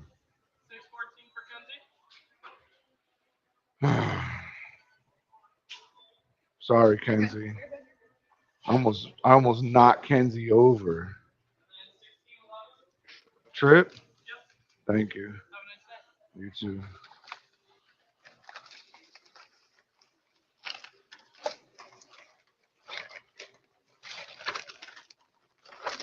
I got these cans of mustard beans, and I remember they used to be good. So I was like excited to have them. I remember eating them before, and I was like, these are fucking delicious. Like, I'm gonna eat these every day. And I brought a couple cans, and I had them in the truck, and I opened one the other day, and I went to eat it with my chicken and rice that I had. and just I don't know, it was just so fucking bad. Like I drained the water out of them too to like you get the salt as low as possible. It was just so fucking nasty. I just dumped the whole can out of the truck and threw everything away. I was like, nah, I can't. So now I got 2 cans that I'm not gonna eat. Yeah, but you can save it for the apocalypse. Yeah, and eat them in desperation. Yes. Yeah. So I was in Florida during a hurricane that knocked the power out for like 2 months, right? And I was lucky to keep working, you know, doing like helping out with landscaping and all this other shit, you know, cutting down trees, and, you know, everything that was destroyed.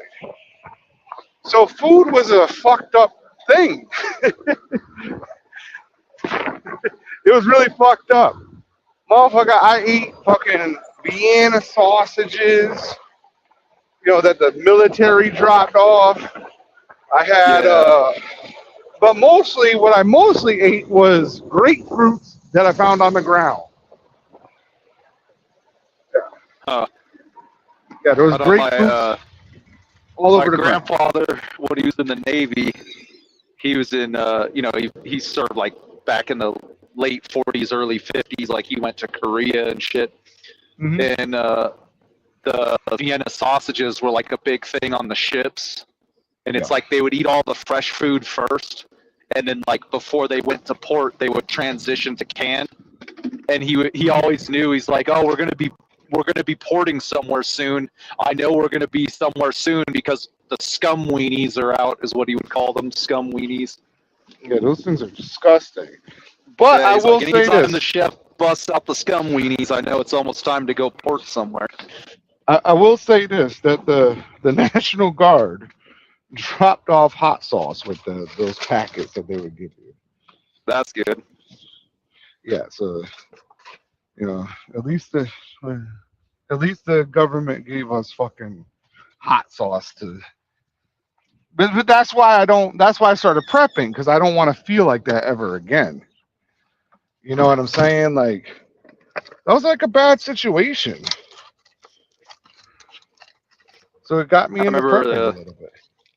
He told me he got in trouble one time, him and a bunch of guys, because they were taking 4-inch 50 shell brass, like just the casing, and you know, for like the small little deck guns, like the anti-air guns and shit. Mm-hmm. And you know, the casings, they're pretty fucking big, right? They're like a tall brass cylinder, and they would fill them with water, and they would put beans and rice and shit like that, you know, whatever they could get locally.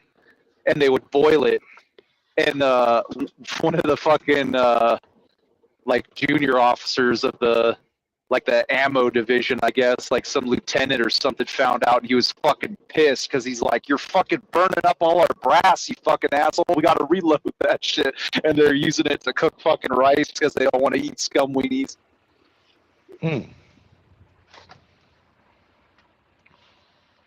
All right, so now I can get going. I'm almost halfway to where I wanted to go.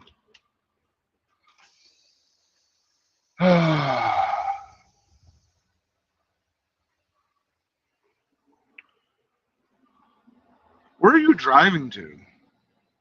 South Dakota. Oh, okay. Yeah, I got to go from there to Florida. No, I'm going to go towards Pennsylvania, like just on the Ohio side near Pittsburgh. And then I'm probably going to get something either to Texas or straight back to Arizona. I'm not sure yet. So you're going to take the 4th off? What's that? You're going to take the 4th of July off? We'll see how it plays out. I'm hoping I'll make it back by then, but you know how shit goes. Like, stuff can go wrong. Well, the 4th is a Saturday, so. Yeah, but we'll see. The goal is to be back before, but I just don't see it happening. This load kind of fucked me over because I went to Nogales. The broker was like, "Oh yeah, 1 pick in Nogales and 1 pick in Gila, and then you just drop in South Dakota." Well, it turns out it was 3 picks in fucking Nogales, and of course none of it was ready. So I was there all day. Then I drove up to Aguila, they were closed by the time I got there. Well, then in the morning, I stood in a line of fucking drivers for 45 minutes just to find out that the warehouse that actually had the product I was picking up, which was cantaloupes, was 115 miles away in fucking Tonopah. But you have to check in Aquila. So I'm like, that doesn't make any fucking sense at all. No. So they That paid sounds like the layover low for winter's it. been on. They paid layover for it, but I'm like, fuck your layover. I want my time. Like, I don't want to fucking. Is this one due on Monday? No, I deliver tomorrow. Oh, I think you should be able to get back to Arizona. Well, maybe not if you Yeah. go all the way to fucking Pennsylvania first. I'm definitely going all the way to Pennsylvania, so I don't think I'm gonna make it. Like, I just don't see Well, it happening. Do you have a Magic ELD? What are you talking about? A Magic ELD, a Houdini ELD. I don't know what that is. I always follow the letter of the law exactly. I mean, I do too. I just heard Exactly. that some people have it Magic ELD. I've heard that too, but I would never do such a thing, especially so openly on the internet. Well, you know. I But mean, you do talk I just- about wanting to do steroids, so like, you know, that's kind of against. Oh, did I say federal- steroids? Yeah. No, I meant TRT. Oh, through a okay, clinic. okay, Yeah, okay. TRT through a clinic. They're like, hey, doc, my testosterone's a little low. Can I have 4,000 milligrams of shit for TRT, please? Just a little bit of stuff. Are the doctors limited to what they can do, or are they? Or, I know they limit what they do, but are they limited? Like, are they only allowed to do certain amounts? Yeah, there's a medically allowable amount that they can prescribe. Like, you can't go to a clinic and be like, yeah, doc, could you hit me with some trenbolone and fucking nandrolone propionate or so? You know, it's like you can't go in and just get a bunch of shit. So some of them will prescribe Anavar still, Mhm. and I know that I have heard of. I know in the UK it's a little different. Like, they'll, instead of prescribing Aromacin or Arimidex as an AI, they'll prescribe Primobolan dual with your testosterone as the AI instead. So instead of taking a toxic liver shit like Arimidex to control estrogen, they'll give you Primobolan on top of your testosterone. So you're getting two androgens, and the Primobolan actually lowers estrogen, which I think is better, but I don't think they do that in the US. But also in Europe, they use all that Sustanon bullshit, so it's probably a little bit different over there. You know what's crazy though? In like a place like England, I didn't realize I didn't have the ticker running. A place like England, they let you have steroids, but won't let you have like anything more than a shotgun. They don't let you have steroids in England. I don't know. It's still a controlled substance over there. Yeah, but it's not illegal. So like, I don't know. Like my man Zach Khan, he has, you know, he says that it's like legal. Like people would just have it, like Lee Priest type shit. No, like Australia, England, all them places, they control it, not as tightly as the U.S., but it's, you can't just like go to Walgreens and buy steroids. You still have to get a prescription, but Right. they can prescribe like different shit than we can get over here. Like I said, they'll use Primobolan, but over in the U.S., it's like you get testosterone and Arimidex, and that's about it. You know, and the Arimidex is literally just to control your estrogen. It's not a steroid. It's a SERM. Or no, it's not a SERM. It's an aromatase inhibitor. I think Nolvadex is a SERM. Yeah, I never understood these other countries. I don't understand our country. This country is so free, but you're not allowed to do shit that you like. Right. Everything is Yeah. controlled. I know for a fact, I don't know, maybe I'm wrong about the UK, but I know for a fact that Australia it's prohibited because Sylvester Stallone got popped trying to bring HGH and steroids into HGH? Australia. Yeah. Yeah. Oh. I think he got away with the steroids because he was quote unquote on TRT, but the HGH, no. My thing is like, I'm not saying people should do this, but if you were going to, what I would do is I would go to, of course, my signal's probably going to get bad now that I'm talking about this, but I would go to AlgoRx and I would get a prescription from AlgoRx for like tirzepatide or something. So it has your name on it, prescribed by a doctor. I would just draw that out of the vial and then inject the steroids into that vial. That way it looks legitimate, like they'll think it's just tirzepatide or something. Now, what is the risk of contamination doing that? Probably pretty low, as long as you use a clean needle and you know alcohol swab. So I wouldn't suggest doing that all the time. But like if you Right. got to travel out of the country and you're on a cycle, which is stupid anyway, like why would you travel while on cycle? But if you had to, like that's the way I would do it, is I would like put it in vials that had other shit on them and just like, you know, because they're not going to test it at the airport. They're just going to read your prescription and be like, okay, you're allowed to have this.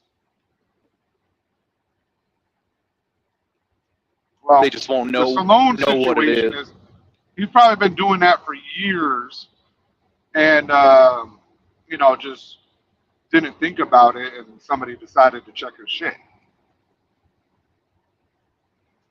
Yeah, but again, like they might check it, but they're not going to like open up all the vials and test the substances, Right. you know? So that like what was it? I can't remember his name. I think it was Dallas McCarver. One Yep. See, you knew it. You called it. YouTube He, is not trying to give out this information. fucking no.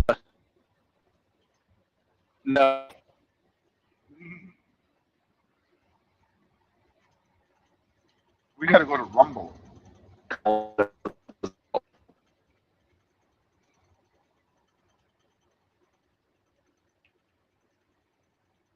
Yeah, you're gone, Josh. Can't hear you at all.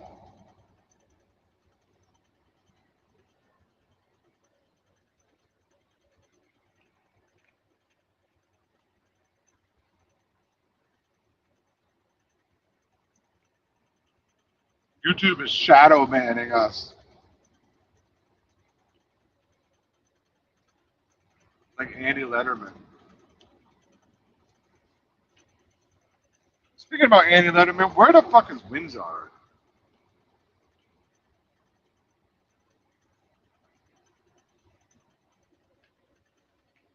We haven't gotten an Andy Letterman update in a long time.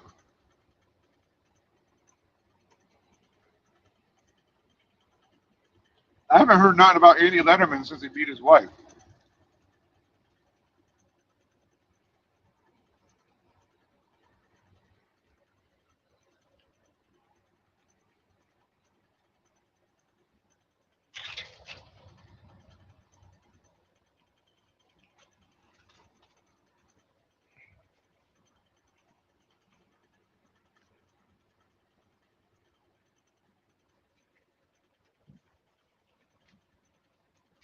All right. Well, people,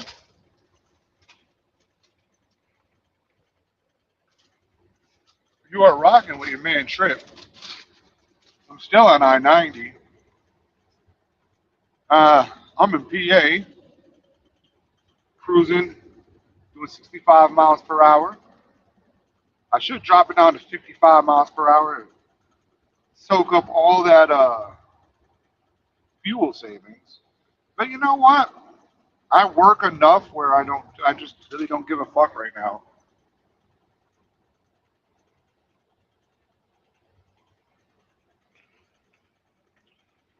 You know? I really don't give a fuck.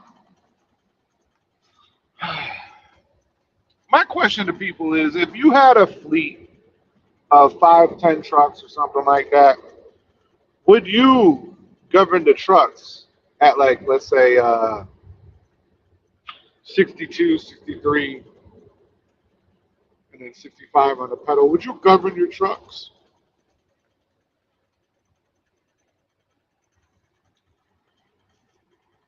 That's a question that I'm starting to come up with. Like, should I govern trucks? Should I do this? Should I do that? And I'm going to govern them. I'm going to tell you straight up. I'm going to govern them to like 70, okay? Because there's no need for, because like if a driver has 75, they're going to go 75 all the time.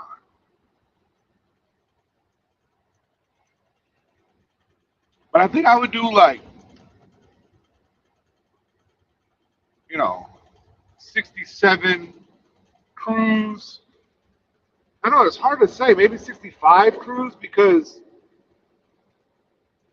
like right now I'm at a 65. Somebody would put it at 67 and still get a fucking ticket, right? I mean, it's possible. You can still get a fucking ticket.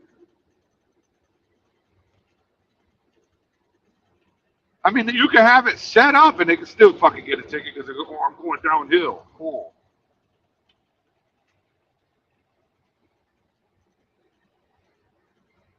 I don't know. It's really hard to tell what is the right move to make. I would really have to like look at the analytics. There is this Chicago-based trucking show. It's like, I think they're Serbian, on YouTube, and these guys break down the different gear ratios, all this different shit. And they show the statistics with their different drivers. Looks like Quick Hit is back. What's up, Mr. What Quick? up? What up? We back riding. What's going on? Did our dirty 30, got a truck wash, got some refreshments, and now we riding. That's what's up.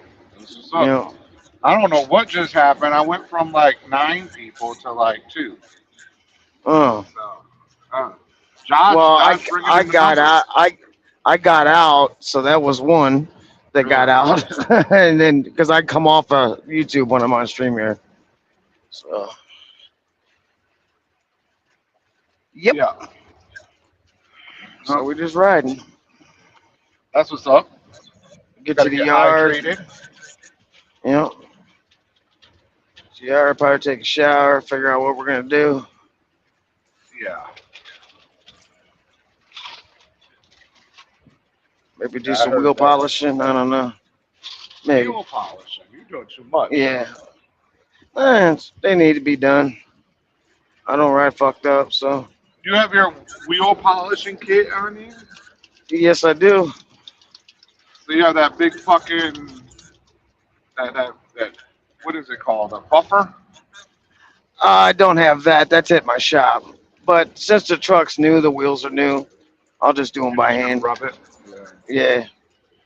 Oh, I thought you were gonna get a crackhead to do it. No, I'm that crackhead. Some crackheads, they do a really good job though. Yeah. They show with a generator and an extension cord and a buffer, yeah, your wheel's gonna get done. Yeah. But if you just show up just to rub on your shit, it's like, yeah, here, take this Zephyr, and I'll pay you what I think it's worth when you're done. And you Yeah. can have the bottle of Zephyr. There. You remember when what you call it? Like you go to like Blue Beacon and then they would like offer all that shit after you pull away? No, I know they sell the polish there, but I've never. You go to the Kinley 95 out there in what is it, Yeah. Carolinas? North Carolina. There's a guy that polishes in that parking lot after you come out of the truck wash. He'll polish his shit. He got I a used to generator. go He got to- a generator. Yeah. I used to go to the 29 in Georgia on 95. they would be like, "Oh, Yeah. you want tire shine? You want yeah. your rims buffed out?" Like they don't offer that no more at Blue Beacon. There's a dude over there in Amarillo at the TA that'll do your wheels by hand. He's pretty good at it too. No, I'm just talking about the Blue Beacon itself. They don't offer you tire shine or nothing no more. Oh, yeah, they do, but not after 8 o'clock. Yep, you can get it at the Blue Beacon, but not after 8 o'clock. So I just never had a did quickie done. I would never let them do it because then I have to tip them and shit, and I'm like, I'm good. Well, it matters how they do it too, because you usually got to go wipe the wheels and shit, because they get it all over the fucking place. So I'd just rather do it myself. Like I didn't have them do it here, but I'm gonna probably be rubbing on it anyway. It hasn't had that first rub on yet. Just been riding. Get it my way. Hey, this is the first truck that Coach has had with lug nut covers on it. All the Really? trucks he's had, yeah, it's never had lug nut covers and shit. I now don't he's have gonna put lug nut underglow. covers on this one. Well, I'm just saying, you gotta do something with them feet, man. I mean, come on now. What do you? Oh yeah. Well, I'm just riding dirty right now. I'm not worried. Yeah, you got them fucked up ass toes and shit. Come on, man. Y'all gotta have some lug nut covers on this shit. Nah, I'm cool. I'm cool. I've had trucks with the spikes and all that shit, but you know. I've had this same chrome forever. I just take it off one truck, put it on another. Oh yeah. Yeah, all that shit fits every truck. I might have to replace a lug nut cover here or there, but well, that's the way I like it. So it is what it is. Yeah. Gotta ride clean. That's me though. I mean, why can't your tool be clean? It's just a tool. It could be a snap-on. Doesn't have to be some raggedy motherfucking tool. Yeah. Well, right now I was thinking about going to get a. See, when I was getting the oil change and shit, the owner of this company offered to do the trailer and the truck and the engine. So I hit him up the other day. I was like, "Hey, is that offer still on the table?" I was like, he was like, "Yeah," because like we bullshit about other things too. Like he's been buying silver and gold and shit like that. So I was like, "Hey man, that's still a thing?" He was like, "Yeah. Just let me know when you get it done. I'll send you the money." Cool. It's like 98 Shit's bucks tightened or up. something, right? For all three, What right? about $100, something like that. Yeah. What color's your truck? White, of course it's white. Yeah, have them tell them to brush it. Tell them to soap it and brush it and use all the brightener they got. That's how you get that shit clean, especially on a white truck. Tell them to use brightener the shit out of it and brush it. And then Rain-X. Just on the truck. Yeah. But that's how you get that truck clean. Get the frame real good. All that. And check the shit too. Go back there inside of the rear wheels on the top. Rub your finger, pull out dirt. Yeah, up there. Because they only clean what they see. They don't clean the top of the inside of the rear wheels. I'm always on their shit about that. Every time. Get the tanks, the frame, the back of the sleeper, all that shit. Best way to get a truck wash is with no trailer. Yeah, but this guy wanted the trailer wash. That's why he offered that. Yeah. Well, have him do the whole fucking thing. Yeah, no. He was like, yeah, get your. I'll pay for the engine to get washed too while you're at it. And that would be good right now because I just had that radiator leak, so there's like fucking corrosion everywhere. That shit makes white shit everywhere, like chalky white shit everywhere. Yeah, it's nasty. Yeah, it's like red and white. It's disgusting. Yeah.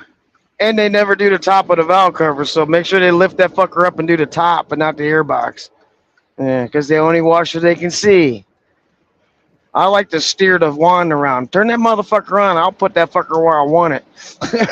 Right here, right there, because they just blow the shit around and close the hood. Yeah. Don't close the hood until I'm out here. I like steering that fucker around and watch where I tell you, where I put it. Yeah. And that fucker's hot too, so be careful. That fucking wine. You're paying for it.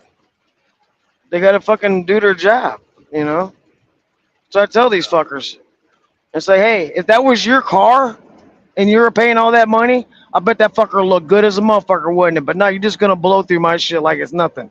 There's nobody in line behind me. Take your time, clean the motherfucker. That's why I like going to Ahmed sometimes. Ahmed, that motherfucker Oh, might never, but that shit it was gonna be expensive. But you know what? It's gonna look right, and then it's gonna rain later that day. So. Yep. It's like a fucking rain dance for them fuckers. Out there in California and shit, at the Loves over there in what is it, Tulare? There's one of them fucking truck washers there across from the Loves by the yard. Them motherfuckers there clean up some shit. They be bumping hard some Indian music.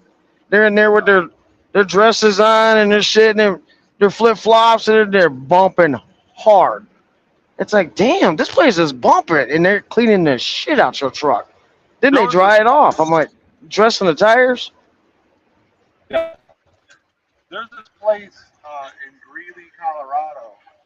It's like a Sinclair, right?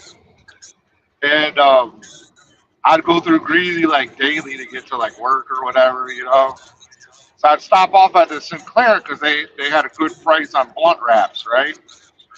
Yeah. And but every time I walk up in that motherfucker, that guy was playing some hardcore gangster Indian music. Like I was like, yo, exactly. So fucking hard, yo. And the that's how it was over in Tulare. It's like ding ding ding ding ding ding ding ding ding. I'm not even talking about the ding ding dings. I'm talking about just hardcore gangster Indian music. Like, yo. It's like, damn, y'all motherfuckers got it going on. There's like some big 7-foot tall Indian dude with one of them goddamn dresses on, flip flops with a turban, and some other dudes running around with the same, and they're not even dirty, but they're working it. And they're not, I don't know. And it's hot as fuck out. And they're bumping, bouncing around. And you start kind of getting to the groove of the music. So you're kind of bobbing your head and dipping and shit. It's like, damn, these motherfuckers are bumping. I'll tell you something about those Indians, right? I've been watching these, I watch truck videos, right? These motherfuckers are like doing in-frame fucking, like they'll pull the whole engine with hand tools. You know what I'm saying? Like, they get some shit done. They know what they're doing, man. I gotta switch headsets. Hang on a minute. Keep talking. You're good. They'll just get enough fucking leverage to fix whatever they need to fix.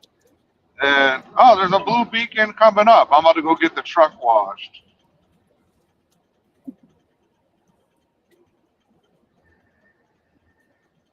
Let's get the truck washed, people. I'll send that guy the bill. All right, we back. Yeah, they do a pretty good job. They're quiet. They don't know what they're saying half the time, and it's always my friend. I do a good job, my friend. Hate, though?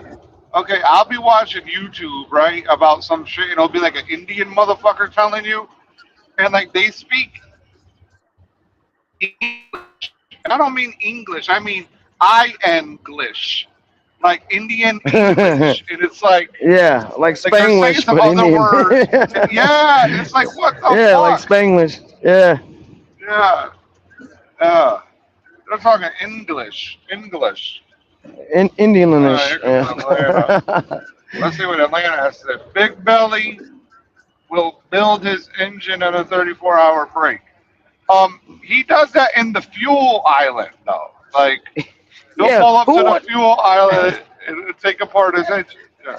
I mean, who you gonna do? You gonna do that shit in the field? Hey, dude, once you pull into a parking spot in the back row and not just fuck up the whole truck stop. And nobody said anything to him. Like, that's the weird thing about it, too. Truck's probably sitting behind waiting to get fuel. Yeah. Hey, man, you gonna pull up? Or hang on, half your motor's ripped apart. What the fuck are you doing? Yo, I'm fixing this. That guy, Here? Yeah. Yo, this guy's Tesla truck, the fucking whatever the truck that is, right? It's so black. It matches the fucking. It's almost like Vanta black. It's pretty fucking Wow. black. It's blending in with the freshly paved road. Huh. Yeah. You ever seen Vanta black? What kind of black is that? Black is black, isn't it? No, it's not. I know look there's up- like go- black there's black a is shiny black. there's a BMW painted in Vanta black, right? And it can't really be driven. You know what I'm saying? Like, cause it will like peel away or whatever, right? Uh-huh. But Vanta black is the most black that we have available right now. Mm. If you look at it, if you look at this car, you can't see it. Like, Huh. obviously you can see it, right? But I mean, it absorbs so much light that it's look it up. Type it in Vanta, Vanta, black BMW. It's like a shadow. Yeah. It's like some SEMA The show only shit reason right you there. can see it is it has like chrome fucking accents. That's how you can see it, and obviously the windshield and shit. But if everything was Vanta black, you wouldn't be able to see it. It would just look That's crazy. like a fucking. Did you type it? No, I'm a StreamYard and I'm driving, so No. Oh, there's a GP Transco with a white truck and pulling a flatbed. you know I saw a couple Conestogas at their fucking terminal. It was a Oh. Conestoga with a white truck, Yeah. GP Transco Yeah. with a different color logo. It was like a blue and gold logo. Yeah, there might be a leased on driver or something. And it's a Conestoga, like just like you said. Yeah, I saw two of them sitting there at the terminal over there in Joliet. No. Going by this big base out here in Kansas with all the helicopters on 70. Mm-hmm. You know, Fort Riley.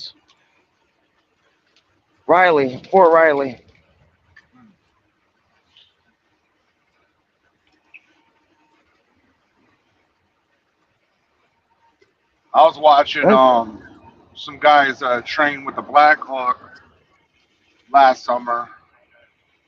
They would do a quick landing, then take off. It was pretty cool. I was watching. They would just go around in circles like a fucking track. Usually there's a bunch of helicopters here. There's none.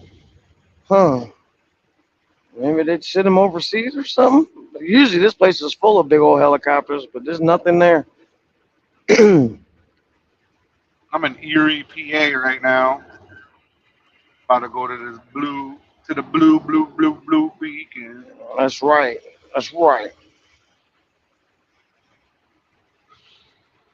You know what I hate about going to the blue beacon? Whenever I'm there, 9 times out of 10, I gotta take a monster piss. Yeah, something about water running. Same thing about pumping fuel. Yeah, No, I saw if you gotta a place that take a said- piss when you pump fuel, you better take that fucking piss first.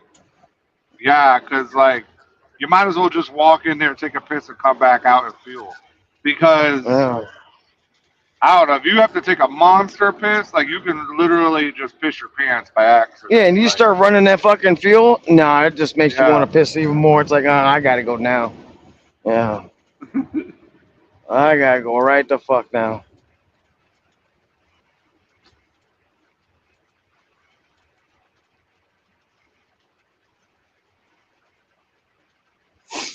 Pissable bottle. Yeah. Yeah. Oh.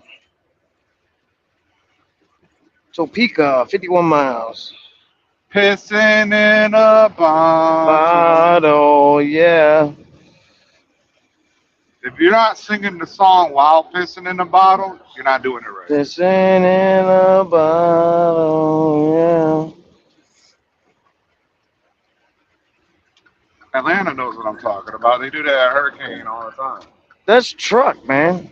Just in a bottle, that's truck. That's real truck. You're gonna get off to go into a truck stop to take a piss, you just wasted 45 fucking minutes. Hit that fucking on ramp, go pee pee, and mash the motor. Yeah, That's what 2 I minutes. do, well, I might take 3 because I get out the truck and go into the behind the cab, you know. My biggest fear is like somebody's gonna hit the truck while I'm standing back Well, that's there. why you go on the on ramp, not the off ramp. I go on the on ramp. I don't go on the off Yeah. ramp. Ain't no one But gonna somebody hit can you. still hit. I don't know. There's some dum dums out there. Yeah, but I'd rather be on the on ramp than not high speed off ramp bullshit. I Yeah. gotta drop another gear. Shit's heavy. I'm just getting baptized by a big old Peter hauling a grain trailer and riding. He's probably empty. Pissing in a bottle. Now you're gonna have to take a piss because I almost have to now. Fucker. I don't know. I don't know. Like when I drink a lot of water, I don't always like as I'm used to it now. But once I take like electrolytes, yeah, because you're hydrated, push it Yeah. right out. Well,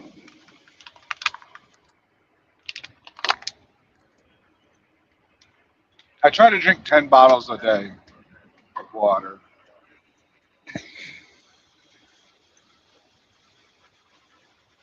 so my trip to Seattle went decent. All the way out there and all the way back here. Left last.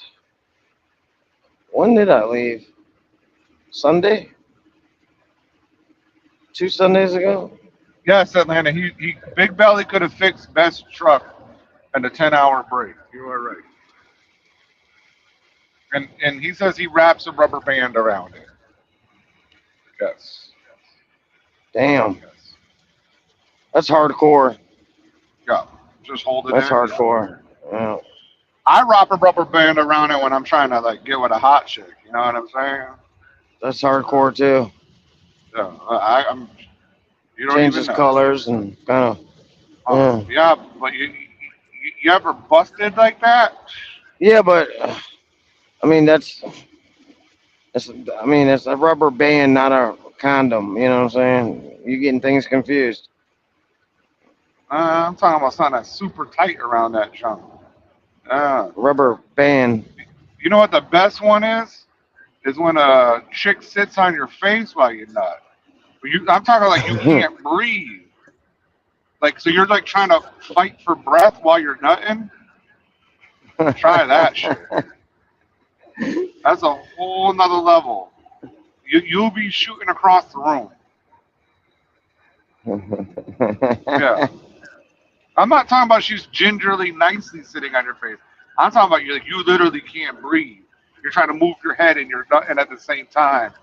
And then when she gets off, like you're all fucking lightheaded and shit. That's what I'm talking about. And you're like mad that she ruined it. So you go again and you fuck her some more. Yeah. Yup. Bitch tried to kill you. Hey, man. Yeah. There was a movie with Robin Williams where his son would like choke himself while he masturbated. It's crazy. Yeah, he accidentally killed himself. Yeah. It was like he would like hang himself on like the door or whatever and masturbate while he can't fucking breathe. You know? People have some weird shit, man. Do some weird fucking shit. Weird fetishes. I don't know. I've accidentally discovered that one.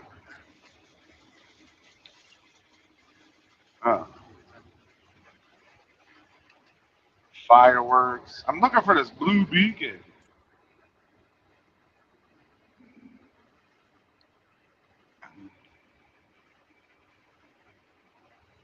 I'm looking for this blue fucking beacon.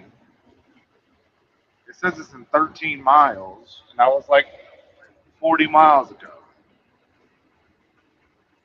Is there an action number for the motherfucker? Oh, it didn't say. It just said 13 miles. So I know Yeah. it's coming. I know it's coming up. I just don't know. You know, I haven't been counting the miles. 1, 2, Yeah. you know how that. Yeah. Well, it's got to be a big truck stop exit. So. Maybe it's a Blue Beacon all by itself. There's that one out there in Idaho I went Holy to. It was all by fuck. itself. This motherfucker, right before the 86, it goes down to 55 on the hill, but you're already doing 70. So you could easily That's a be doing speed trap 30 like a miles. motherfucker. Yeah, you could easily be doing 30 miles an hour over. Like, the fuck? And then it goes back up to 65. What the That's a fuck? speed trap like a motherfucker. You're And it's speeding, not like a motherfucker. Yeah. Yeah, it's not like a construction zone 55. No, it has like the solid white signs on either side of the highway. Like, come on, dude. That's a I was get just- fucked. That's a get fucked area right there. And you can easily be going over 70 going down that hill. Like, you know what I mean? Like, even though it's 65, you can easily be doing like 70, 75, 80. And now you're into 55. This must be it because there's a TA over here. So that means, you know, That's probably it. yeah. That's probably going to be it. Let's see here. I'm not even going to be in PA that long because, you know, there's the Blue Beacon. Right There was no one in line out here in Salina. That's the Oh, first Blue Beacon. Is where I went to. If there's a line, I'm going to get back on the highway and keep going because I don't feel like waiting. You know what I'm saying? Like, I want to get this. I started so late today. I just want to get it done. It had 2 bays. I pull in, there was no one in and no one there. I was like, fuck yeah. You know, I I hate ended up those getting a dirty one 30. bays. Oh yeah, those take a while. Like in Georgia, there's that one bay behind Yeah. that pilot or next to Like that the pilot with the 201. Wendy's. Oh no, yeah, that's at Tifton. Tifton, Georgia. No, the one at Oh, 85. Oh, on 85. I don't know. Yeah, the about, one I know at there's one Tifton's at not the that 2. bad. The one, I think that's got 2 bays. The one at the 201, that might have 1 bay. I forgot. Oh. By the Loves there, by the Loves in the TA. No. Yeah, no. That's I recently went there. I think it's 2. It's 2. But no, I'm talking about like the one on like 85. It might be 2. Some 85 maybe. I think. I don't know. All right. So where is this Blue Beacon? How do I get there? Do I have to keep going? I think I have to keep going. I don't know. I'm in the wrong lane now. I'm in the oncoming traffic. No, I'm in the wrong lane. I'm in the oncoming traffic lane to go find this fucking Blue Beacon.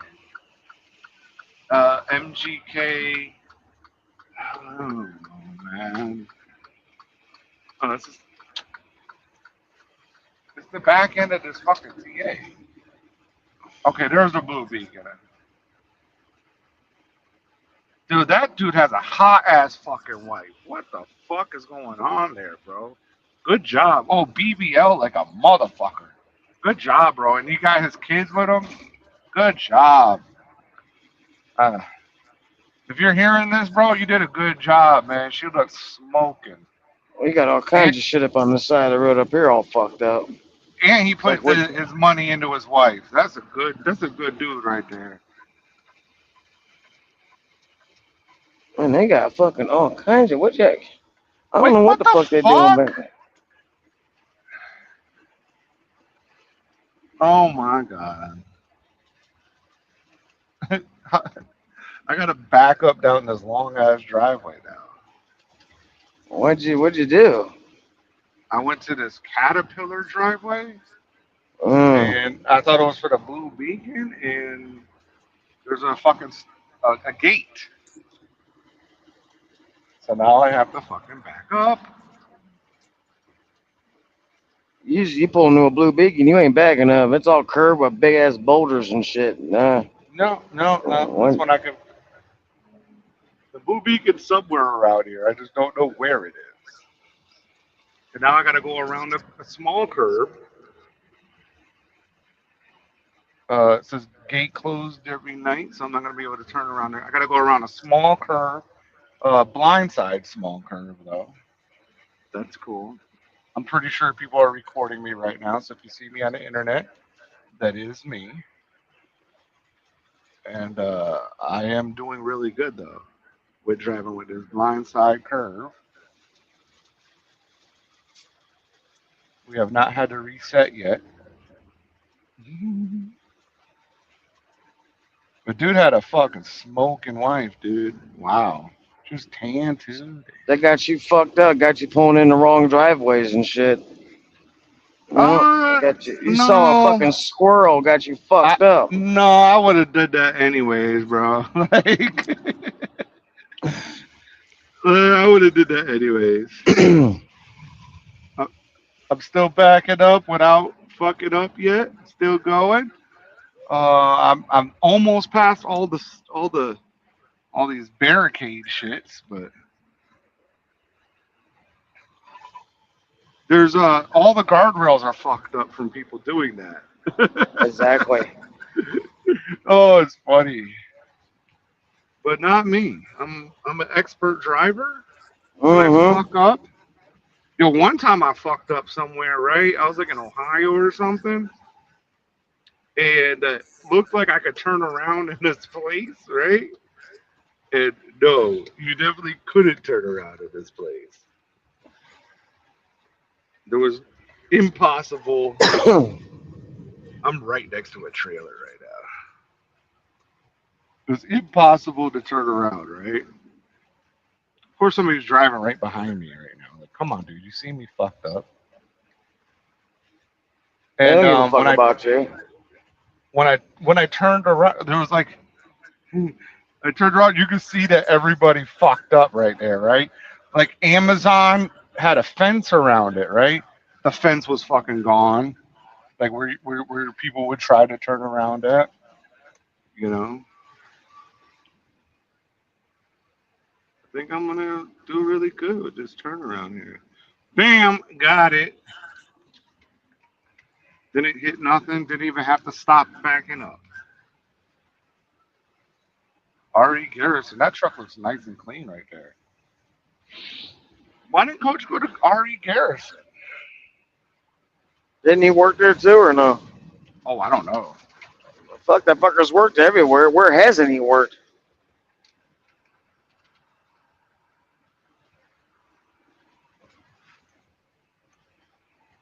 All right. Try to find this blue beacon. I'm under the sign right now. Employee parking only. No trucks. Wait, what? Then how do I get to the blue beacon? There's One the side of the exit. building's enter. The other side of the building's exit. There is no building. I can't see the building. That's the problem. There's Ladies no and gentlemen in the sign chat. saying go to this here. And there's no sign for it. It's like, come on, dude. You should put a fucking sign that says, this is how you get to the blue beacon. Got me driving all around and shit. But I didn't go into that side right there. Looks like there's a fucking line. One bay. Yeah, there's a line, dude. I'm not going in there. I'm just wasting my fucking time.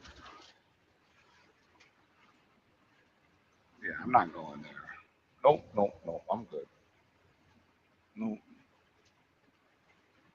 Maybe we'll see another one. There's like 4 or 5 trucks in this one bay. Good. I am good. I'm not going there.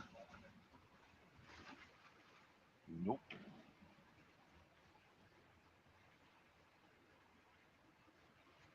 Don't care enough. Not today. I just want to get further down the road so I don't have to do shit tomorrow, really, you know? I could be like Big Country and just like shut down now and drive it all out on Monday morning because I don't have to be there until noon.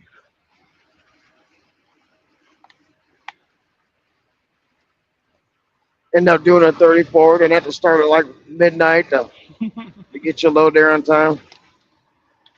Then can't leave and go anywhere, so you can't even get your next load because you ran your clock out. Fuck that. Have you ever heard his stuff? A little bit when you play it. He'll be like, "Yeah, I'm shutting down now. I only got 7 hours to get there." It's like, dude, like get it down to 3. Like, what the Exactly. fuck? Get it down to Leave early. Quit eating all morning and all Yeah. day. You stopping because you're hungry. Yeah. I bet inside that truck is filthy. I I mean, got you can wrappers see and it. yeah, shit on the dash. Probably lays a burger up on the dash and drives down the fucking road. Got a bag of Oh potato my chips. god! Oh Yeah. my god! You're too much. You seen them fucks with a bag of potato chips on the road, on the dash, facing them, so they can just sit all high in the seat, so they can just reach up and grab a handful. Got crumbs everywhere. Mm. Fucking disgusting. Grease all over the fucking steering wheel. Damn, quick. Seen it. A Sounds lot like of you fucking don't. slobs out here. It sounds like you don't like fat people. I just don't like fucking Classic. slobs.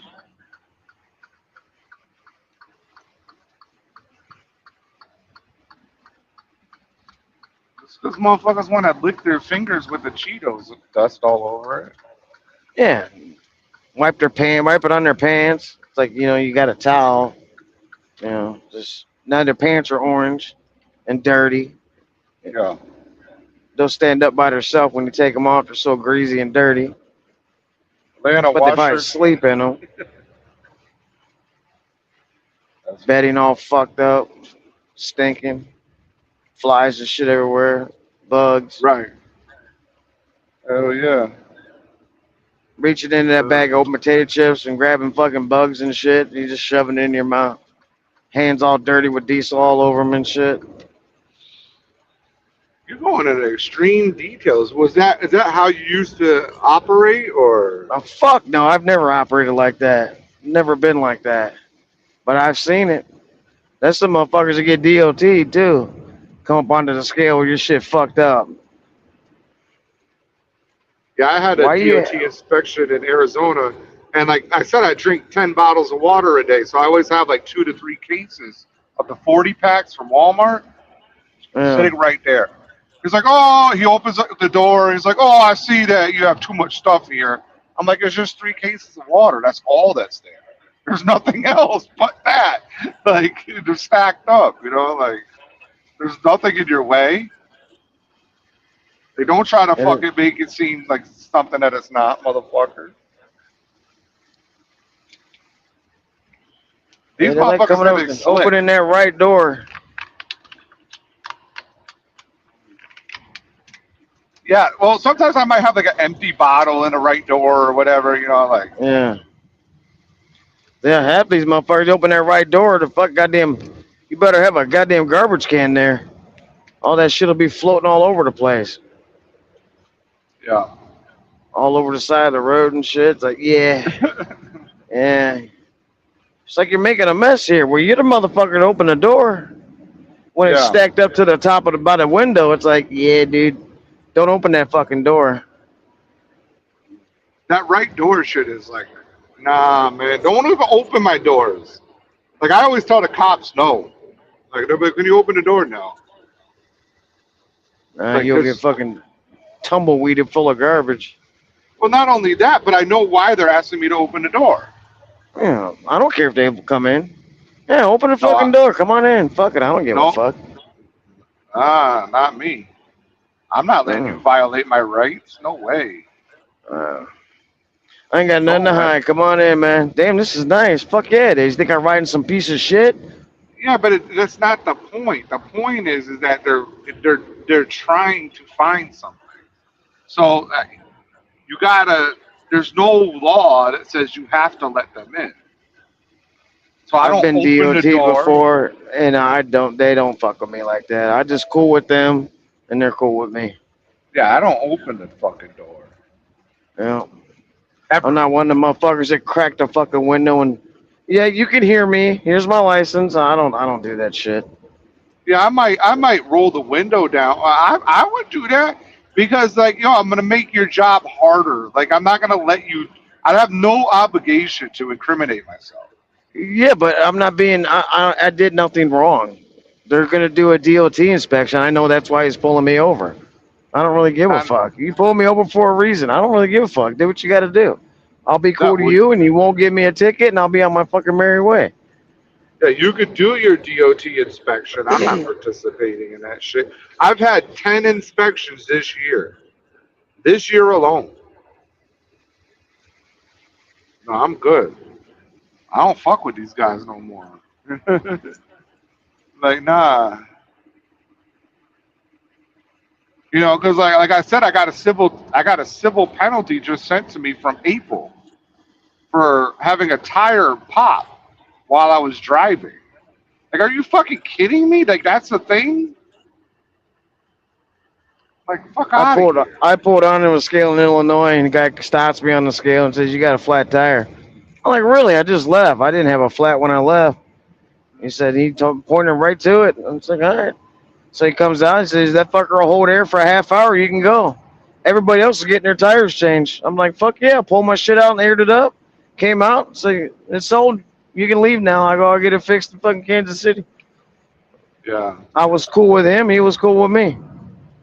No, I was rolling down, and he said that, like, because he pulled up. He had a sign, right? He was like, driver pull over with the sign, right? He pulled up next to me. So I pulled over. He did an inspection. He was like, "Yeah, your tire popped when you were going by me." And okay, so it's like, why am I in trouble for that? Like, that just happened. It's the thing that happened, you know? But whatever. They sent me a civil penalty for $100.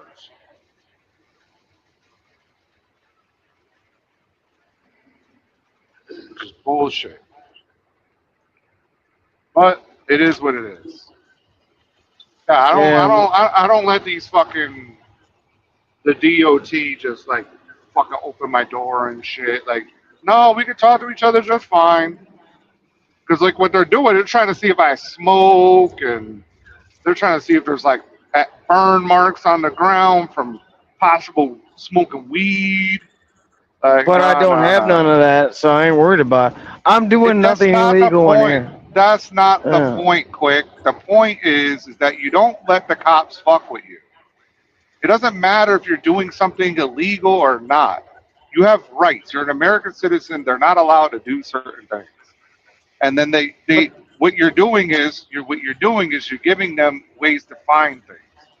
Even if there is nothing, they can still try to make up something. So no, I protect my rights. That's just what it is. Like I don't subscribe to that.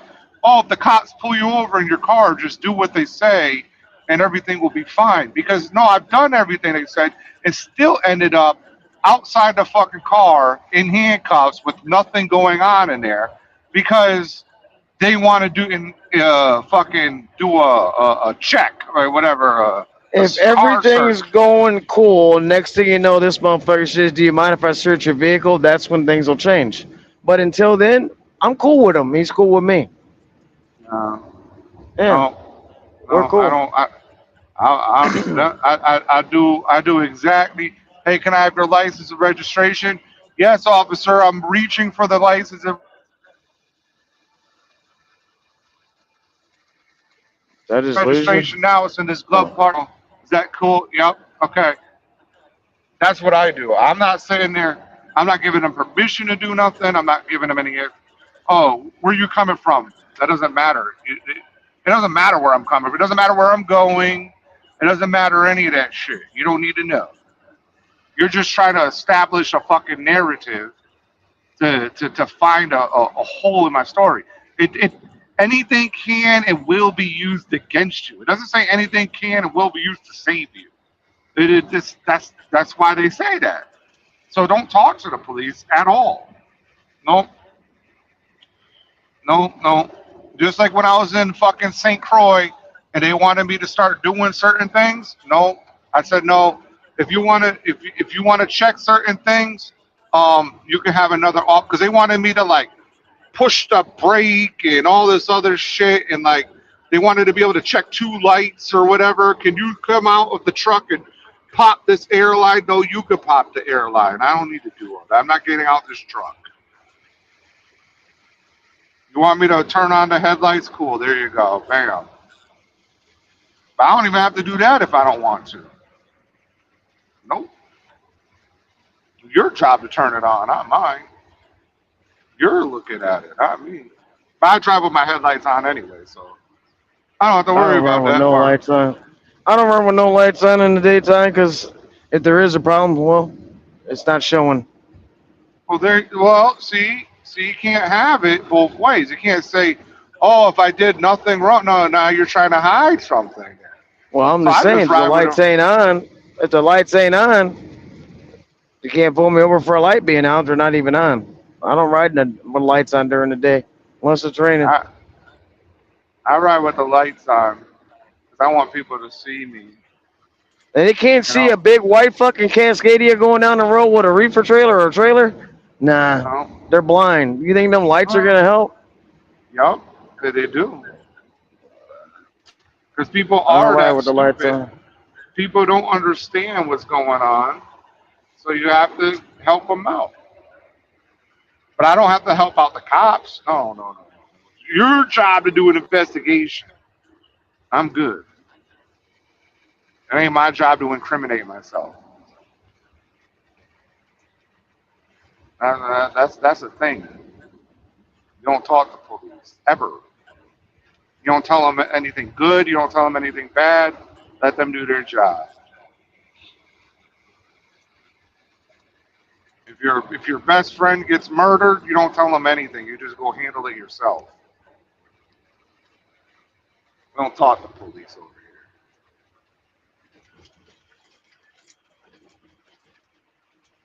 here. DJ bowling in the motherfucker. What up, DJ? One pair of underwear flip them inside out. What the fuck are you talking about in the comments right now? Dude, that's funny. What's Andy Letterman up to, DJ? Yeah, I haven't seen a. I'm in New York now. That's what's up. I told you I was gonna be out that stupid fucking whatever place it was, PA. That place sucks. I hate PA. PA is the dumbest state in the entire country. Yeah, Like I shouldn't just even shut the fucking exist. roads down if it snows. The big trucks. Yeah, Stupid. yeah. Like they're the dumbest country. I mean, the dumbest state in the entire country. Fuck them. Fuck PA.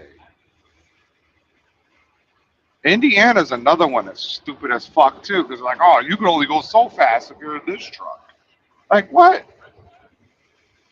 The roads suck too. And the roads are trash, but I will say this: like Indiana, like the way stations like rarely ever open. I will say that because they know the roads are fucked up. Those motherfuckers are rarely ever open.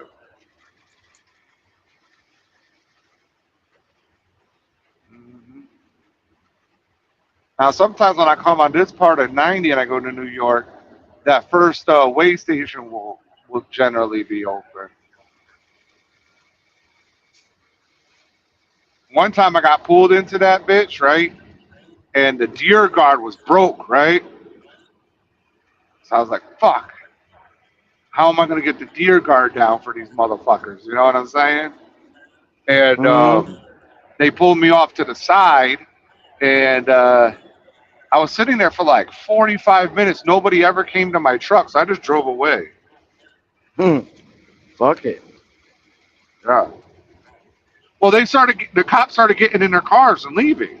So I was like, oh, well, nobody must want me, so I'm leaving. Yeah. Went and got my ratchet tools to fucking open up my deer guard. That motherfucker was broke.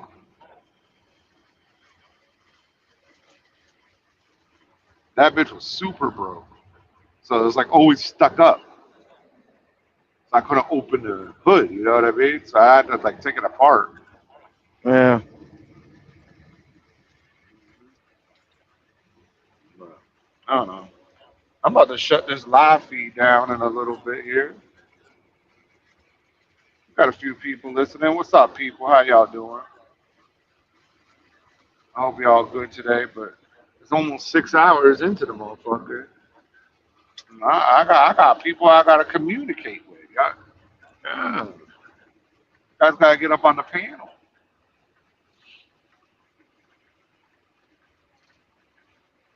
Get on the panel. Hey, rest areas on the left. Gotta cut everybody the fuck off. Then you gotta try to figure to get back out once you come back out. You in Stupid. Oklahoma? Kansas.